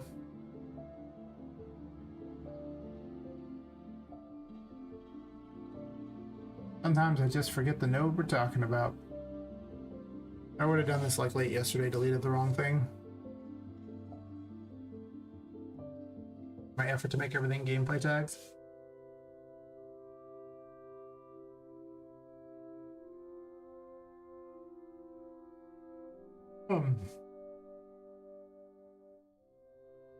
Probably only go 8 hours tonight. I have to get up early for that dental appointment. There's no way I can do what I did today again. It's like sleep 4 whole hours and just get up and wander around, not multiple days in a row.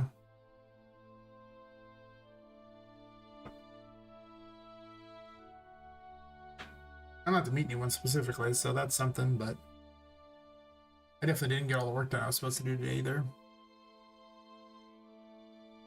Unfortunately, was not what happened. They work on this while I'm waiting. No reason to watch it.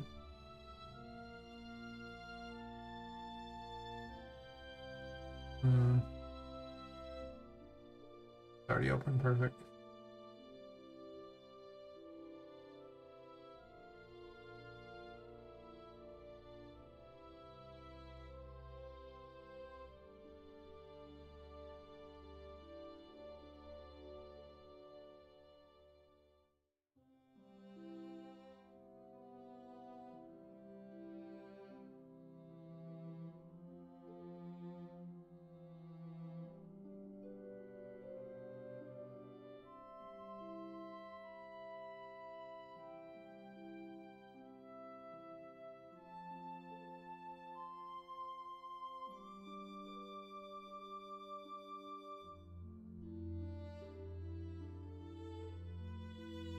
I don't know where I was setting this.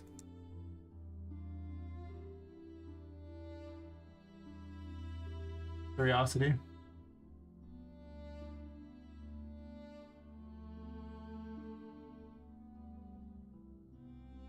It must be done by itself, the engine itself.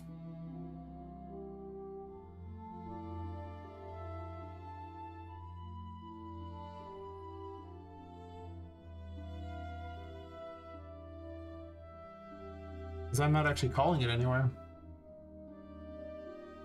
On the other one.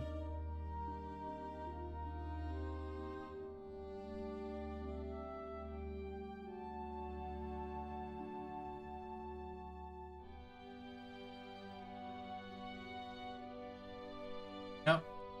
The engine's handling it. Works for me.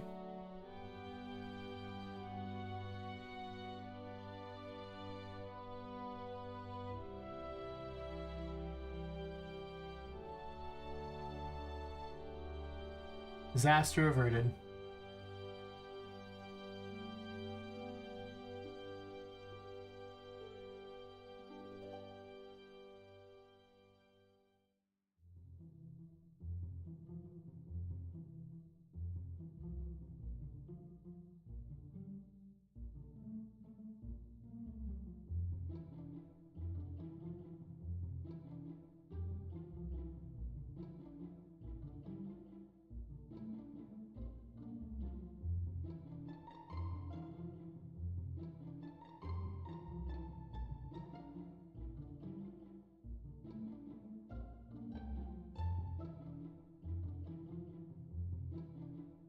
I could come back to something along the lines of just having, like, you know, assorted poles, or even just have assorted pipes up there too to run around on top of. I guess pipes are more on brand anyway. Not wrong.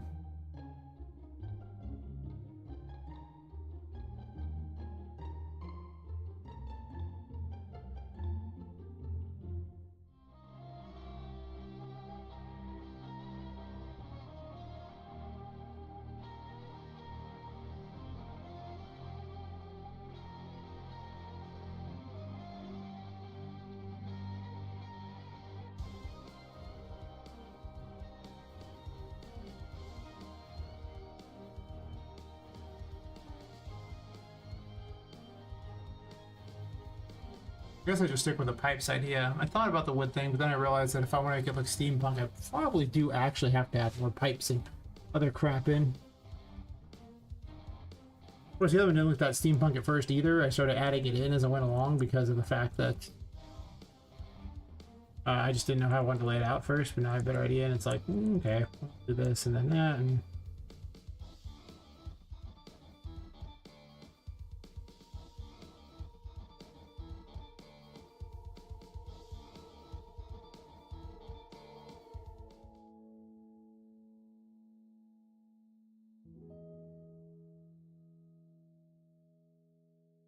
Oh, thanks.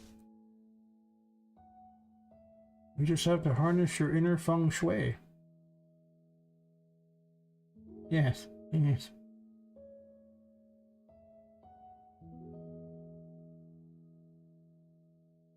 Like, find a way to harness the alternate, you know, universe interior designer of you, right? Like somewhere in some infinite universe, you were an interior designer.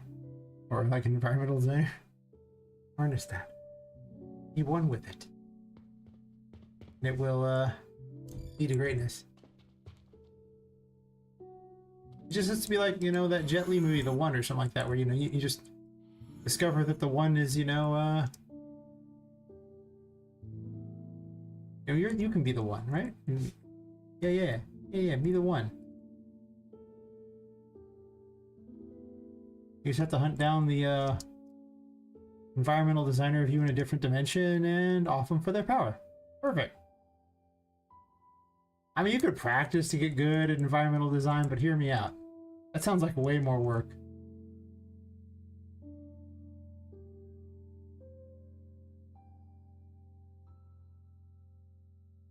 Especially when you could just take out you in an alternate dimension. Like, way more exciting, right?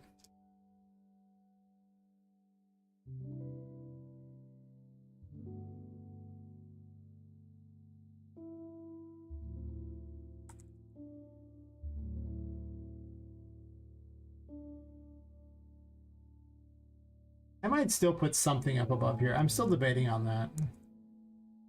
Even if it is just like logs going around. The only problem I have with too many logs is when you come down here, if there's like a million of those things, it'll get kind of annoying.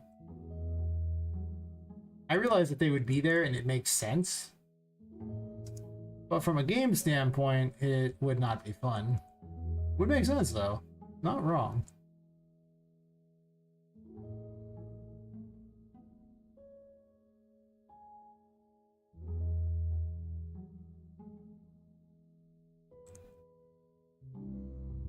Yeah. That's fair. I just like to tinker with things.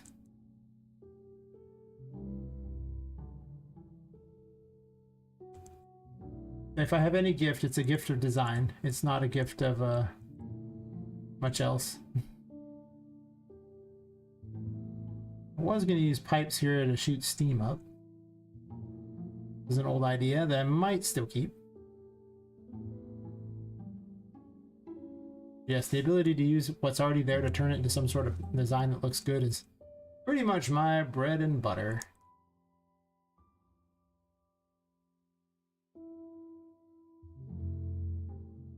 It's just practice.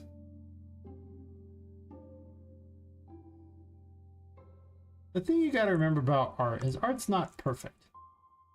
Too many programmers I encounter look at it as a way of like, there's like some like exact methodology to arrive at what you want.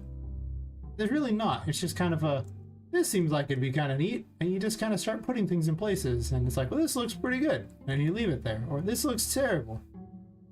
As you'll see, if you look back at things, I've redesigned many rooms many times. It's not like I got it right the first try. This room wasn't even objectively bad looking when I started either. But it just wasn't a game room, it just was a room. Like I say, it's every programmer I encounter, it's literally, they think way too logically about art, and art is not a logical thing. I mean, there's techniques you can do, sure, that will help out, 100%. But unless you're doing, like, you know, stuff that's just realistic as possible, there's a lot of just what amuses you in the moment, and not an exact right path.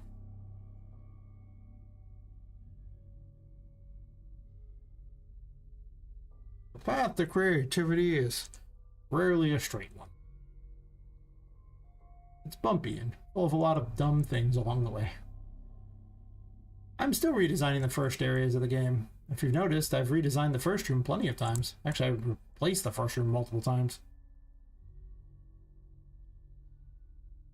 But a lot of what I do now is I'll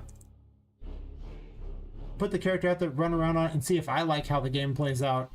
Like that. Like if I was playing the game, would I have fun doing this? And if the answer is yes, I like the room. And if the answer is no, well, I better do something different, because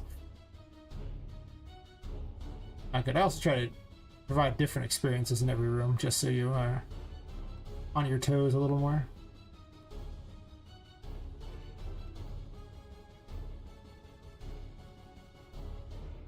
That reminds me. No, no, no.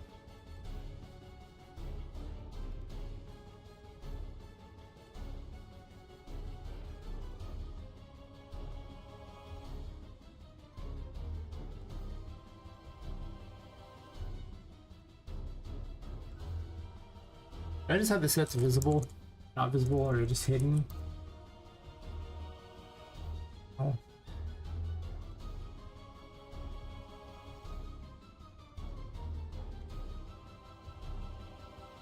Did I just remove it outright? No. Oh, it's not auto-activated.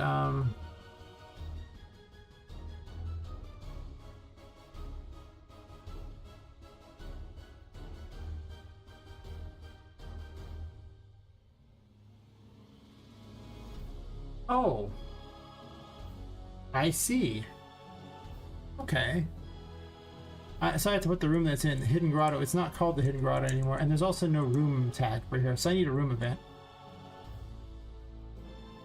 Sneaky little me decided to put a thing in to shut off the particles if I was in the wrong room. But past me didn't inform present me about this. The past me and present me will have to have a conversation later.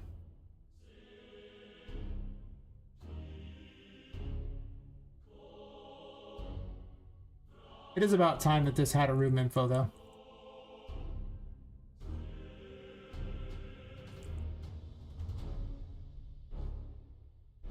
Oh, this is a new room, though. Oh, I made my life hard.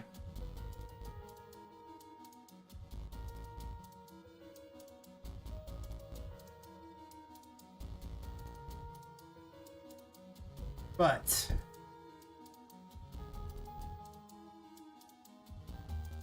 do I want to seal this area off and make it part of that room?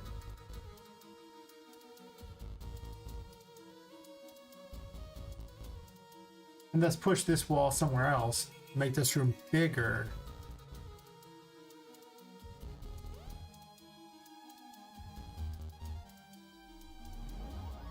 That might be kind of interesting, though I kind of like the setup as it is now.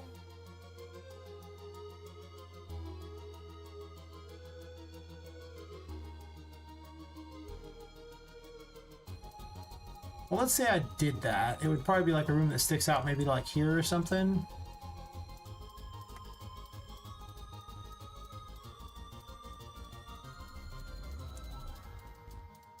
And potentially I want this to be the way down to the next area, because I have this weird funny habit of putting either the boss or like basically the way down right next to the or so I usually put the boss right next to the starting room, because I think it's funny. You're literally just looping around in a circle to eventually get back to the room right next door. There's like one door between you and a boss. So that's a speedrunner's wet dream, by the way. I just thought I'd point that out.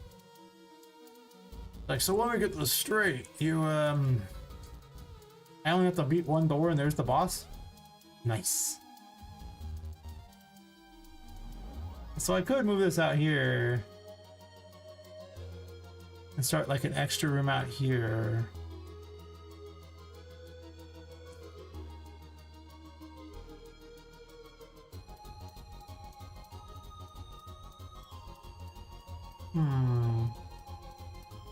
I mean, I'm game.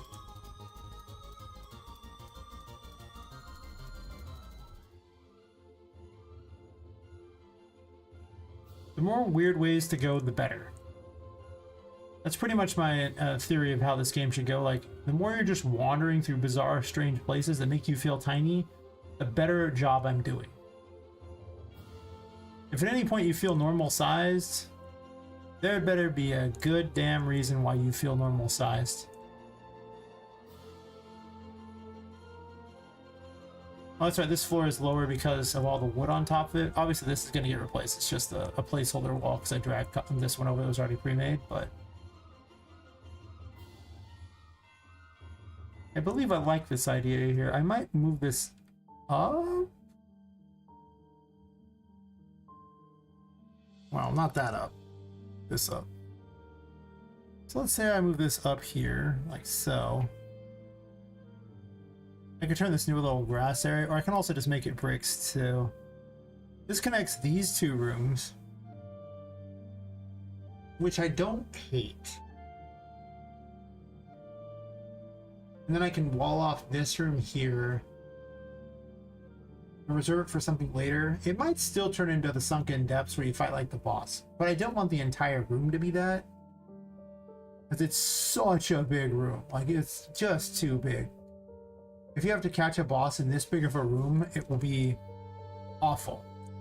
It's an awful experience that you will not want to do.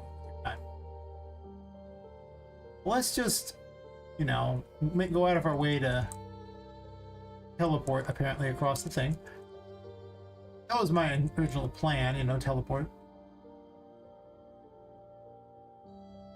So let's do this.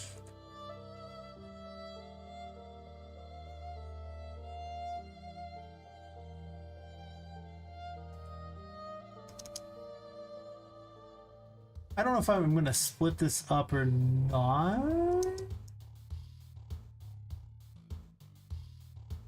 I do want underwater areas, but I also don't know how the game will play underwater either. I'll also move this over so it connects a little better, I think. So I'll probably just push the glass in. How far in's debatable, but probably like that, I guess. Maybe slightly farther because of the way those are set up, or maybe I'll just push these out.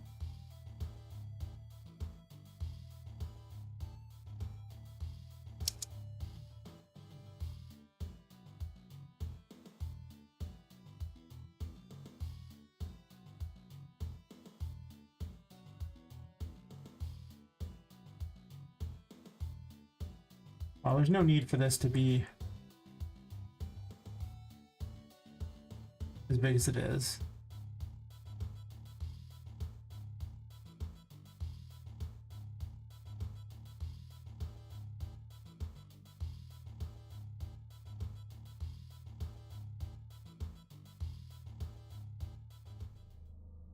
I could brick it off, or am I gonna do like the grass texture everywhere in here?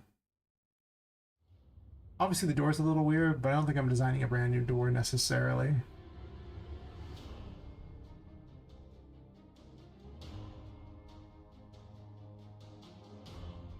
I can also have rooms that are designed not for people.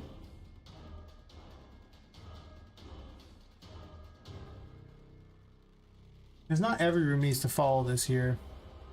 I'm pretty certain this will be the room you go down at. I'm pretty certain that's my plan here.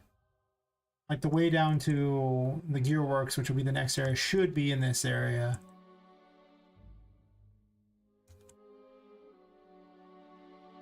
I don't know if I'm going to use this stairway thing or not. I might not, because I don't know if I care. Per se? I'll just squeeze it out a little bit there. It can go slightly into the wall. I'm going to redesign later, obviously, to be a little better? Question mark?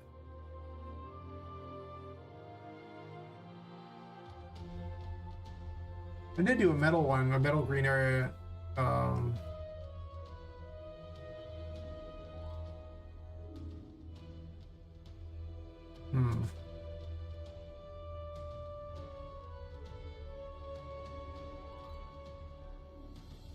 I always lose where these are at. EP Master Materials, that's what it was. Materials, instances, examples. Both, I believe, are the ones.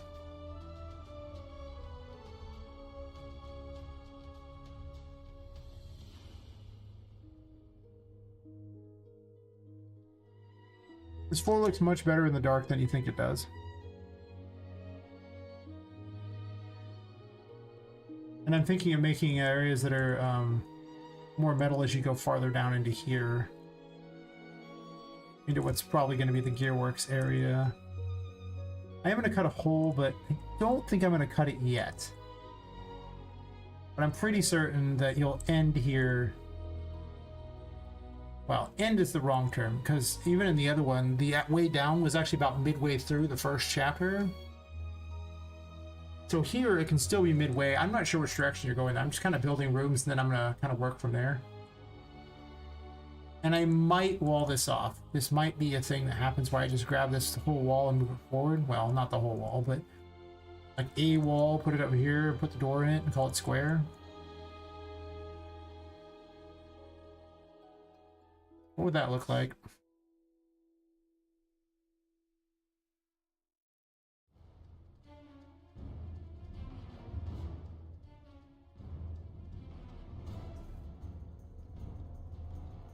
I do kind of like this setup, though. I do. I think I'm going to keep it where it is. I like the setup too much. I'll veto the weird idea I had. But that does not mean I can't have a little fun with this.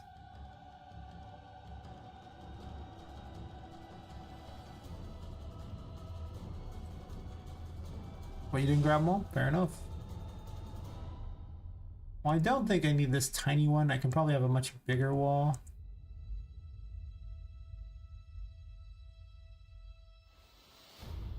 Actually, this will probably be awful to move. I try to move it all at once. I'm kind of getting a lot of brushes here, so I got to be careful about that because the computer will pop probably. I don't know if that's entirely true, but it feels like it'll pop.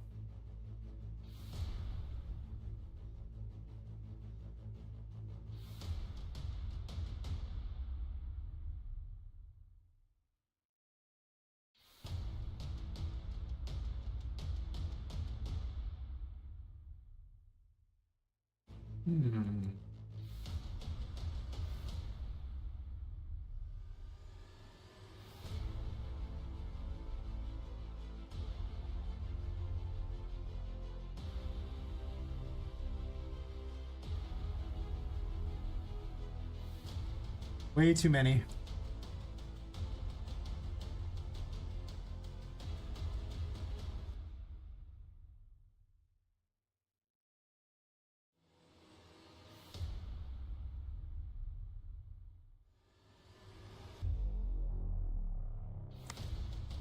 You good?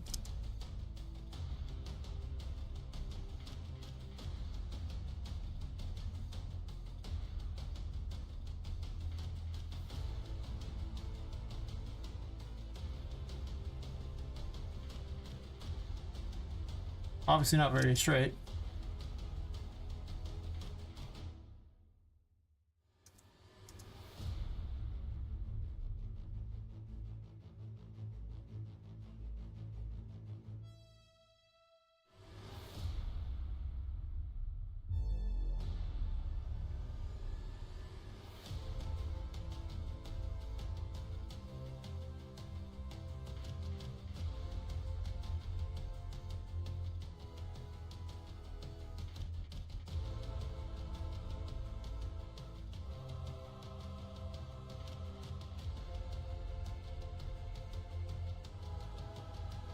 I'm okay with the pipes sticking off there. I don't care about that.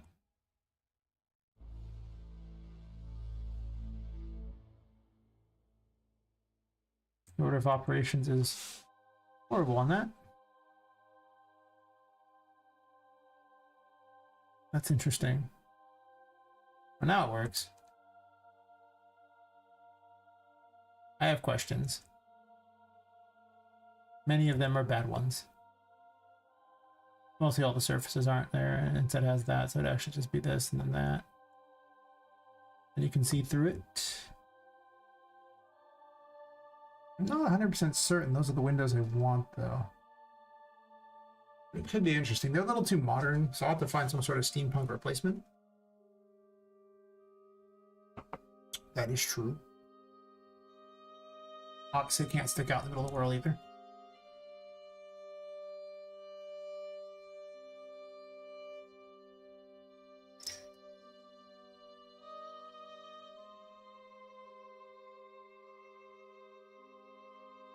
Job 1, make something. Job 2, make it better.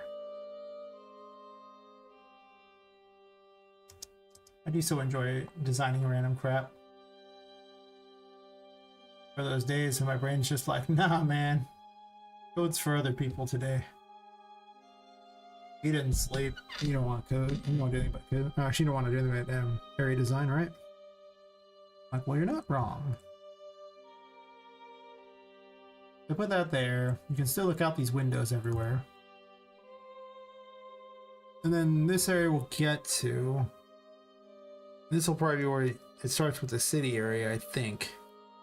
Maybe even let you look out the windows and see it.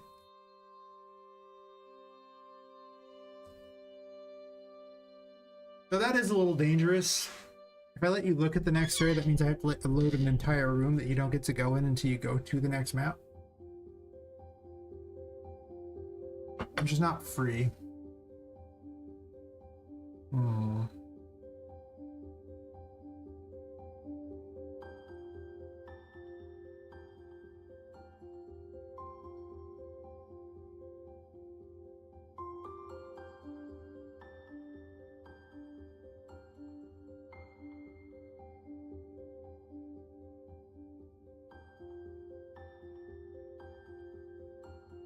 Guess I didn't have glass selected. Fair enough.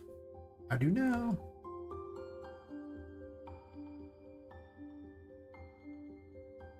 Well, that's awkward.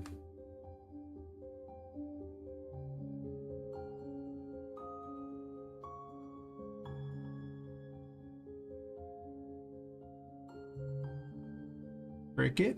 Grab this side. Blast the side.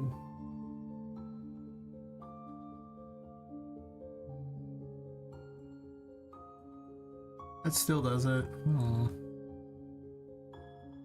Interesting. Have to be careful about it going through anything. It has to be not going through. Assuming I'm going to use these. I don't know if I am. That's kind of a bit much to expect, I think. Because I don't think that they match terribly well. I also think this needs to go over some.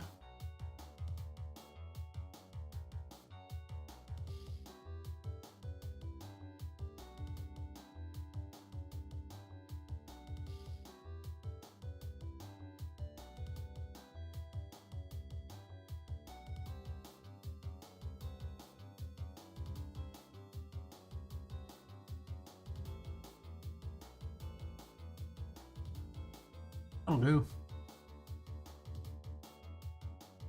Cut that part.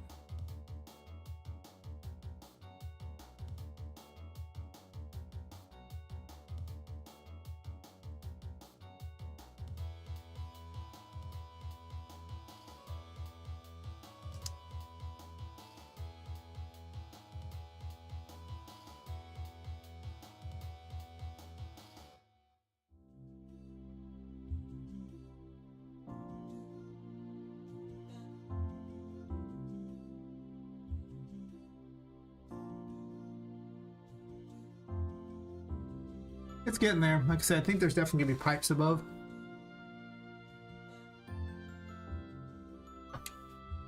The question becomes pipes you can run on top of or pipes you can run inside of. Originally I had some pipes you could run inside of because I was gonna have you run between areas, but due to the limitations of, well, the engine as far as I can tell, that's a bad plan. So there's going to be no entrance from the other one there. I had this pipe going up here and all that. I was originally going to have a way you could sneak through with the Moon Tarot, but it's possible later on I try to merge it all back together, maybe into a giant level, but at least for designing purposes, I don't want to do that. Also, now I can make this level the worst loading thing in the world with like 40 brushes, and it doesn't matter because it's not even affecting the other levels, so who cares? That's kind of nice. I like that. It is kind of nice. I'll have to redesign these so you can go up above the things like that and get up onto things. I'm thinking I want to have some sort of like pipes that are like, you basically take the mushrooms to get to the pipes. So I had to be careful with that one because I don't want to block the stairs and things going down necessarily. I'll put some hypotheticals in places. I'll probably take a quick bio break after that so I can move around a bit. I've been sitting for a while, 4.5 hours or something. I did get it briefly earlier. Yeah, I think I want to have like mushrooms getting up to here and then into here. And then have a way into this pipe system out here. Have some way to climb the mushrooms up here. Maybe not even a bunch of mushrooms, maybe just like a few mushrooms, or maybe you just hop onto these mushrooms. I'm gonna want to move them around a lot though, because clearly it looks boring right now. Like it's just, they're not very different. They're just kind of there. I'll probably need something else to kind of make it more interesting. Even if it's just more mushrooms, maybe.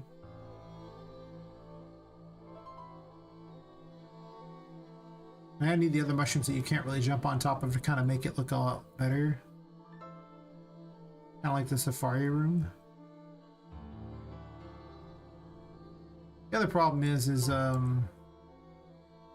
don't want you to hit the pipes when you're jumping either. So that's a thing that I'll have to make note of. And there's no way you can make this jump. You would need double jump to have any hope. I don't know how quickly you want to give out double jump. I mean, it's an ability you kind of want to give out earlier overall because there's more powerful abilities, but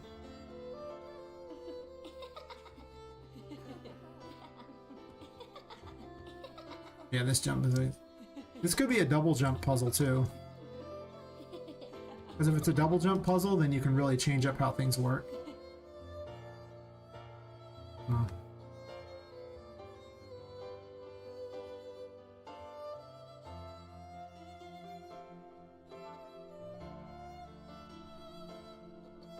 Yeah, I'll think of something on it.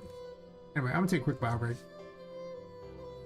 Move around a tiny bit or something. And I likes to stop falling asleep. I'll be back.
Starting an ad break, fair enough.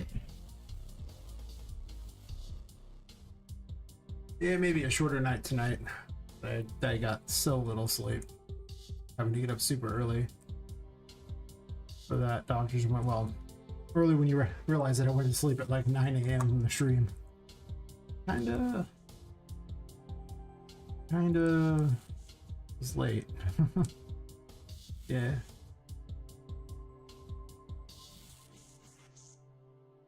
May cap it at 6 hours tonight. I'm gonna have to get up super early tomorrow as well. I don't know if I'll make it super long tonight, even when I want to.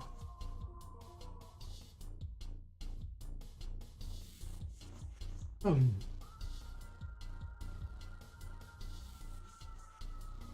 may possibly come back to this room and do it later too.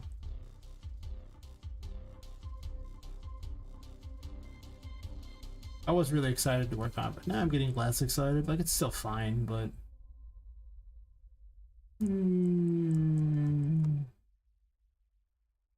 Yeah, I'll keep this one straight. I think it's fine.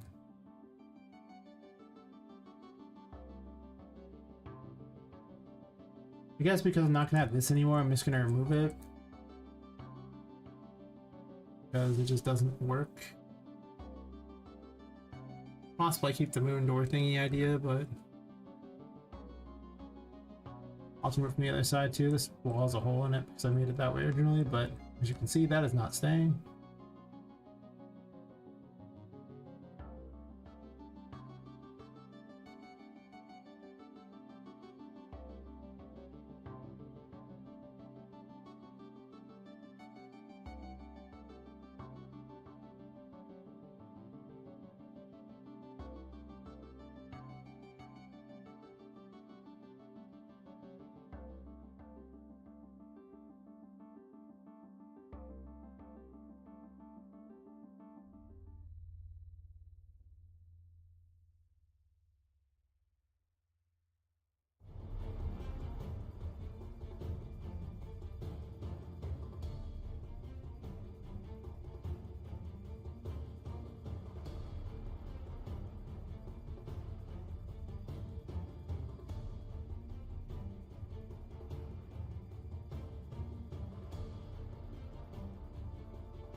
Just flashbanged myself. Aim to escape the sun in video games, geez.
Which was again such a weird angle that I thought it was that was sticking out, but it's not. It's not the way I thought.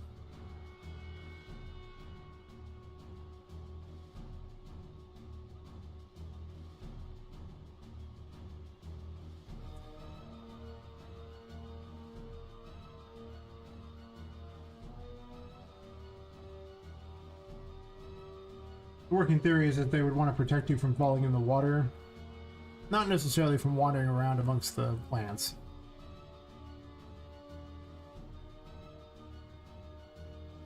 I shrunk these in size, didn't I? I think like a 7 or something. 6.5, sure.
I usually end up changing these out because I don't like the fact that you can't see them as the player. Like for a human, it would make a great deal of sense, but when you're playing as the player and it's just like right above you, you don't really notice them.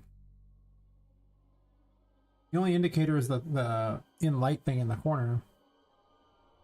It's fine, but like right here, it really doesn't show up. Also, the light could probably be set to better, but Poppet's always got a light on her now, so she looks way better.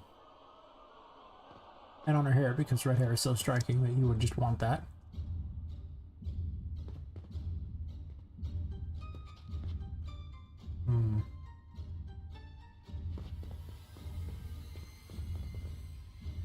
Oh yeah, I was gonna put a room thingy in here. I needed that to set these off. I'm dumb.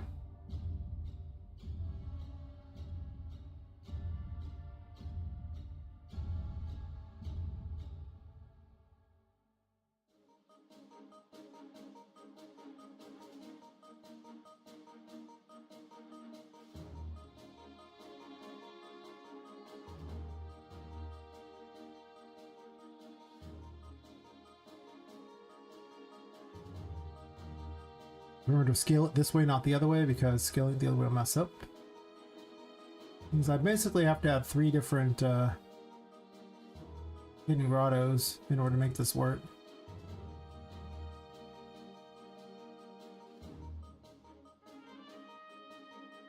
A giant one and then 2 small ones.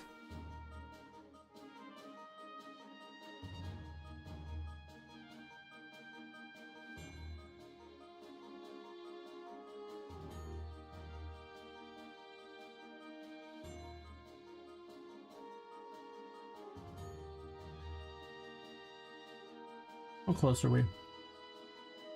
Getting there.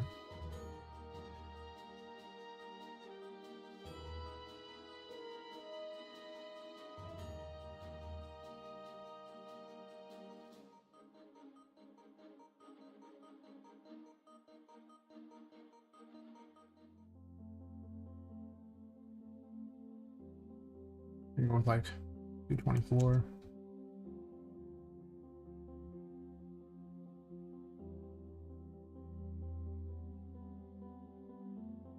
Yeah, P20 is probably correct.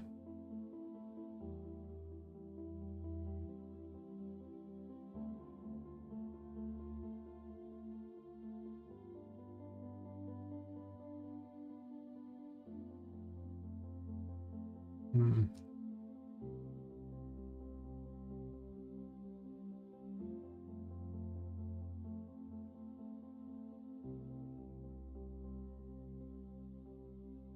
Hmm.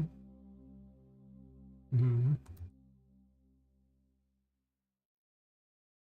And then it only needs to cover this main area here.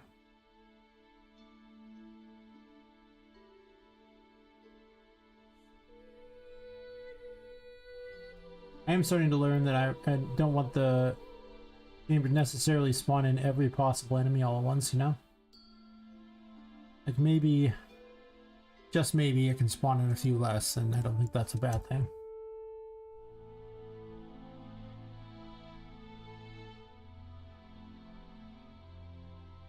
Alright, and then I believe, actually that number is going to be different. I thought it was a specific number here, but I want one for different for under the water than above the water.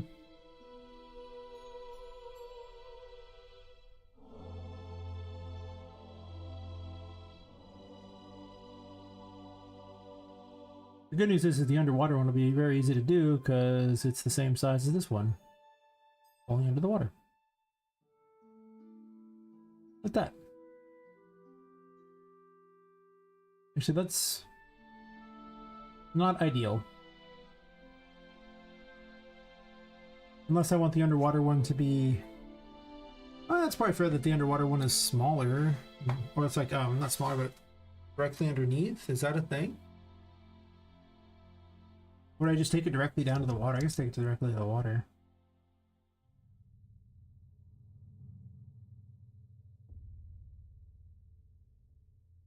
Not completely lined up, but it's close enough.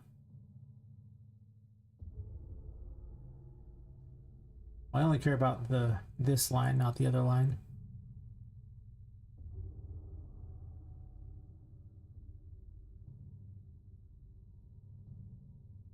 Okay. Hidden grotto.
I just switch this to a struct as well.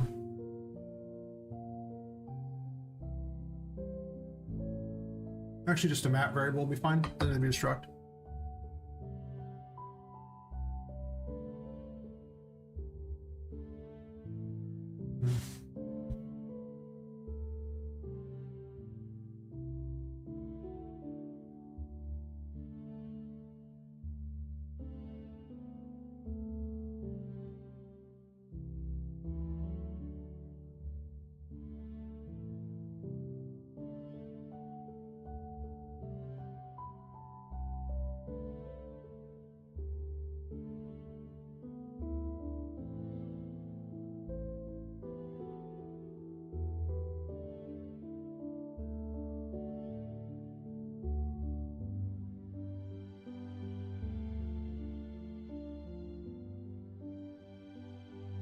I'm debating on if I want to struct because I might want something else for the rooms, but I don't know what else I want. It's kind of the problem. There's not too much I need, especially on Poppet. But I could store all the information for the rooms in there and then pull them from the map too.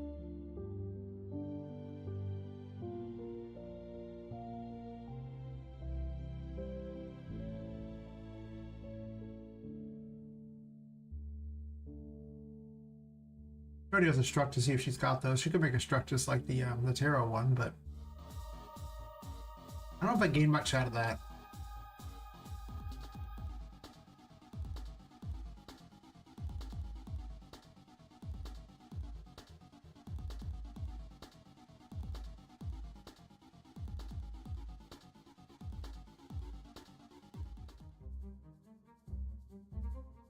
Oh, no integer. I want noun-based soft object reference.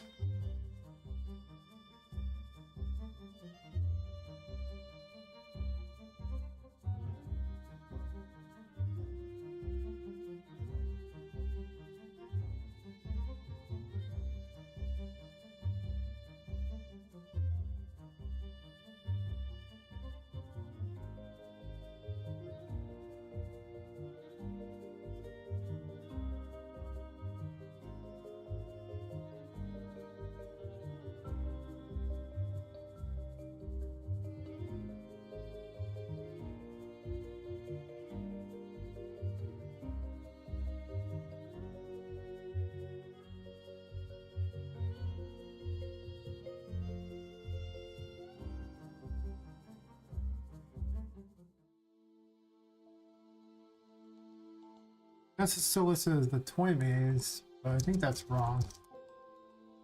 This might eventually get swapped out too.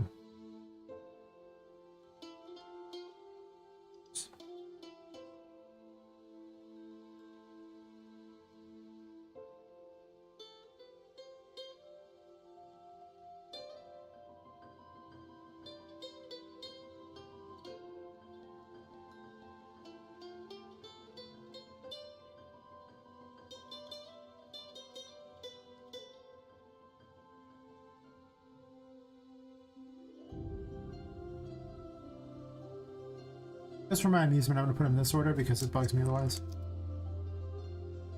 But the read work, that seems awful. Why would you do this thing? I don't understand.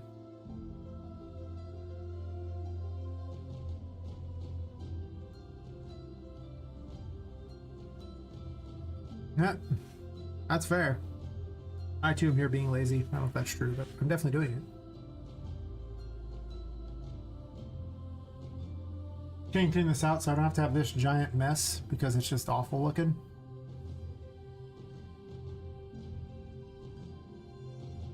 And it's only going to get more gross as the more rooms are added to the game. So to save the life heating, I am actually adding all the rooms.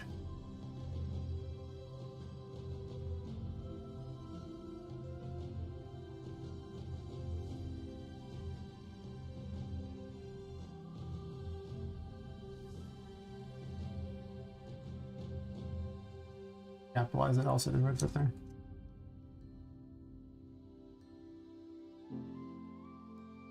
Well, you could do that, but then you know what happens, right? You just have this giant mess inside of a macro or a function. What have you really accomplished that point? You neatened up the grid and the graph here? Cool, I guess, but what did that really do?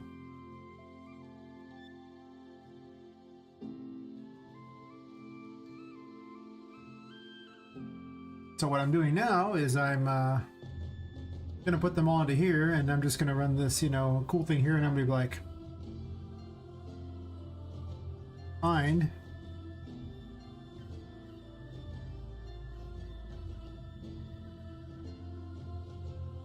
and then I'm gonna run one node that sets the music, and it'll look a lot like this, and all this crap here is getting replaced by this.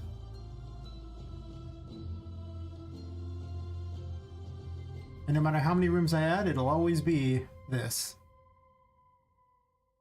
But I do have to add all the room names to this here because it's basically, I'm just putting this essentially into a map variable. That's why I'm doing it. It's gonna be way better. Make no mistake about it, it's gonna be good.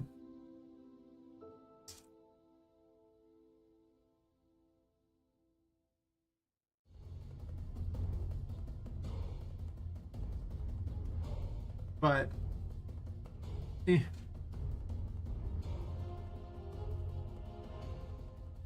gonna take a minute.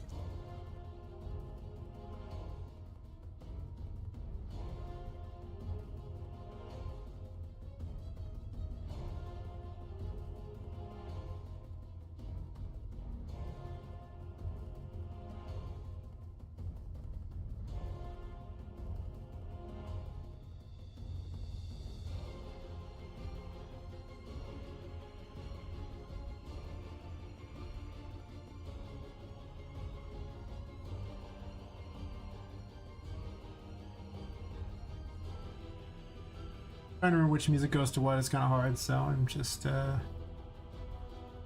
cheating.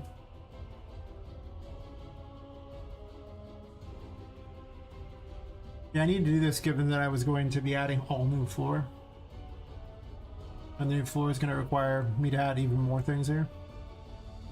I used to do this system a lot, this setup. In fact, I think the last week I've removed so much of this particular system from here. Fine to start out, but it's really just not there. Like, it's just not very expandable.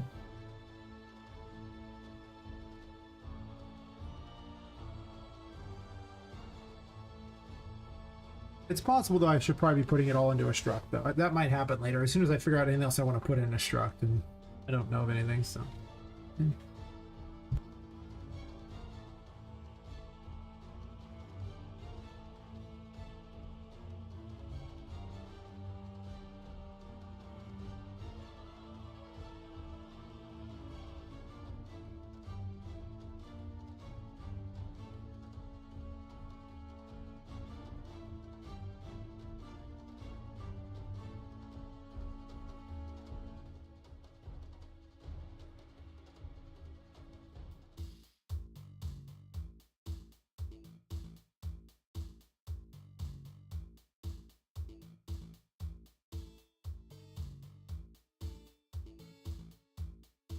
Guess I already had the hidden grotto.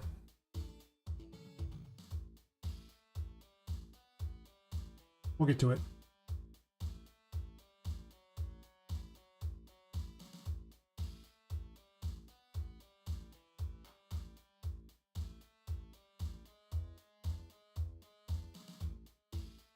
What was the music I had for it?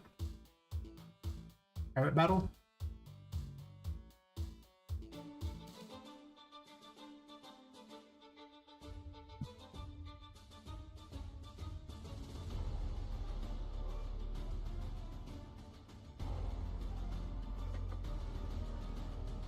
This is very much not the right music for the Hidden Grotto in my mind. I just like to say that. It's very much not what I'm thinking. I'll have to pick something out. And I guess it doesn't really matter. Right? I'm probably going to change it over time anyway. That's something I like better.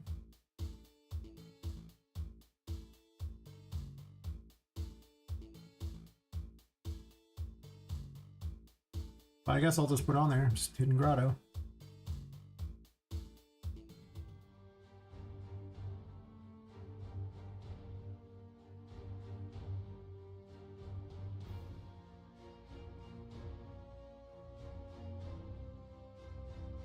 I guess I'm just going to call these underwater areas as exactly that. Now we use Pirate Battle for it, just gotta have a better one. And that could easily get changed in the future. What would you use for underwater? Do I have an underwater? I don't even know.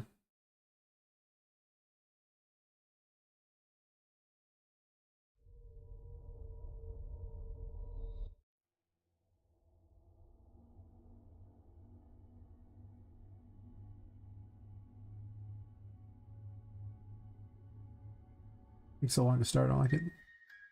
Nope. Nope.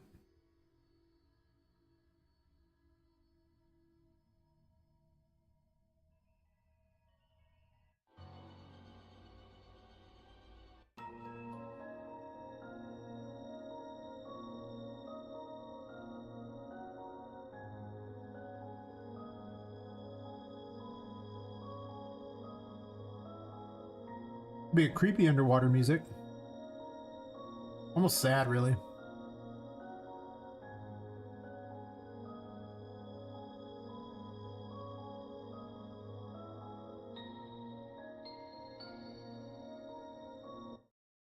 Why not? I mean, it'll 100% get changed later, but I'm also not going to invest a lot of time into that. What was it? Nope.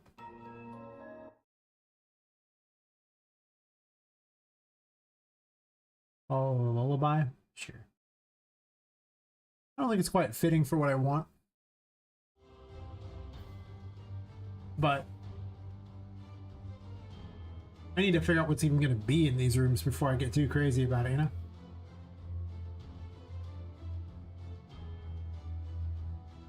I guess I'll put the Broken World on there because it actually uses music. The other ones I don't think I'm going to bother with right now.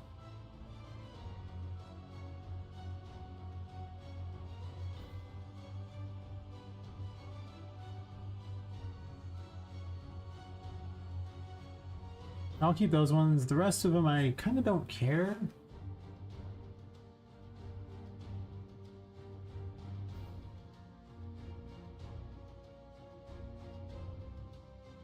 I guess I can put a default funny horror. Well, there's no default option in this, so I guess if none.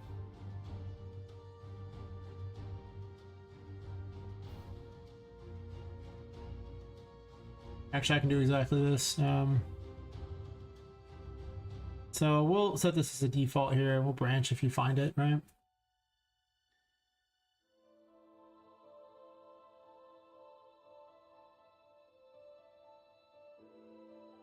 Admittedly, I might use funny horror for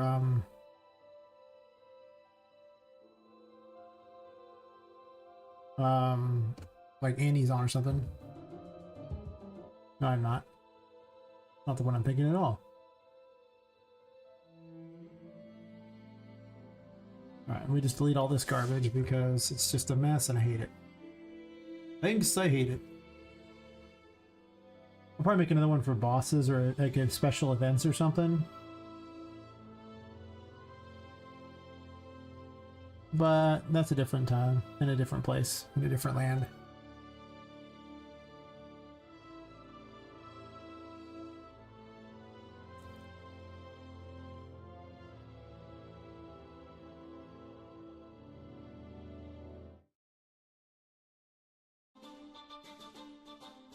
Oh, see, it works now.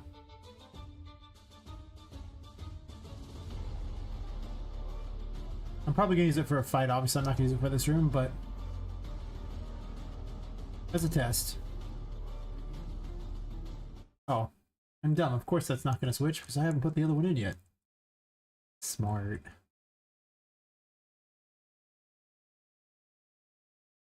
Maybe the most smart that was ever smarted.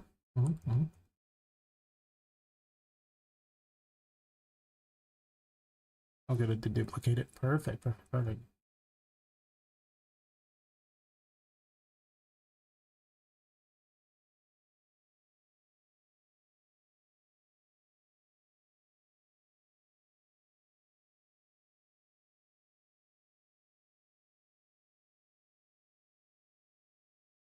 Underwater is clearly not as tall.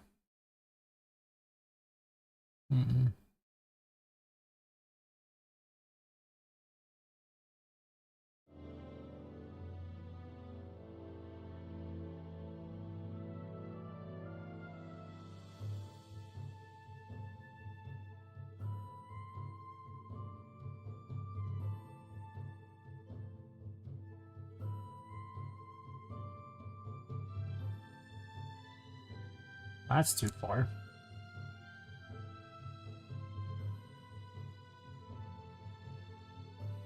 No, you.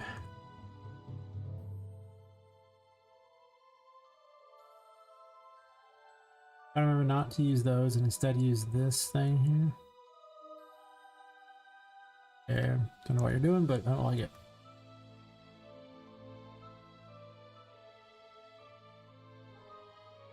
Actually, I do want to see this because I want to see which direction I'm talking about, but I'm pretty sure it doesn't matter.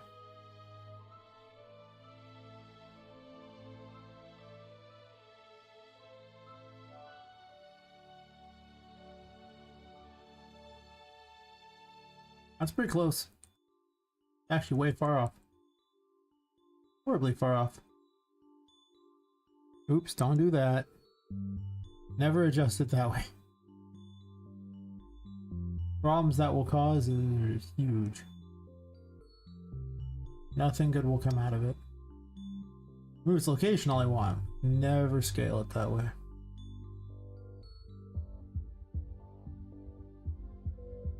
How far down we talking?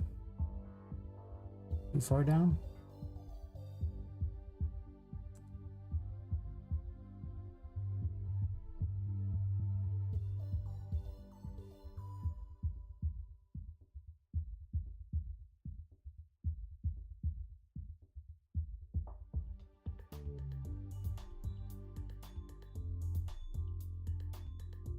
That's probably acceptable. Not that acceptable. Needs to be down a little bit. Probably on the sides here, buddy.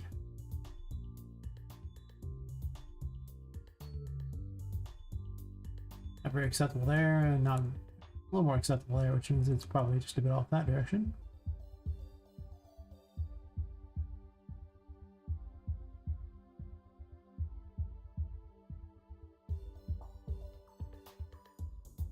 Honestly, I can just use the same music I was using for the other one for Hidden Grotto. It doesn't really need to change, I don't think.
Need some good underwater music.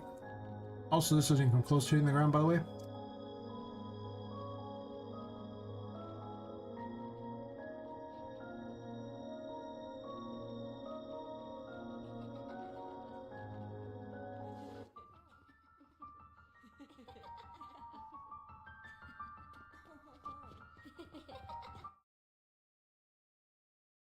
Slowly but surely it comes together. I could just put enemy spawners out there too. I can also place enemies individually in locations as well, since that's what the room thingy does, is place stuff in locations.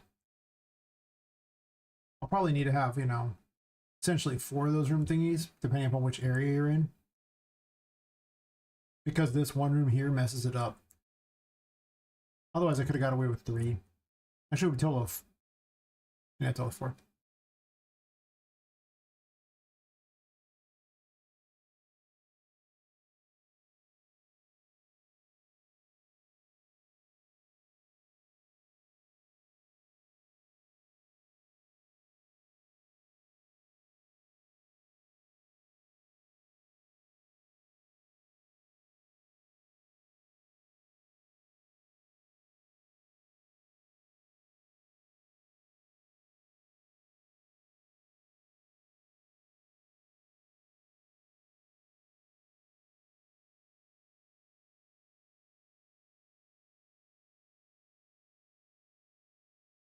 Go ahead and check the geysers. Only reason to set this up.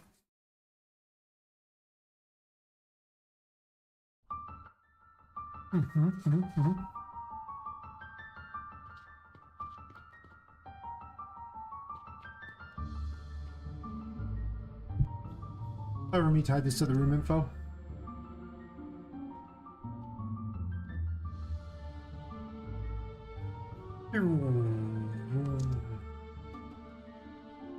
Oh no, people.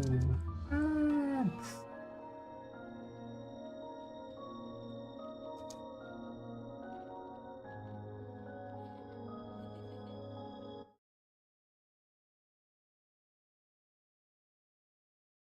I don't even know what to do with all this underwater crap yet. It's possible I allow for some kind of swimming or something, in which case I won't need to worry too much about a lot of this crap.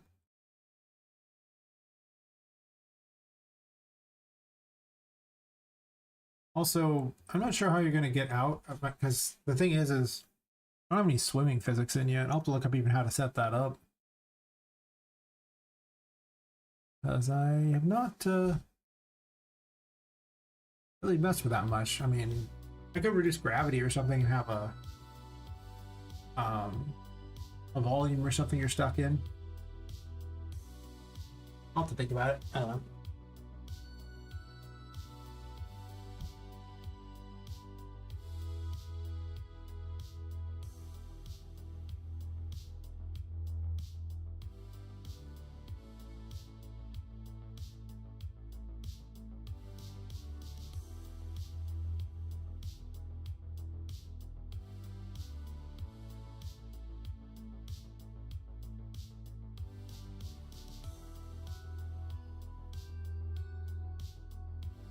Mhm.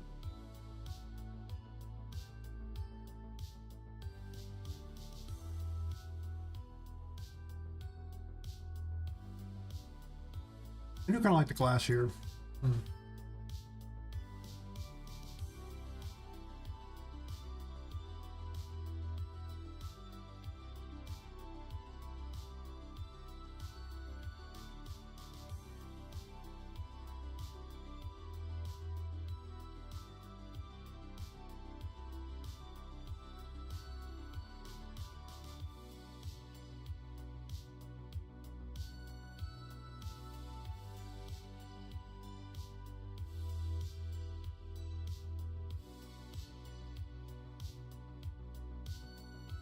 Fair. Never be afraid to be inspired by a good idea.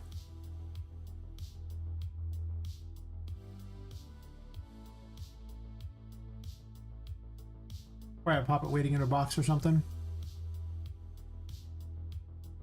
Wait, did I resize this one like an idiot?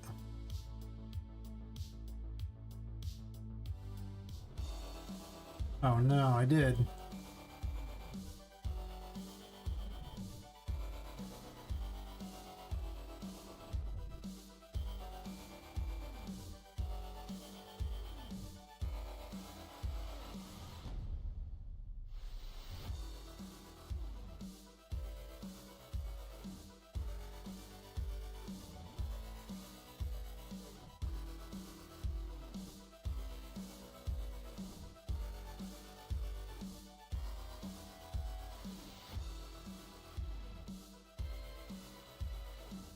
Close enough.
Funny, when it came to my title scene, I actually just put Poppet in a box with Charlotte in there and then have like thunder with lightning like going on in the background, even though there's like no storms in the game whatsoever.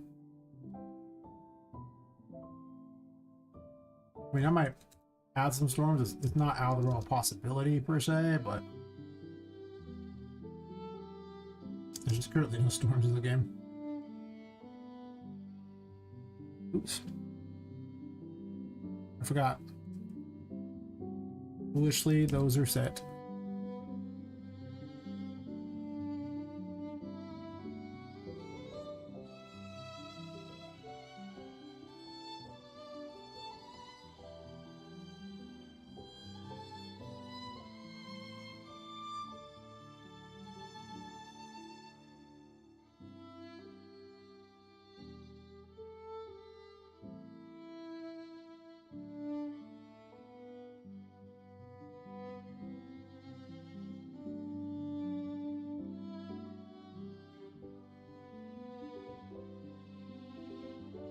Well, that's what I did. An actual level. Just that's what I load up on. It just auto plays, you know, the main menu. Poppet's just sitting in the background.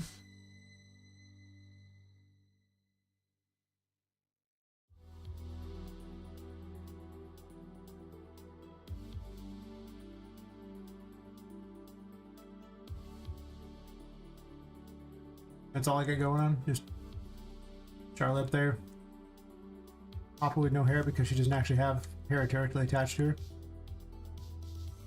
The camera thingy. This thing moves back and forth for some reason. A rainstorm going on because, you know, reasons. I'll probably change it, but I mean,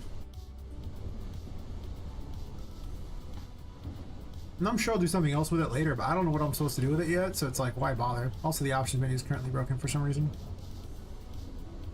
But it seems fine. Also, still loading shaders. It just seems like it's missing something to me. You know, it's just not there. Just my thoughts on it. Also, if it ever loads those shaders, it's just taking forever. Do the shaders. Hurry up. I don't know what they're shading, but something. Something has to be shaded.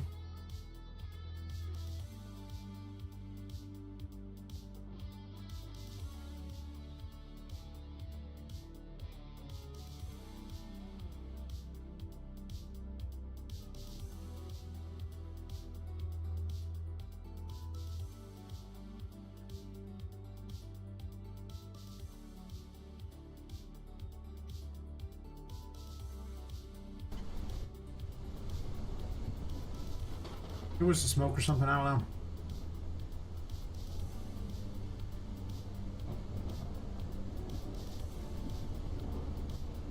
know.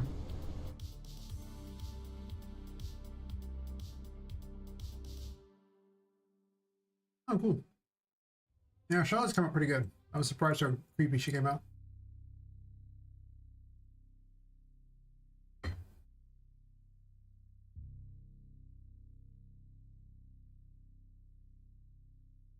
Got to remember that she thinks creepier than little girls. After all, they play with dolls all day. Dolls are already pretty creepy, so I mean, just imagine. You leave some like child alone with that all the time. What kind of a monster are you making? No good's gonna come out of it.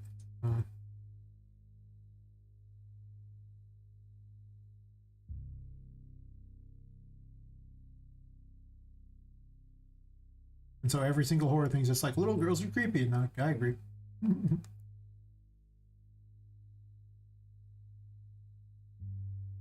So much agreement.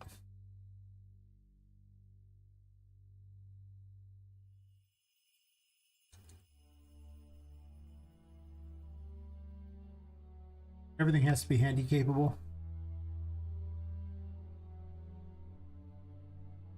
Building codes, yeah, that's it. Not because I want the AI to have an easy time going up and down ramps. Never. Possibly from laziness. Honestly, I think it's just smart level design. When you're trying to design for a solo thing there, you shouldn't put such a burden on yourself to make a really complicated AI if you don't have to. You can if you want, but eh.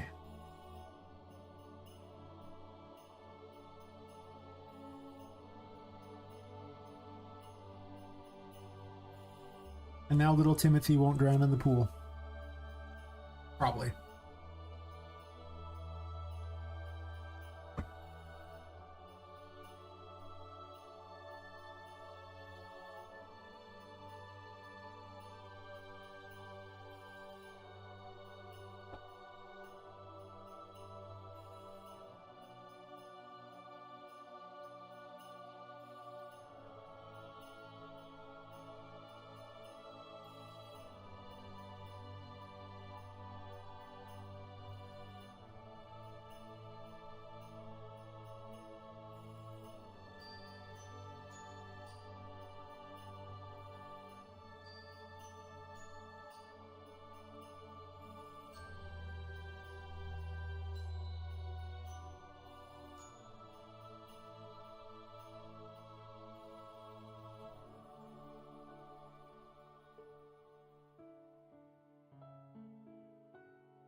I don't know if you can make this distance or not, but I'm gonna see. Might be able to. They do grow big.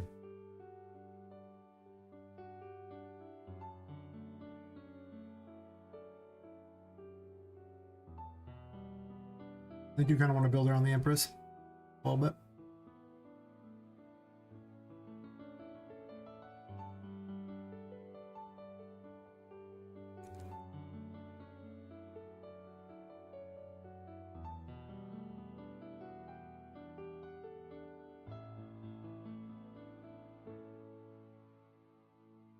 Need something else to jump onto to get over here, probably. We'll set up a target area and then move from there. Just have an idea of where I want everyone to get to, and then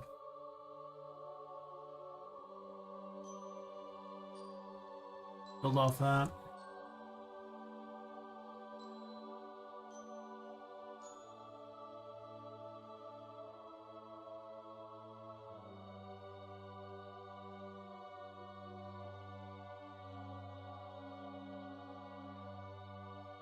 This might not work so hot because getting into the pipes is not that easy or any real small space due to the fact that Poppet will hit off the edges of it.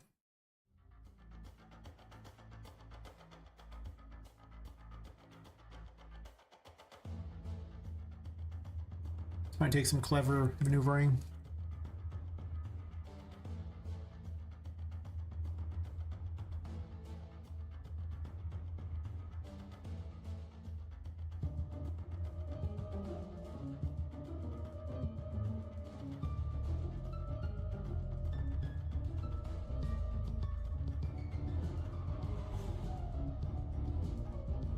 That's not possible.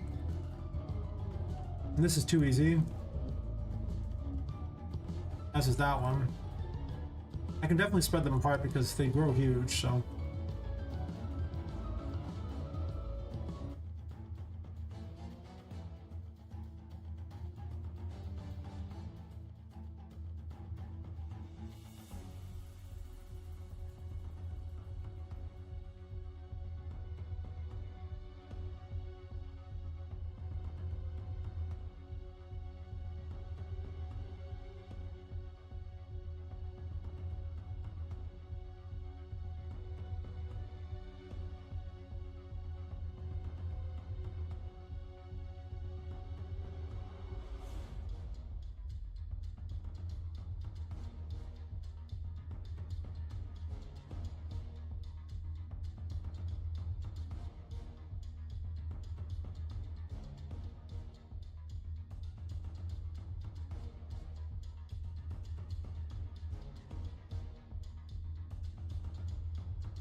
Yeah, right.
Nope.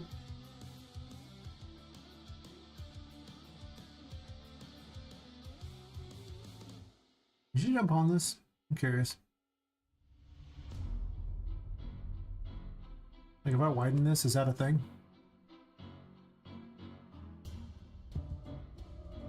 I might replace those with pipes.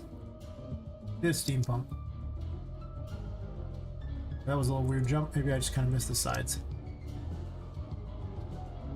So you can jump on it. It's a little wonky.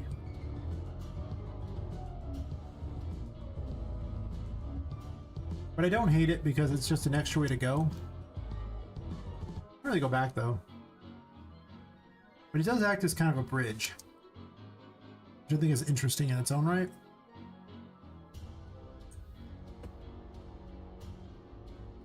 It is possible I do pipes instead.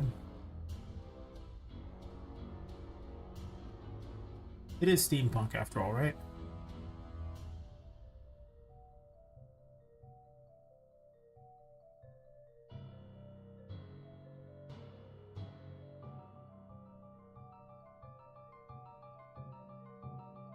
I don't have a lot of steampunk in here yet. Soon. Soon. I mean, there's little steampunk bulbs in these, so that's true. Same bulb for everything. Just like real life. Why get a million different bulbs when you have one that works? Ain't no need to change that thing. These are actually really short. I think this one's in the ground.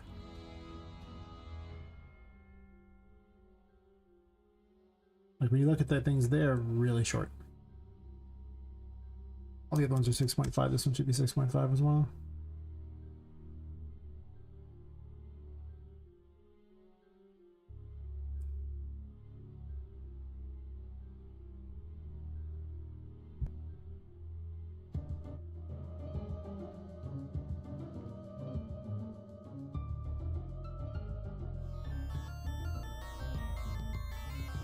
Probably just a hidden grotto.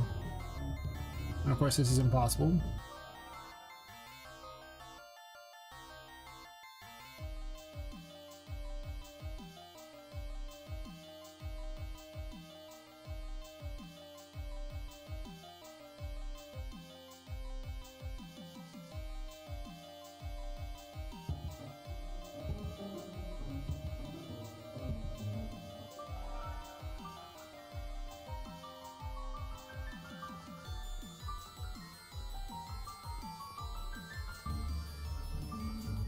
Got all that way and I gotta stop by this, huh?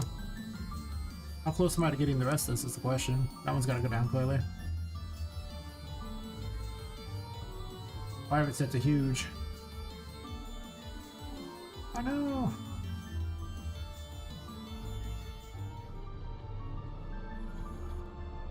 Well, that would make it easy to get in.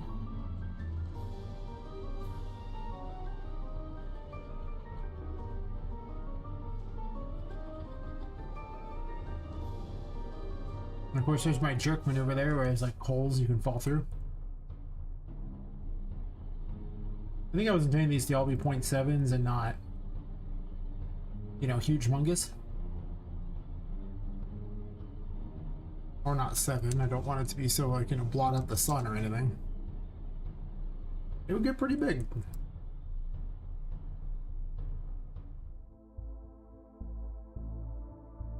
Actually. Let's just do this.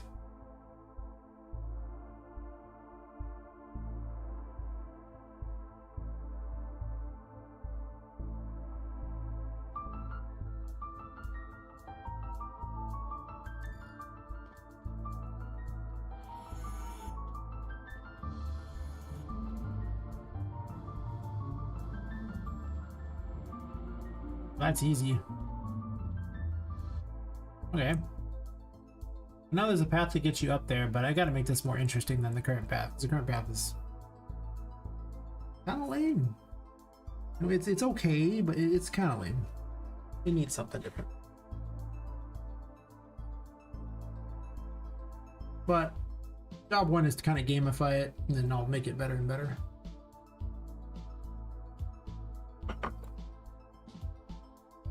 Since the rooms represent such an amazing amount of gameplay, like as to how big this room is, I firmly expect to spend like a week on just this room, but over time. Like I'm not going to do it all at once because I probably have better ideas as I go.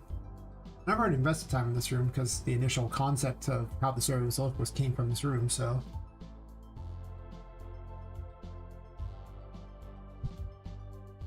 When I get to the underwater stuff, that's going to be a problem too. If I'll have to decide how that's going to work. That'll be like its own separate area, and then yeah, we'll see. I'm definitely realizing how big this game is and how long it takes to make their content quality. Like, I'll make a room, but there's just a big difference between the open room I had before and then this, where there's actual things to do and like paths to direct you around and stuff like that. There's just more objectives in this room. And soon to be even more, because, you know, I mean, I firmly want you to, you know, have about 15 minutes of content just in this room, wandering around doing things, because it's so big. Like a little room like one of these, well, that room's not that little, but I mean, if I make this room like half the size and you go through it in like 4 minutes, 5 minutes, that's fine. A room this big would need to be a huge amount of content, be like 20 minutes almost. It does take Poppet a long time to move around a room, so.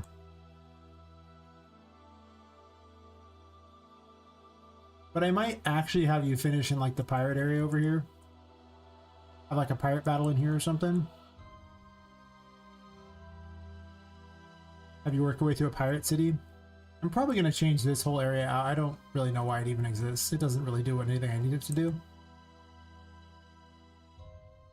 I mean, I did move it off of a different level and everything and change things up, so it did kind of mess stuff up. But I honestly think this room will become a giant pirate city.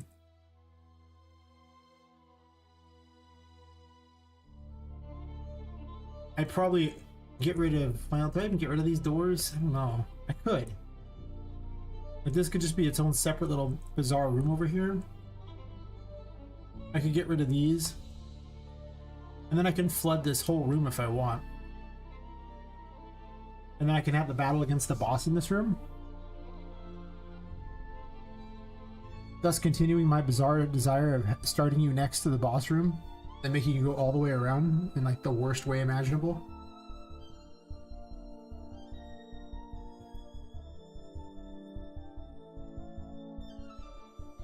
It is about being a terrible person. Let no one tell you different.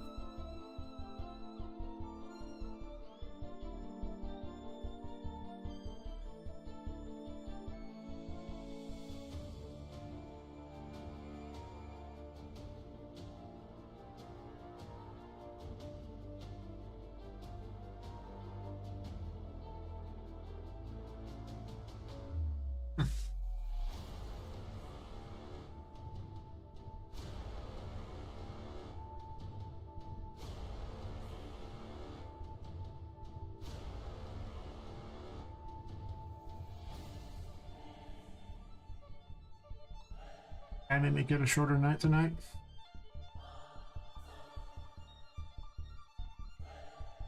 Just thinking of when I'm gonna have to get up and the things I still have to get done tomorrow. I also have like $500, no, $800 for the magic cards to ship out too. That'll be fun. Yeah, I like this idea. I like the idea of this turning into a pirate area and then into like another pirate area and then you fighting the boss here. Which means I need to change this. So how am I changing this exactly? I think well, first off, I'm turning the lights on so I can't see where the walls connect very well.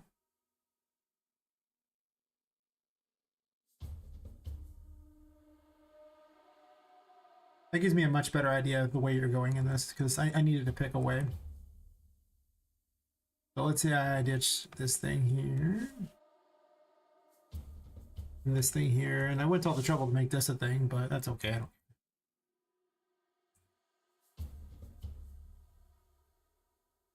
And then the door into here will... Well, she'll have a door back from over here, I guess. Thus allowing you to enter the final battle area.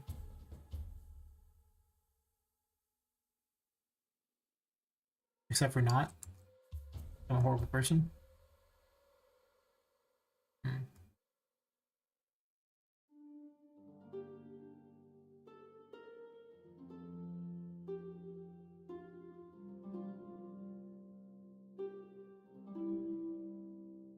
I might shrink this down so that the door is, the wall is not entirely this one huge thing in case I want to change it later. I'm gonna have to mess with it anyway.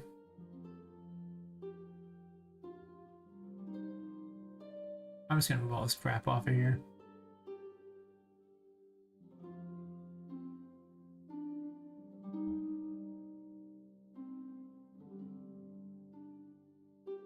So I get some idea of what's actually here.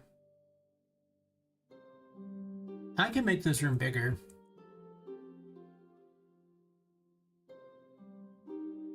Like I can make an actual big, huge maze for people to wander through.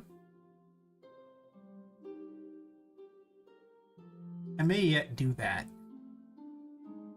If that's the case, I'm gonna move this way and I'll just use it there and I'll figure out what I'm doing with that later.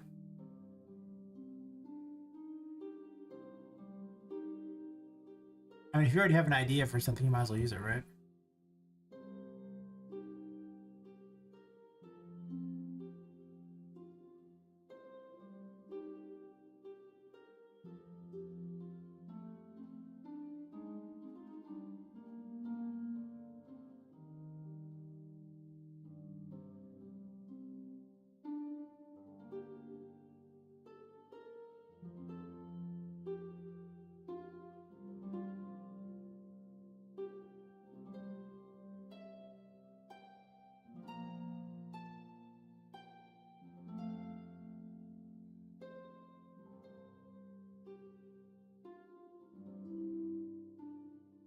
Close my on this side. Well, it needs to go over more anyway.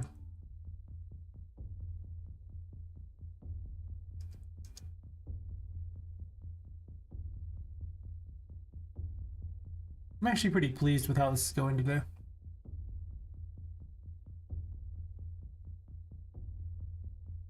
Because it's really just laid a kind of a layout and a plan for the whole area. I up until now didn't truly have. Like I had some concept stuff, but it wasn't really planned out.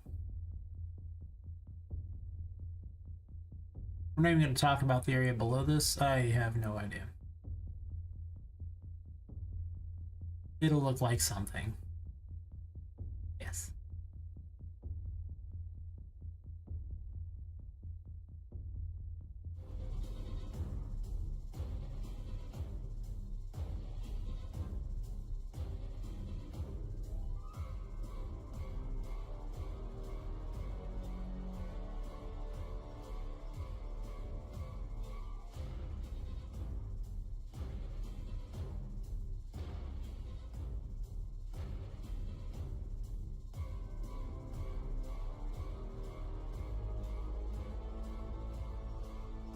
This water level is lower, you could actually have a fight out here and it'd be almost interesting.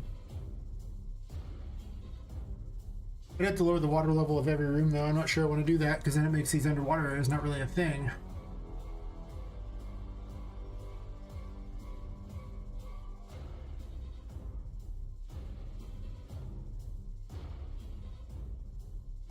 I want her room to be last, so I presume this will be the room that's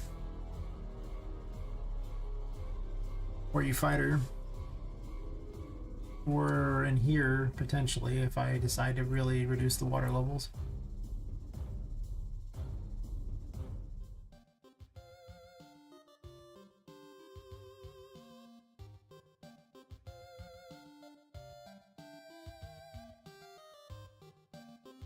Honestly, all the pool walls should probably be the same copper, right? Probably.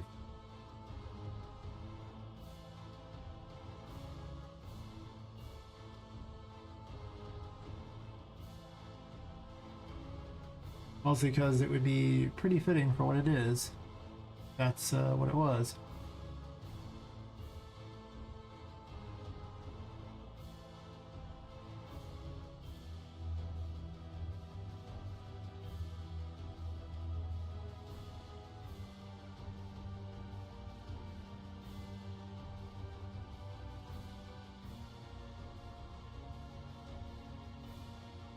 Yeah, I've come to the conclusion that I build an area and then I build first a concept and then try to gamify it and eventually add steampunk stuff. Let me snap for a second. This chair is just not doing good things.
I guess I've been sitting in chairs too much. Like, number of hours I've been sitting in this chair lately is very, very high. It is an unpleasantly high number of hours. Much as I enjoy doing this, maybe the chair was like I think they advertised it's a 10-hour chair, but today don't feel like no 10-hour chair. It feels more like a 6-hour chair. What was the plan going forward here? I was blocking this off and then just probably gonna put water in place of this and not have this go down here at all. Yeah, I think I just RFG that. Obviously don't need a lamppost down here. Especially not one stuck in the thing. Yeah, so I remove all that crap. And I'll have to flood it this direction too. And then add an underwater as well.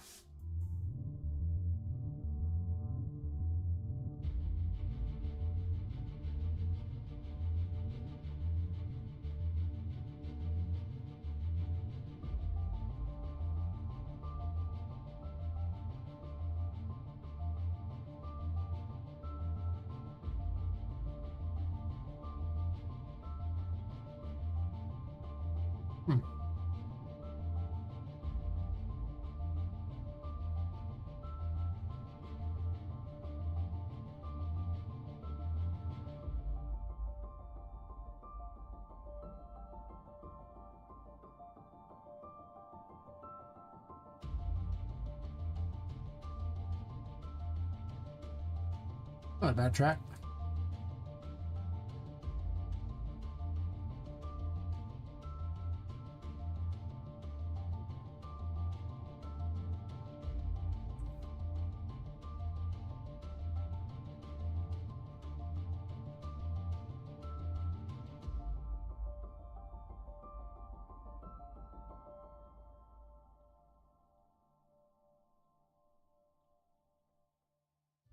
I don't know if it's a good enough track, but it's a track.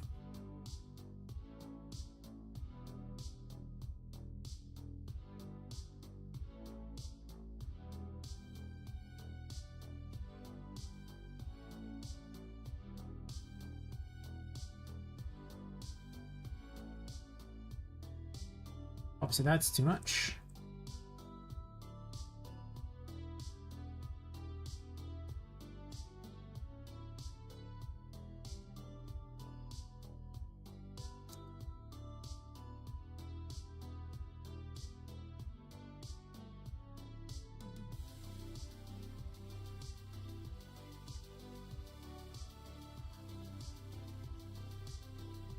See.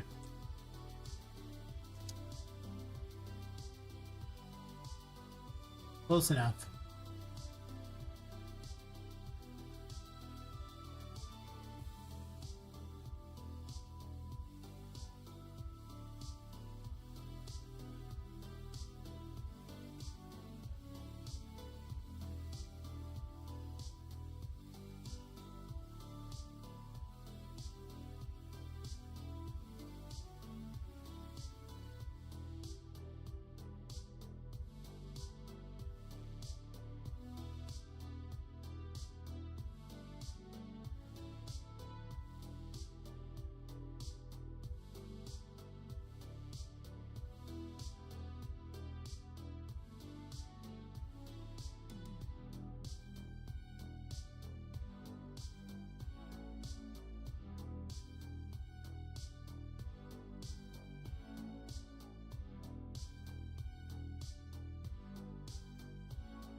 Ooh.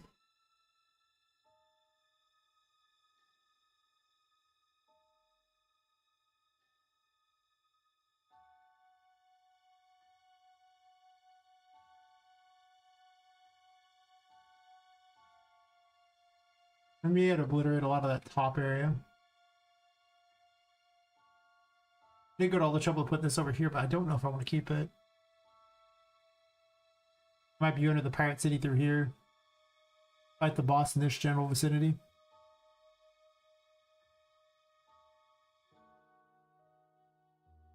Possibly the loot room gets moved too.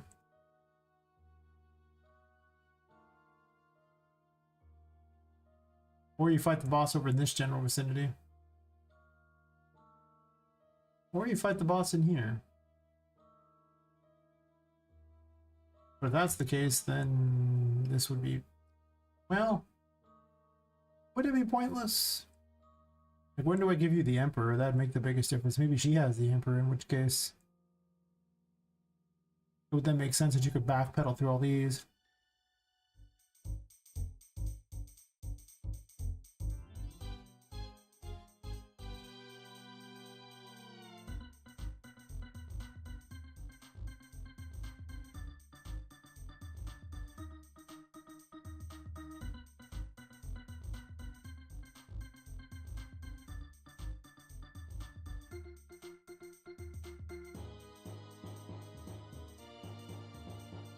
It's this room that's confusing me on my order.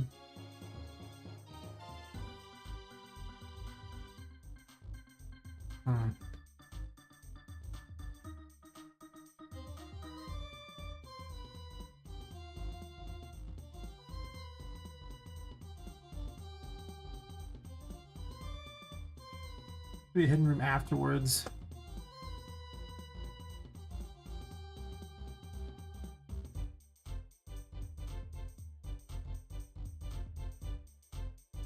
I don't like this. I'm gonna eliminate it.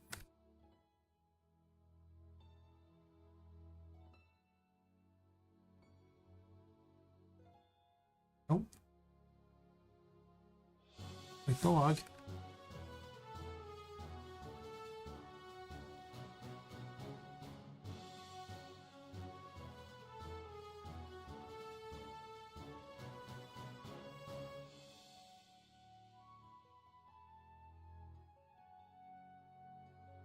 I have no idea how the underwater stuff's gonna play out.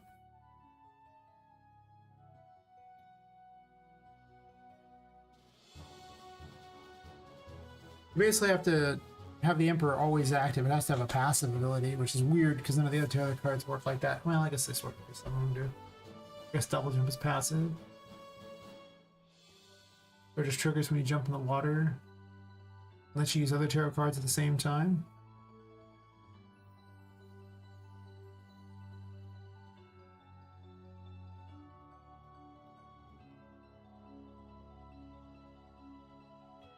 I worry about the water concept for how I'm going to make it play out.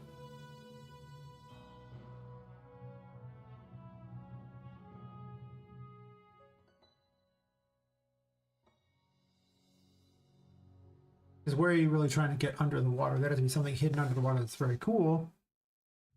Some reason like that. And there was never any under the water, you know, antagonist either. It was like a pirate doll. That was one of them.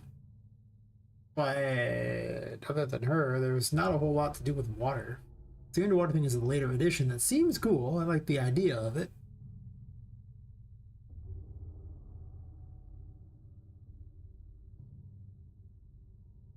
And the water looks cool and it's everywhere, but definitely gonna have to think this one over on how I'm gonna pull it off.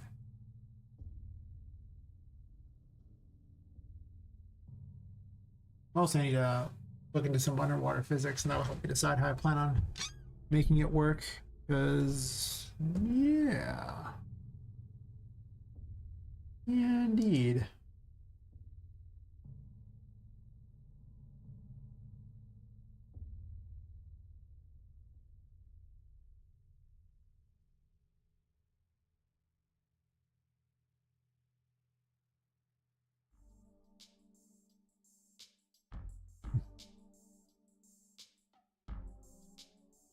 Because I like the idea if you go into all these, but then that means that the lunar room here, like, you'll get the moon tarot here, which means I can't use it in any kind of thing other than later on.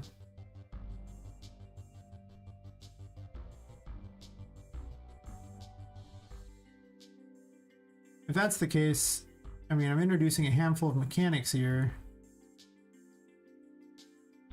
But let's say I put the entrance to a room here as like... Well, actually, technically, if I made this the final room, it would keep with my... this one down here. It would keep with my weird need to have the boss room right next to the starting room, which is funny in an odd way. I don't... I'll have to decide how our fight goes. Because if she has a ship... I don't have many ships, by the way. I really don't. Like, this is basically the main ship I got. And you could tell it's obviously way too tall for here, right?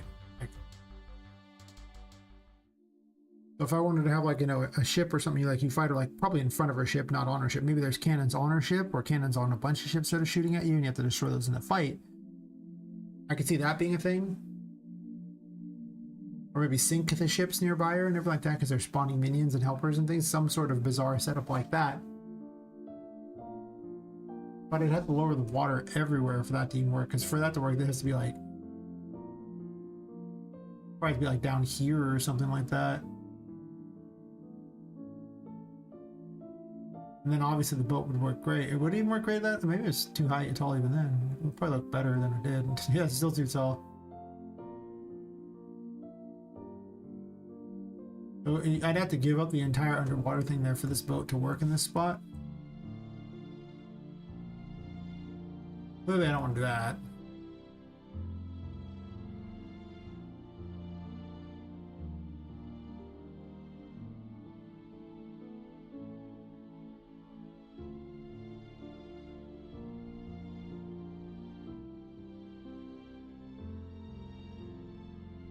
I didn't really afford myself the amount of space I wanted for this fight, I don't think.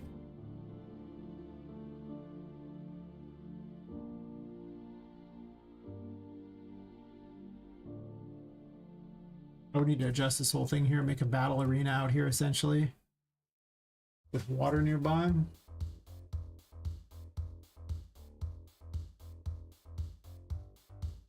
If I put the battle here, what if the entrance to the room is like right there, so unless I put the entrance way over here and move this, I don't think the boss fight works over in this general vicinity.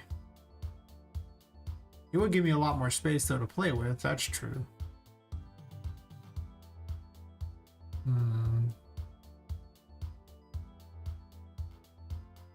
This is already the looter room, so I don't really want to tweak that for the boss fight, and I don't think I'm going to put a boss fight like right here, like not the main one anyway. I'm probably just going to give this room to Charlotte because it looks like a room she could easily chase you around, and that's all I really wanted out of it.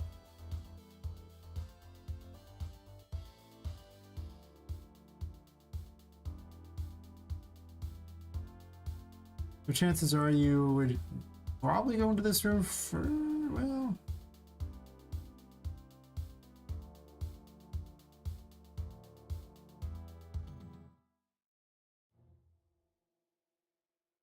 I could send you into the little garden area first, which is not like an incredibly complicated area.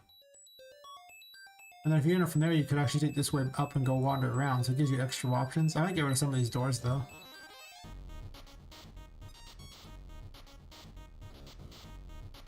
Huh.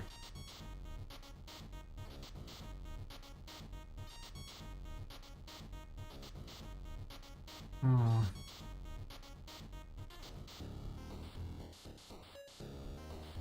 This is regrettably not a very impressive room for a boss of the area. And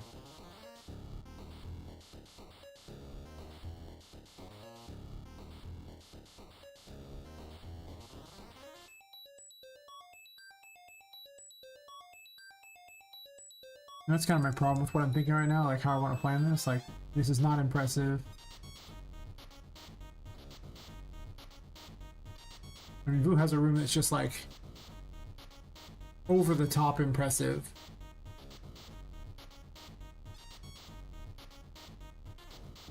Which means I need to dedicate that to like this one as well. I don't believe you can have a boss fight here then. It just doesn't look good enough. There's not enough space.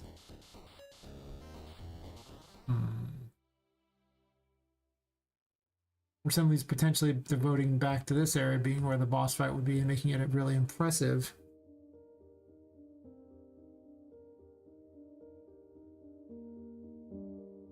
Mostly trying to figure out where the goal is. Once I know where the goal is, I can build around the goal.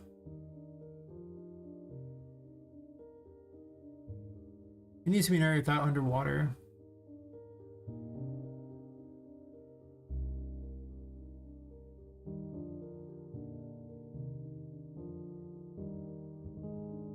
I could build this up as a giant pirate city and then see how that ends up too. But this room is more impressive than that. Like, this seems like a room you'd fight her in, not the other, because it's huge.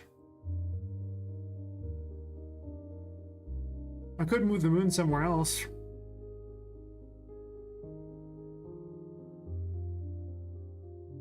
I didn't really leave space for it.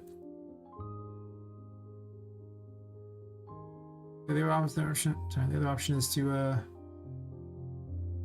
decide this is the room.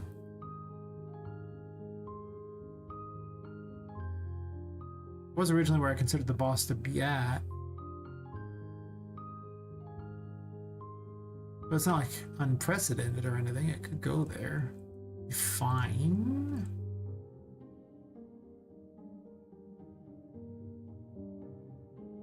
If that's the case, you wouldn't go this way first. Probably? Maybe you would. But there was a bug on my arm. It's not.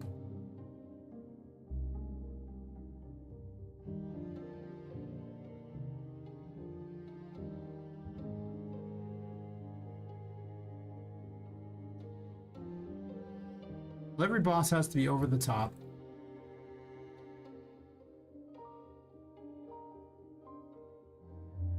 And I don't even know the 100% the mechanics for this boss. I don't know the mechanics for any of the bosses till I start building. I made a whole bunch of mechanics for Vu that turned out to be horrible. Even now she's kind of a broken mess, so. That's because I changed her, you know, the AI over, and I just didn't want to work on it tonight, so I didn't sleep.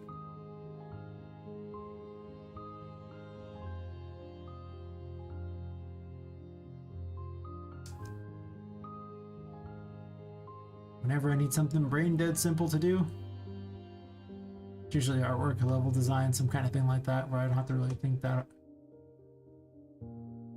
critically about things. It's just like, does this seem cool? Oh yeah, let's do that.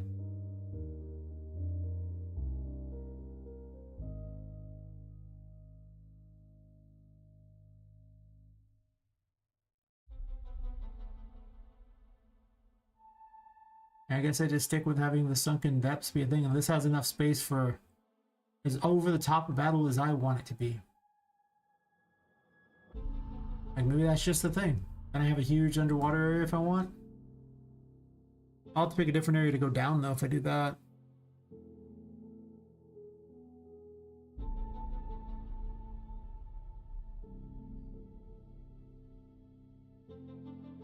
And the way down could also just be right through here too.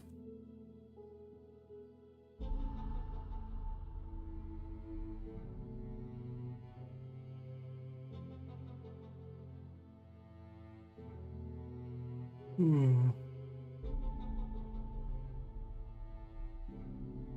Um.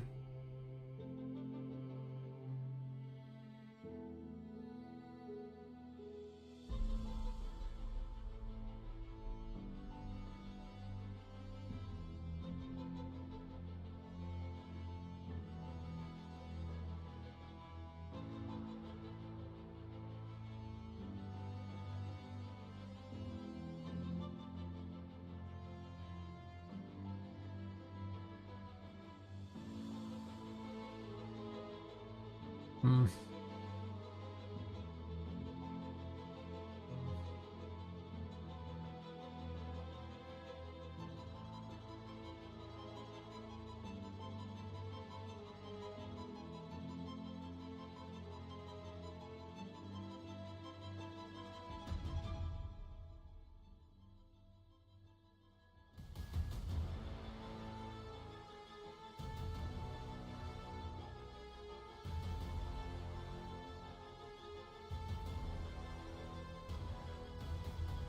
Yeah, we'll stick with the sunken depths being where you have to go.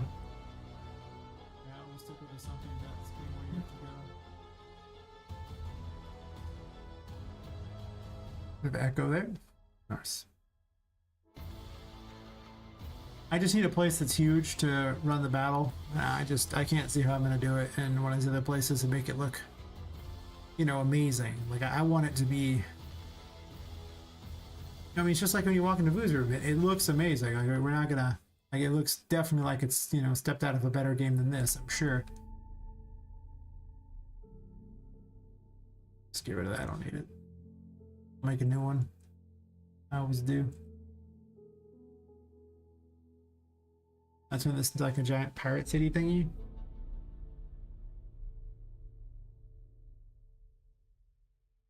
Yeah, the water's super high here. I could also run pipes through all the places and make the water like everywhere. I think it could be like super high in this room. Did you? How'd that go? You learned lots of useful things?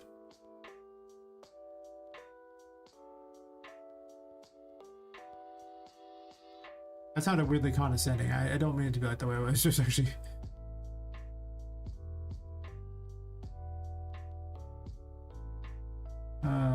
Yeah. And compared to the documentation, people read the documentation? What? I mean, yeah, documentation's real good.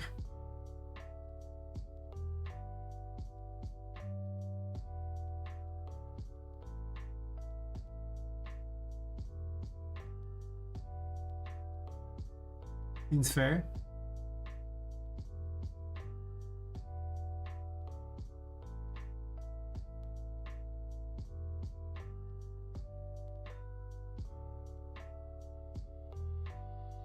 I could put the same smoke in here that I have everywhere. Make the room seem cooler than it is.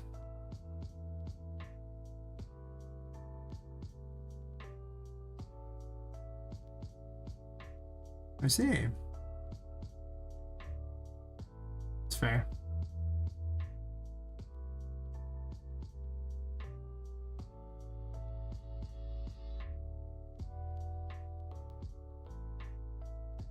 Yeah. Right. I don't even know what the two ways are, honestly. I haven't really looked. What is this? Why is it here? Oh, the vanishing parent. I'm gonna go with vanishing parent. Useful, but not here.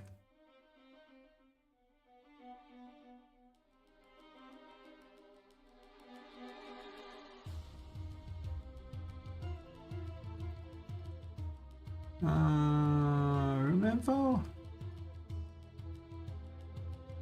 I is blind at finding this thing. I will just type it and cheat.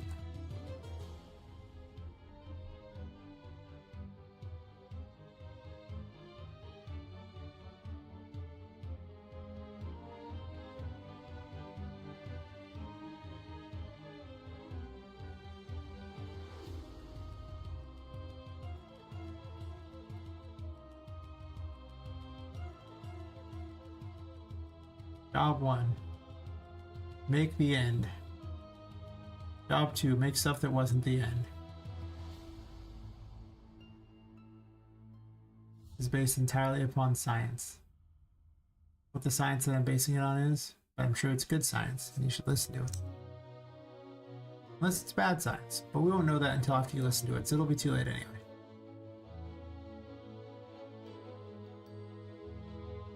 Hardware cursor one? That's fair. I suppose I should change the cursor in my game too. I don't really have to though. But I might. Kind of one of those embellishments that happens later, if I have time.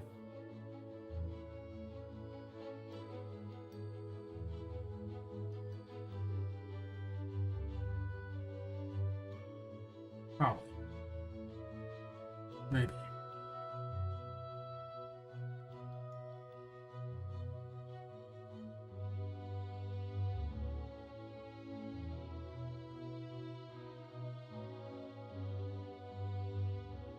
I probably need to pop it a boat or something if it's going to be this big.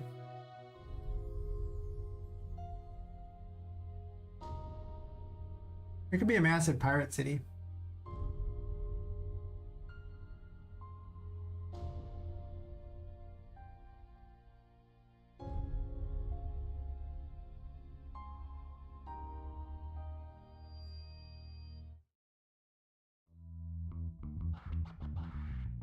Oh.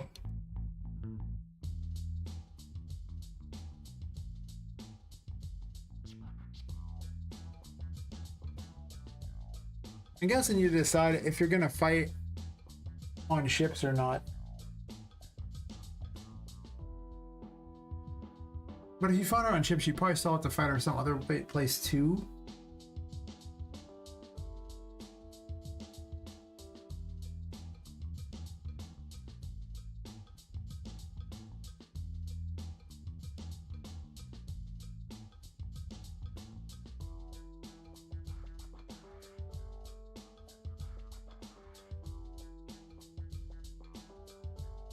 The problem is you can't have a nav mesh on the water, right? It doesn't work. Let me double check. I'm pretty certain it doesn't work because the water's not a solid surface. So let's double check that it doesn't work.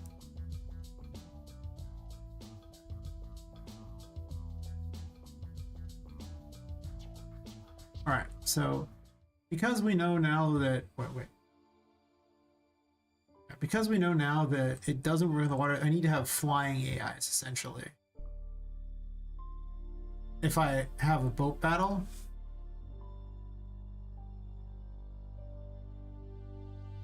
because otherwise they won't be able to really track anywhere, and so I'll have to create my own little thingy. Yeah. So they'll basically have to do their own type of movement. I'll have to look into flying AIs. I did it once a long time ago.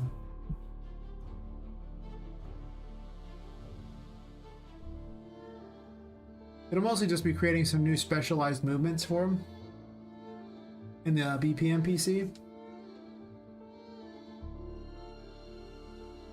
Which I'm going to need flying anyway, so I'm probably going to do it because for like the little Zeppelins and things like that, I'll want a flying AI, so whether or not I give you flying is I'm still debating on, but I might near the end of the game.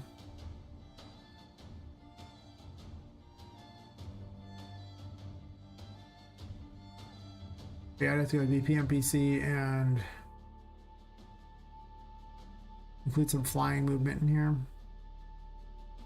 Because obviously these aren't going to get the job done.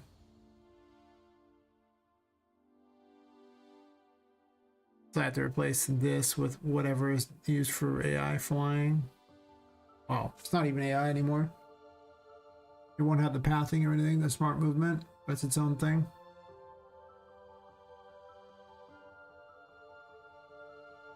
No. This is me just working on a concept thingy like that. Much of the stuff I do for the demo will probably... I need to figure out how to set up story. I need to write a bunch of story. I keep changing things. I need to do a lot more polish on this area. I gotta figure out Blue's AI, why it's broken. I just didn't feel like doing that today because I didn't sleep. AI is a pretty complicated thing to work on when you didn't sleep. Gets a little challenging to suss out problems. But the demo will almost certainly be the first chapter of the game. So probably up to fighting Vu. I probably am not going to include the washroom in there. It'll be a separate room. And I'll probably end the demo the moment you go into Charlotte's room, so I don't have to make it.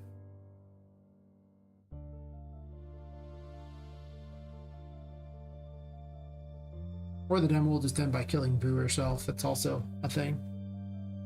And then just show off a bunch of scenes and things.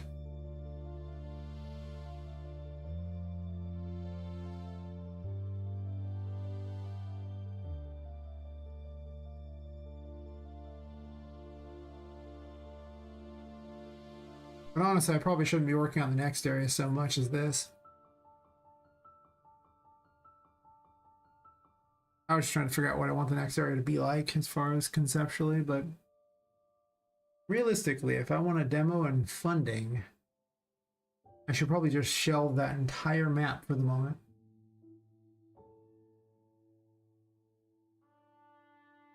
Because if I get funding, then I can make a much better version of the fight, I imagine. Anything that means I can drop the extra work that I'm doing and not work as many hours, it'd be nice. Because you know what that means, right? I can spend more hours working on this.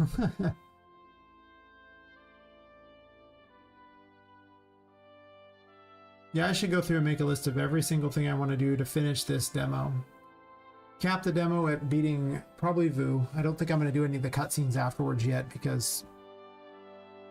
Well, I guess I could. I don't even know how to do cutscenes. I need to look how to do that.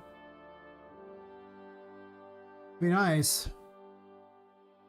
As it is now, it's quite a few hours, and as much as I like streaming, it makes about 34 cents an hour, so... Yeah.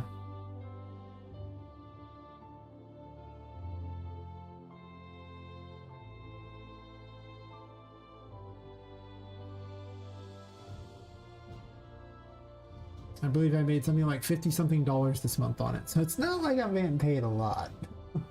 But hey, I was already doing it, so...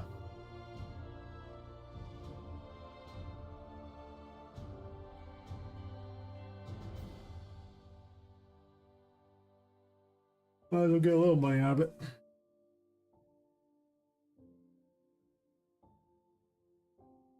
Mostly it forces me to work on stuff. Yeah, I definitely need to really decide exactly what it is. And I did go out of my way to change out like the painting world, so the painting world's gonna be really simple. I won't have to do much special with it because it just seemed unnecessary. And there shouldn't be that much writing necessary because there isn't that many things you have to do. It would just be cutscenes if I have them. There'd be only 2 characters that would actually talk to you at this point, other than maybe Charlotte saying something out. She might just remain creepy.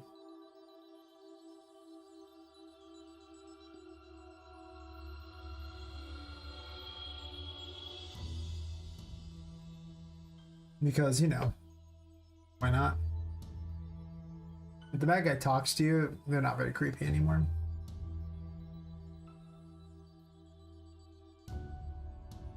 But I'm fairly unsatisfied with this setup here. I need to make tutorials for all the stuff. I guess I can start writing this down.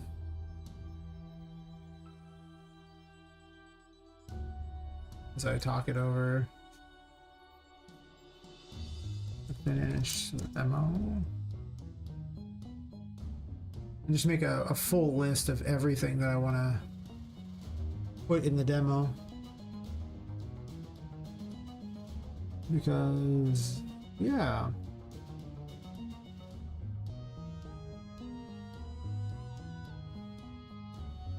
If the next round of like Epic Mega Grants begins in July, and I'm looking to get one of those, I think you have from July to September to submit. So at the very least, the demo has to be done by September. Well, I would want it done earlier than that, probably August. I want it super polished up. Why wouldn't I apply? I already said I want to apply to it. Epic Mega Grants is one of the funding options I was looking at.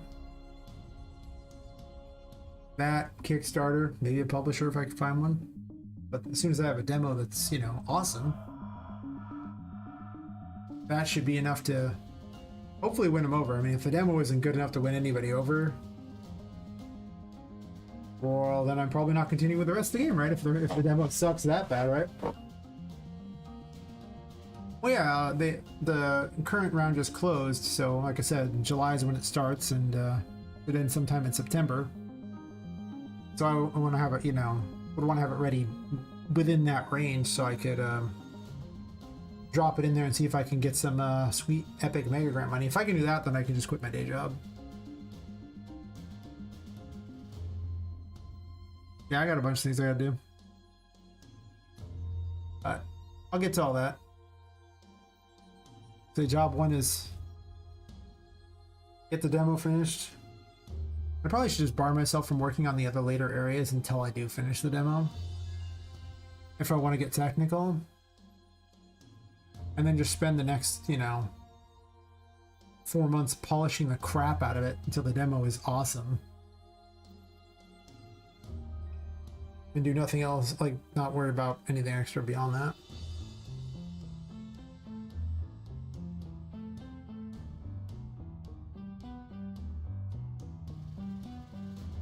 That's fair. I don't think I would pick game dev as a good way to quit my day job. But I'm here anyway. I mean, streaming provides a small amount of money. It would be not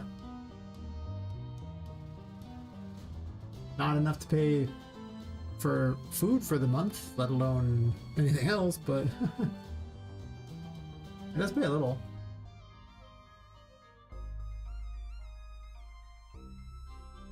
So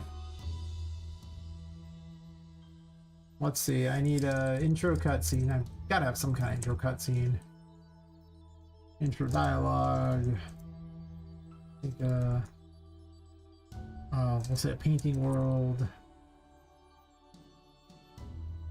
Dialogue, I think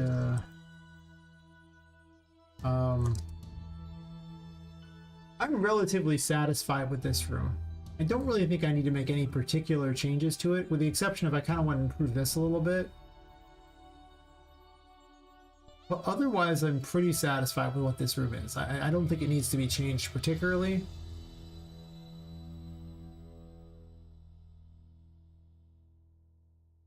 This room, however, I am not terribly satisfied with. It just is, you know, not there. Something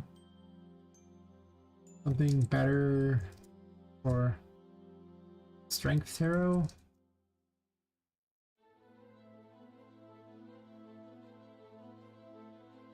Alter.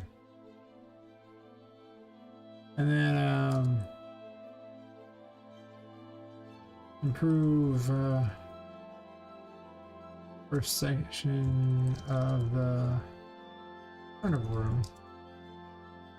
This room is okay. It's just this big blank area feels weird. Like it needs something to it, and it just doesn't got it. I need a E for this. Place left on the way to the safari. I guess I did place it somewhere. Where did I place it?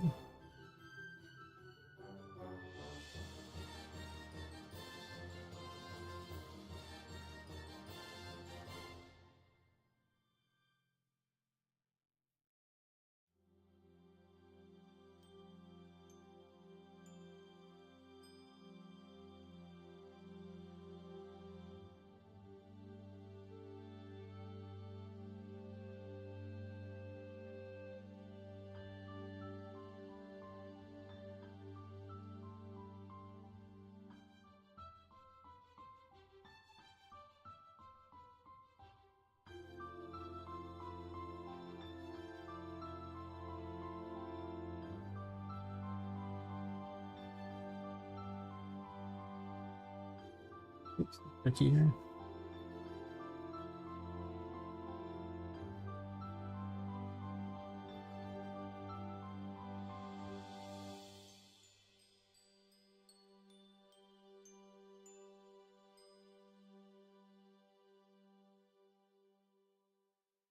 Forgot where I put it.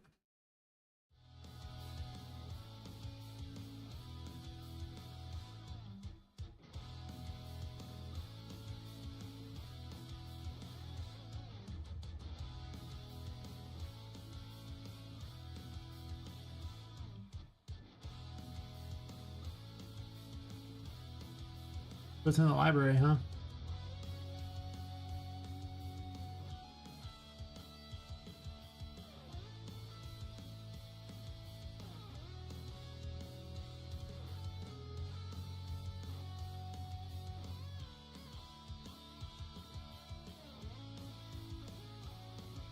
Oh, your menus? Nice, nice.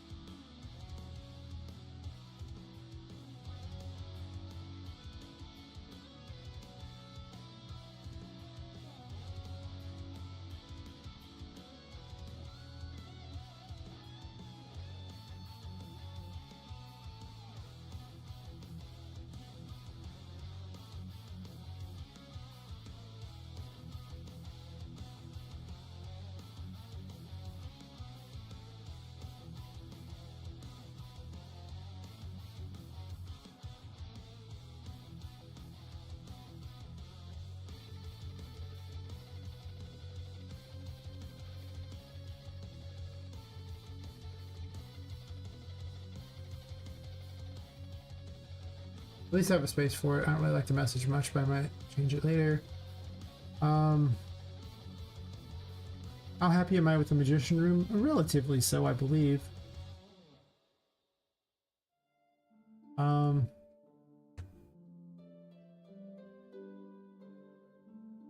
more objectives to the maze. Replace Annie's on. Speaking of which, I should remove her from here since she's no longer rescuable.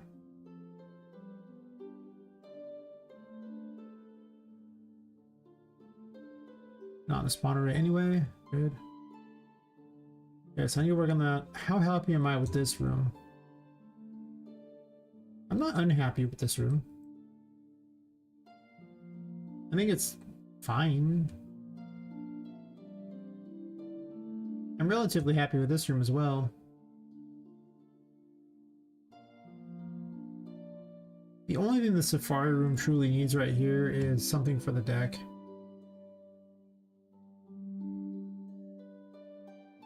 Then add something. Safari room deck.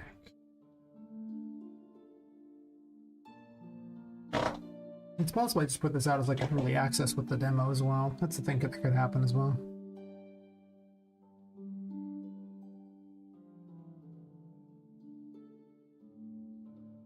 Any additional funding would just improve the game. Also, then I get a whole bunch of testers, and that's something I lack a lot as testing. Okay, so how happy am I with Patrick's room? He's pretty good. How happy am I with the chapel? I mean, there's obviously gonna have to be some speed improvements, but I think I'm just gonna mark that for the whole game, is optimize the game and the polish thing, so I'm not really worried about speeding up the chapel room any more than I already have. I'm sure I'm gonna spend like a month or two trying to speed the game up as much as humanly possible. I've already been doing a lot of that. Hence the new AI system. And those days messing with reducing draw calls. How happy am I with this room? Actually, relatively happy. At first I wasn't so happy, but you know, I guess I need to make books to read or something, or maybe those collectibles. I'm not sure if I want my own books or not. If I do put my own books in here, this is also on top of a book, which is weird. I don't think I want multiple books in these rooms, so I probably want to move them out of these rooms.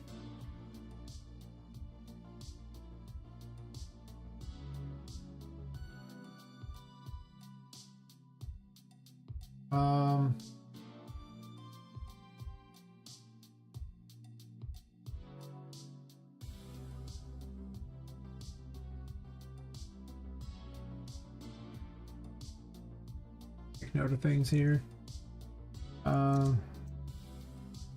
Create book info for Magician Room.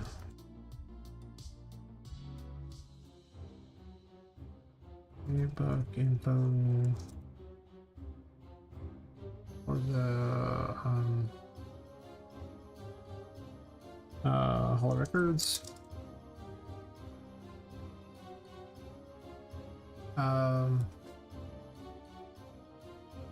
Find places for and write audio logs.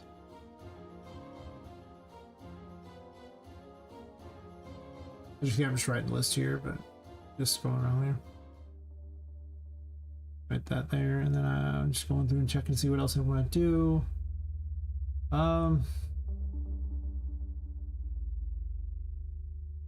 Actually, I want this. I'd probably improve Charlotte's AI a bit.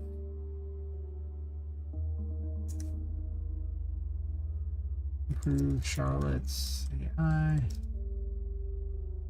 So relatively there isn't that much I really want to do beforehand. It's like 11 things that I think are like probably need to be done before we get to the library. And then the library is like a problem child. Like, I'm already going to improve Charlotte's AI, so I don't need to write that again. I should be listing in my room. Library.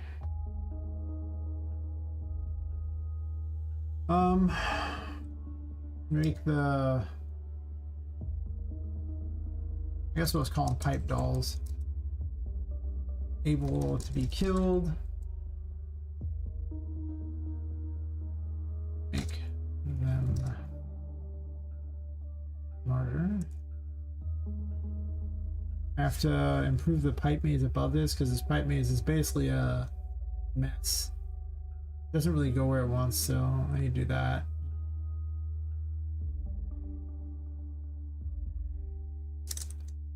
improve the pipe maze and make a point for it.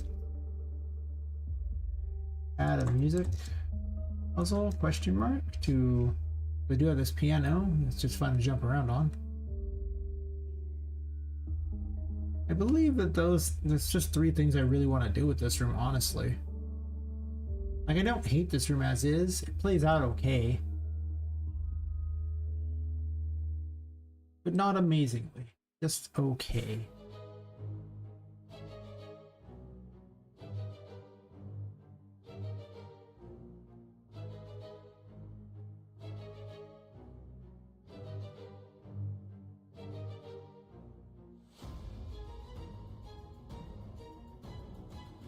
Is there anything else I want to do with that room, though? I don't know. I'm trying to think what else actually needs to be changed about this room.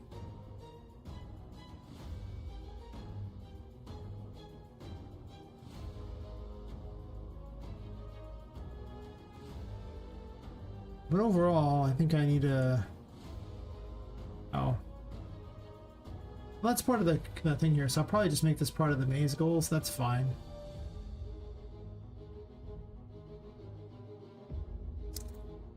Probably getting carnival key. So I think that's just those 3 things I want to do there. And then a reading room.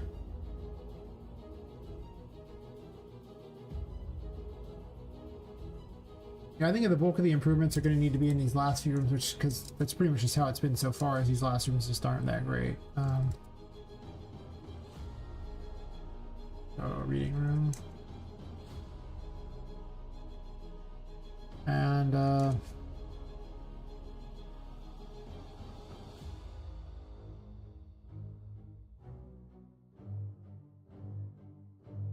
guess you just want to improve the pipe maze.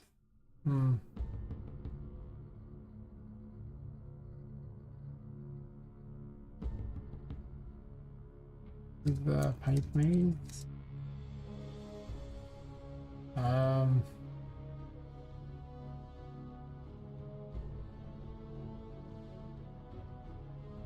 I guess I could use some embellishments or something. Add embellishments. This looks boring. Let's talk about the playroom. Oh god, the playroom. What am I gonna do with the playroom? Let's see. Make Charlotte. I'll probably make a special Charlotte. Make a special Charlotte with a more complex AI for this one. I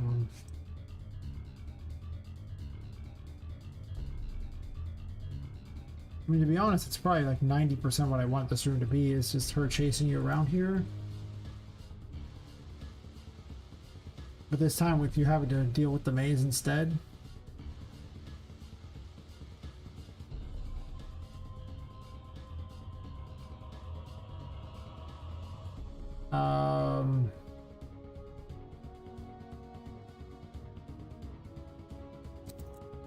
Make a jump scare for her? Probably. Add a bit of horror into this game. Not a lot, but some. It's probably just those 2 things. I don't hate this room otherwise. I mean, it's a little bland sometimes. So maybe more secrets, I guess. And more secrets. Maze. I'm okay with that. I like the top part pretty well. Then there's this room. What am I doing with this room? Also, I need to write some more dialogue at various points too. I'll have to figure out what's actually going to be said. So it's probably just going to make dialogue.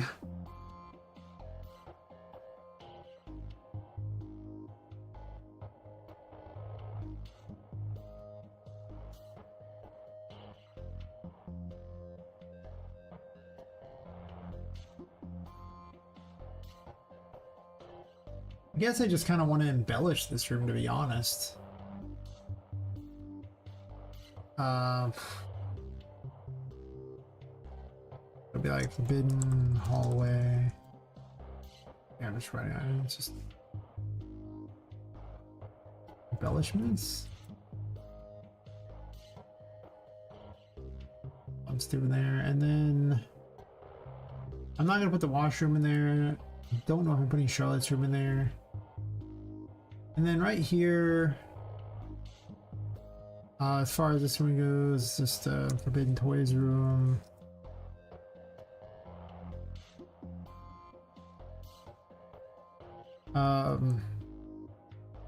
Maybe add some kind of dialogue with Vu, I suppose. I'm not sure that's a thing, but maybe.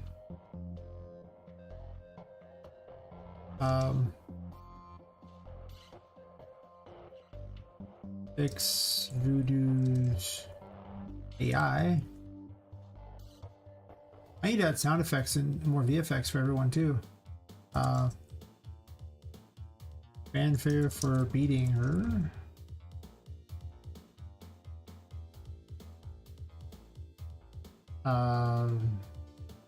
Ending demo cutscene. Need to be here. Let's make a note. Add sound effects to pretty much all enemies. How does this? I don't have hardly any of them. Add missing VFX enemies.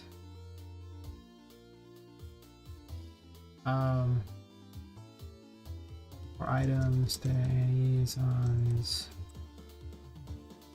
Up and create dialogue for her.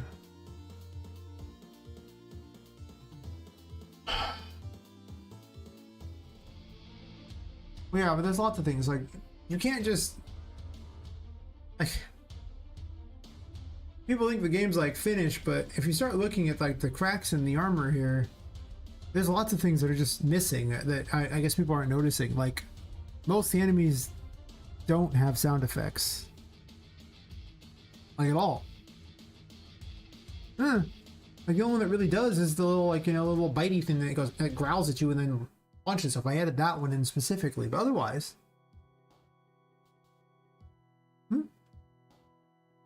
this is like the sound effects are just not in the game. A lot of the VFX aren't there. Like there's like a simple like blood thing for everything. A lot of their attacks don't have any special tells or anything like that. There's missing tutorials.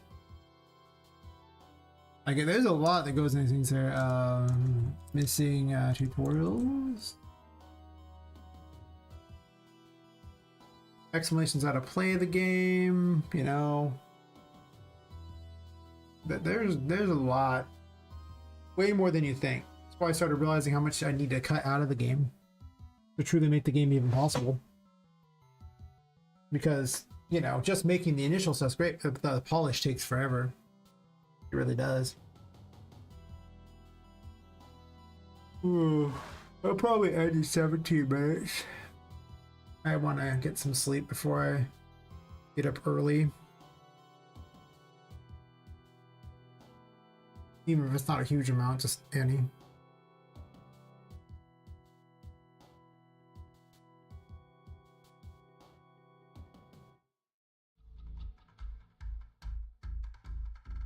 What else am I missing?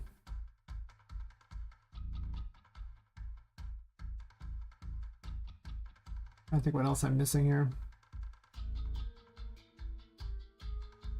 Like I'm pretty happy with this room setup. That's true.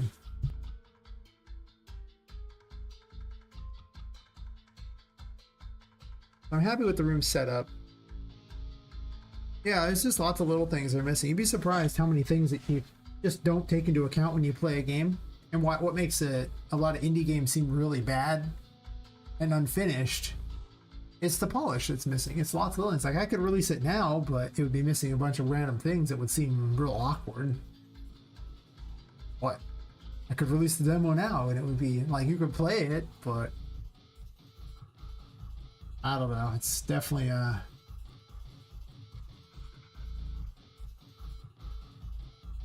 less good. I'm not doing the washroom, so I don't care.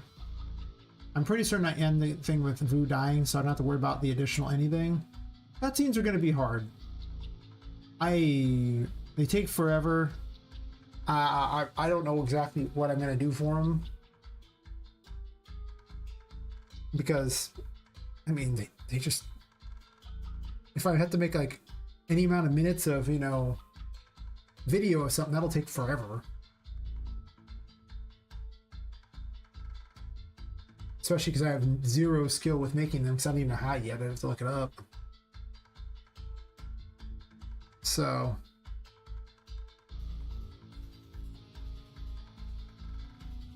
I think that's everything I want to finish it. There's probably something I'm forgetting. I don't think I need any new enemies. I think I'm pretty golden on that. I definitely don't need any new tarot abilities.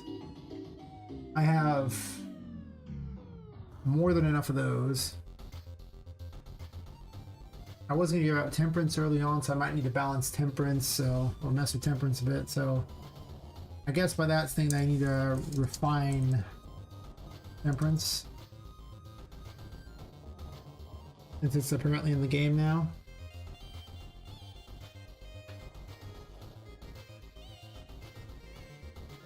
So that's a thing. Means I need to, well, all the leaves are fine, it's fine. I'll take a look at it one day. So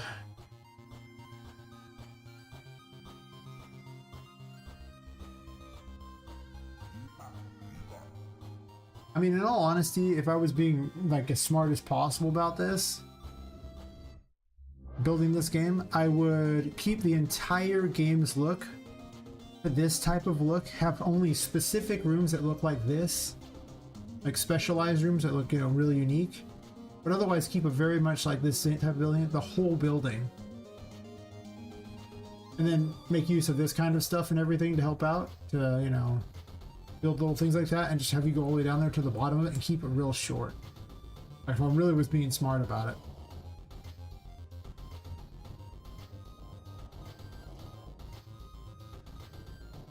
But yeah, there's just a lot of things that aren't quite there yet. No. Honestly,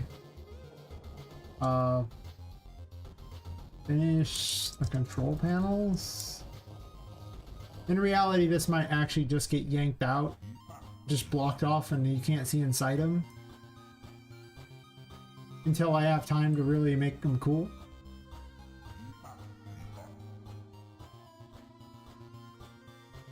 Oh, I didn't look at these other rooms. Am I satisfied with this room? It's okay. It's a little boring. Not horrible. I like this little under area here. That's true. I don't have any problems with the machinery room. It's fine.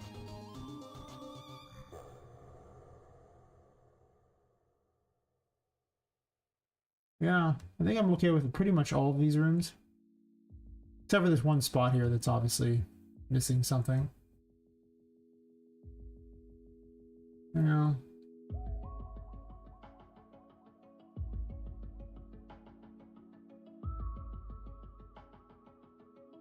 It is possible, though, that I realize the error of my ways, and then instead of making the next area this huge monstrosity place of all these things, I just kind of limit how much of those are really those things.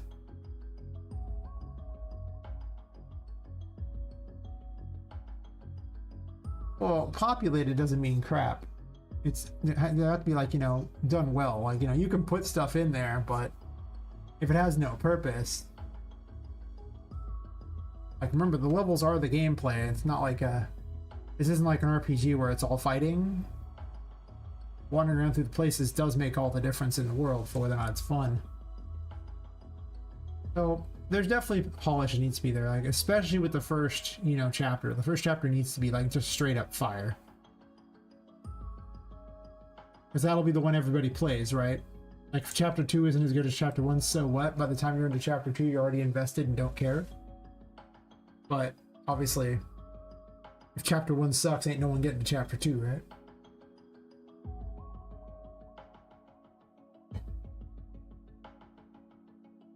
I am considering the special room theory, where there's just rooms full of special things instead of the whole weird setup I had in the other, where I was going so far into the thing. Like, I like the hidden grotto. I'm keeping that, obviously. A lot of those other rooms.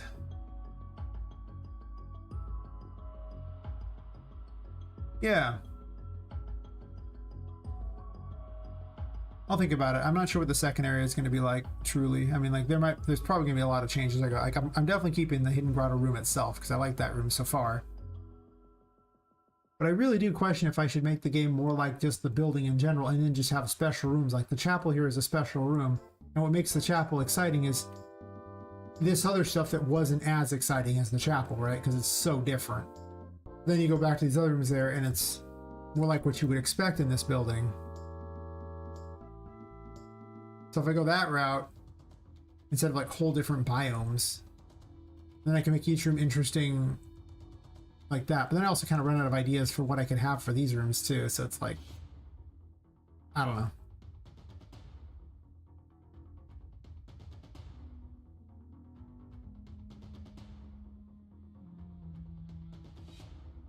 But yeah, I'll think about it. As they, I think, as Graham put it, was the, you know, the 90% of the game is the last 10% of the game, like all the polish and everything. It's like literally, it's like, or like 90% of the time is the last 10% of the game or something like that.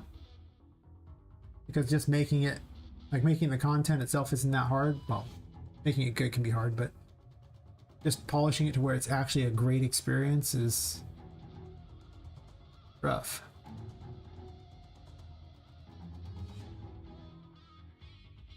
But yeah, that'll be what I do tomorrow. I'm definitely going to call this stream earlier tonight, probably in the next like 8 minutes or something, just because, like I say, I got up early today. I didn't get to sleep today, and I got to get up early tomorrow, and 2 days in a row of not sleeping is not going to go well. No, I'll fall over. But thankfully, the next day I do not have to get up early. I don't have to do anything. I can just kind of do whatever I'm going to do.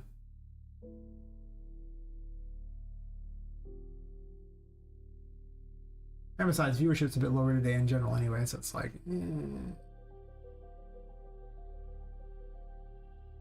But I'll be like back tomorrow anyway. Pretty much. If I log off like right now, it's 8 hours before I have to be at the appointment. Which means, you know, I should easily be able to get 6 hours of sleep in there. Still gotta drive there, still want to eat before I do any kind of dental appointment because, well, if you don't eat for the dental appointment, you aren't eating for quite a while. It's usually how it works, right? But yeah, I think just having a list and focusing on what I'm doing is good. Tonight kind of gave me some ideas on what I want to do for the next area, but I don't think the next area matters, to be honest. No. I think this first area matters, and it matters immensely. And I think the second area will get retooled a lot before all's said and done. Might end up like this area, honestly. With just, you know, some of those better looking areas just tossed in there.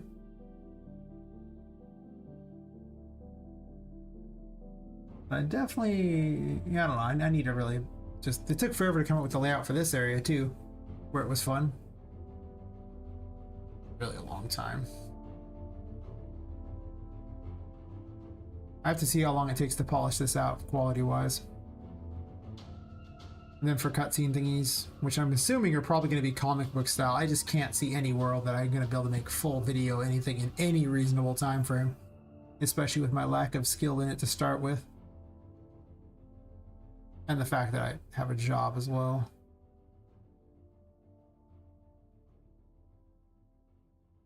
But who knows? If I can afford to get people to work on it, maybe I could have them make cutscenes. Then I have all the time in the world to make great cutscenes. That would definitely be a skill I'd probably pay someone for. Yeah, I don't know. I'm trying to think of what else I even need to do, and I don't think there's anything else I truly want to fix at this point. I do need to write story things, though. So it's possible I go early access with it to test it out, because I don't know if I can test it effectively enough either.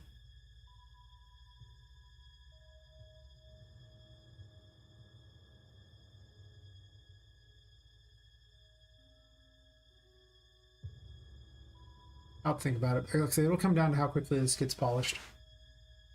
Having never polished a game of this caliber before.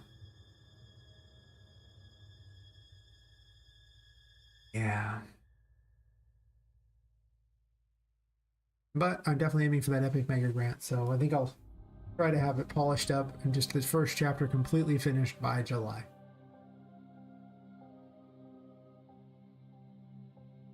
And then for I won't even know on that until like December though. Like if I don't, that's how long it takes for that mega grant. That's a long time.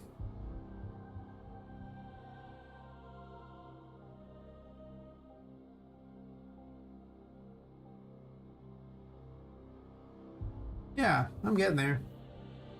I just, well, starting to see the weight of some of the things that have to still be done. But I do have a year and a half planned out, so. So it would be nice to hopefully get some cash towards the game before that. Because a year and a half and hoping that it works out. Pretty rough. If I can't sell people on it by that point, I don't know. Anyway. Okay. Yeah, well, I mean, they have it streamlined now, so they send out notices, and the notices are somewhere between, like, I think December 1st through the 5th. But they close the actual entrance thingies around September something, I think September 20th. So there's still quite a wait. Like, you don't get your money immediately, and that's when they notify you. Who knows when the money shows up, right? I mean, don't get me wrong. If I win a mega grant and they take a few extra months to send me like $25,000 or something, okay. Yeah, well, I mean, they do it 2 different times a year now, so from the look of it. Or maybe it's like every season. I don't know. Because the most recent one actually ended April 15th, so yesterday. And the next one starts in July and ends in September. So maybe they do 3 a year at that point? No, I think it's 2. Because the other one probably would have started sometime in like 4 months beforehand or something like that. Or 3 months beforehand, which means it probably would have been, you know, sometime in February or something. Maybe. Or maybe January, but probably February. So yeah, there's probably only 2 a year, 2 windows. So it behooved me to be really ready for that window, because if it's the next window, I don't even know if I get the money before the supposed release date.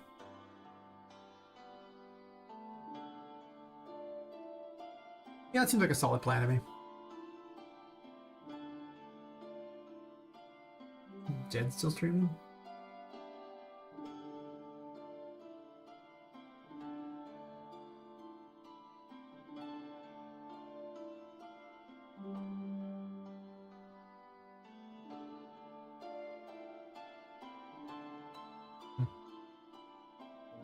Ugh.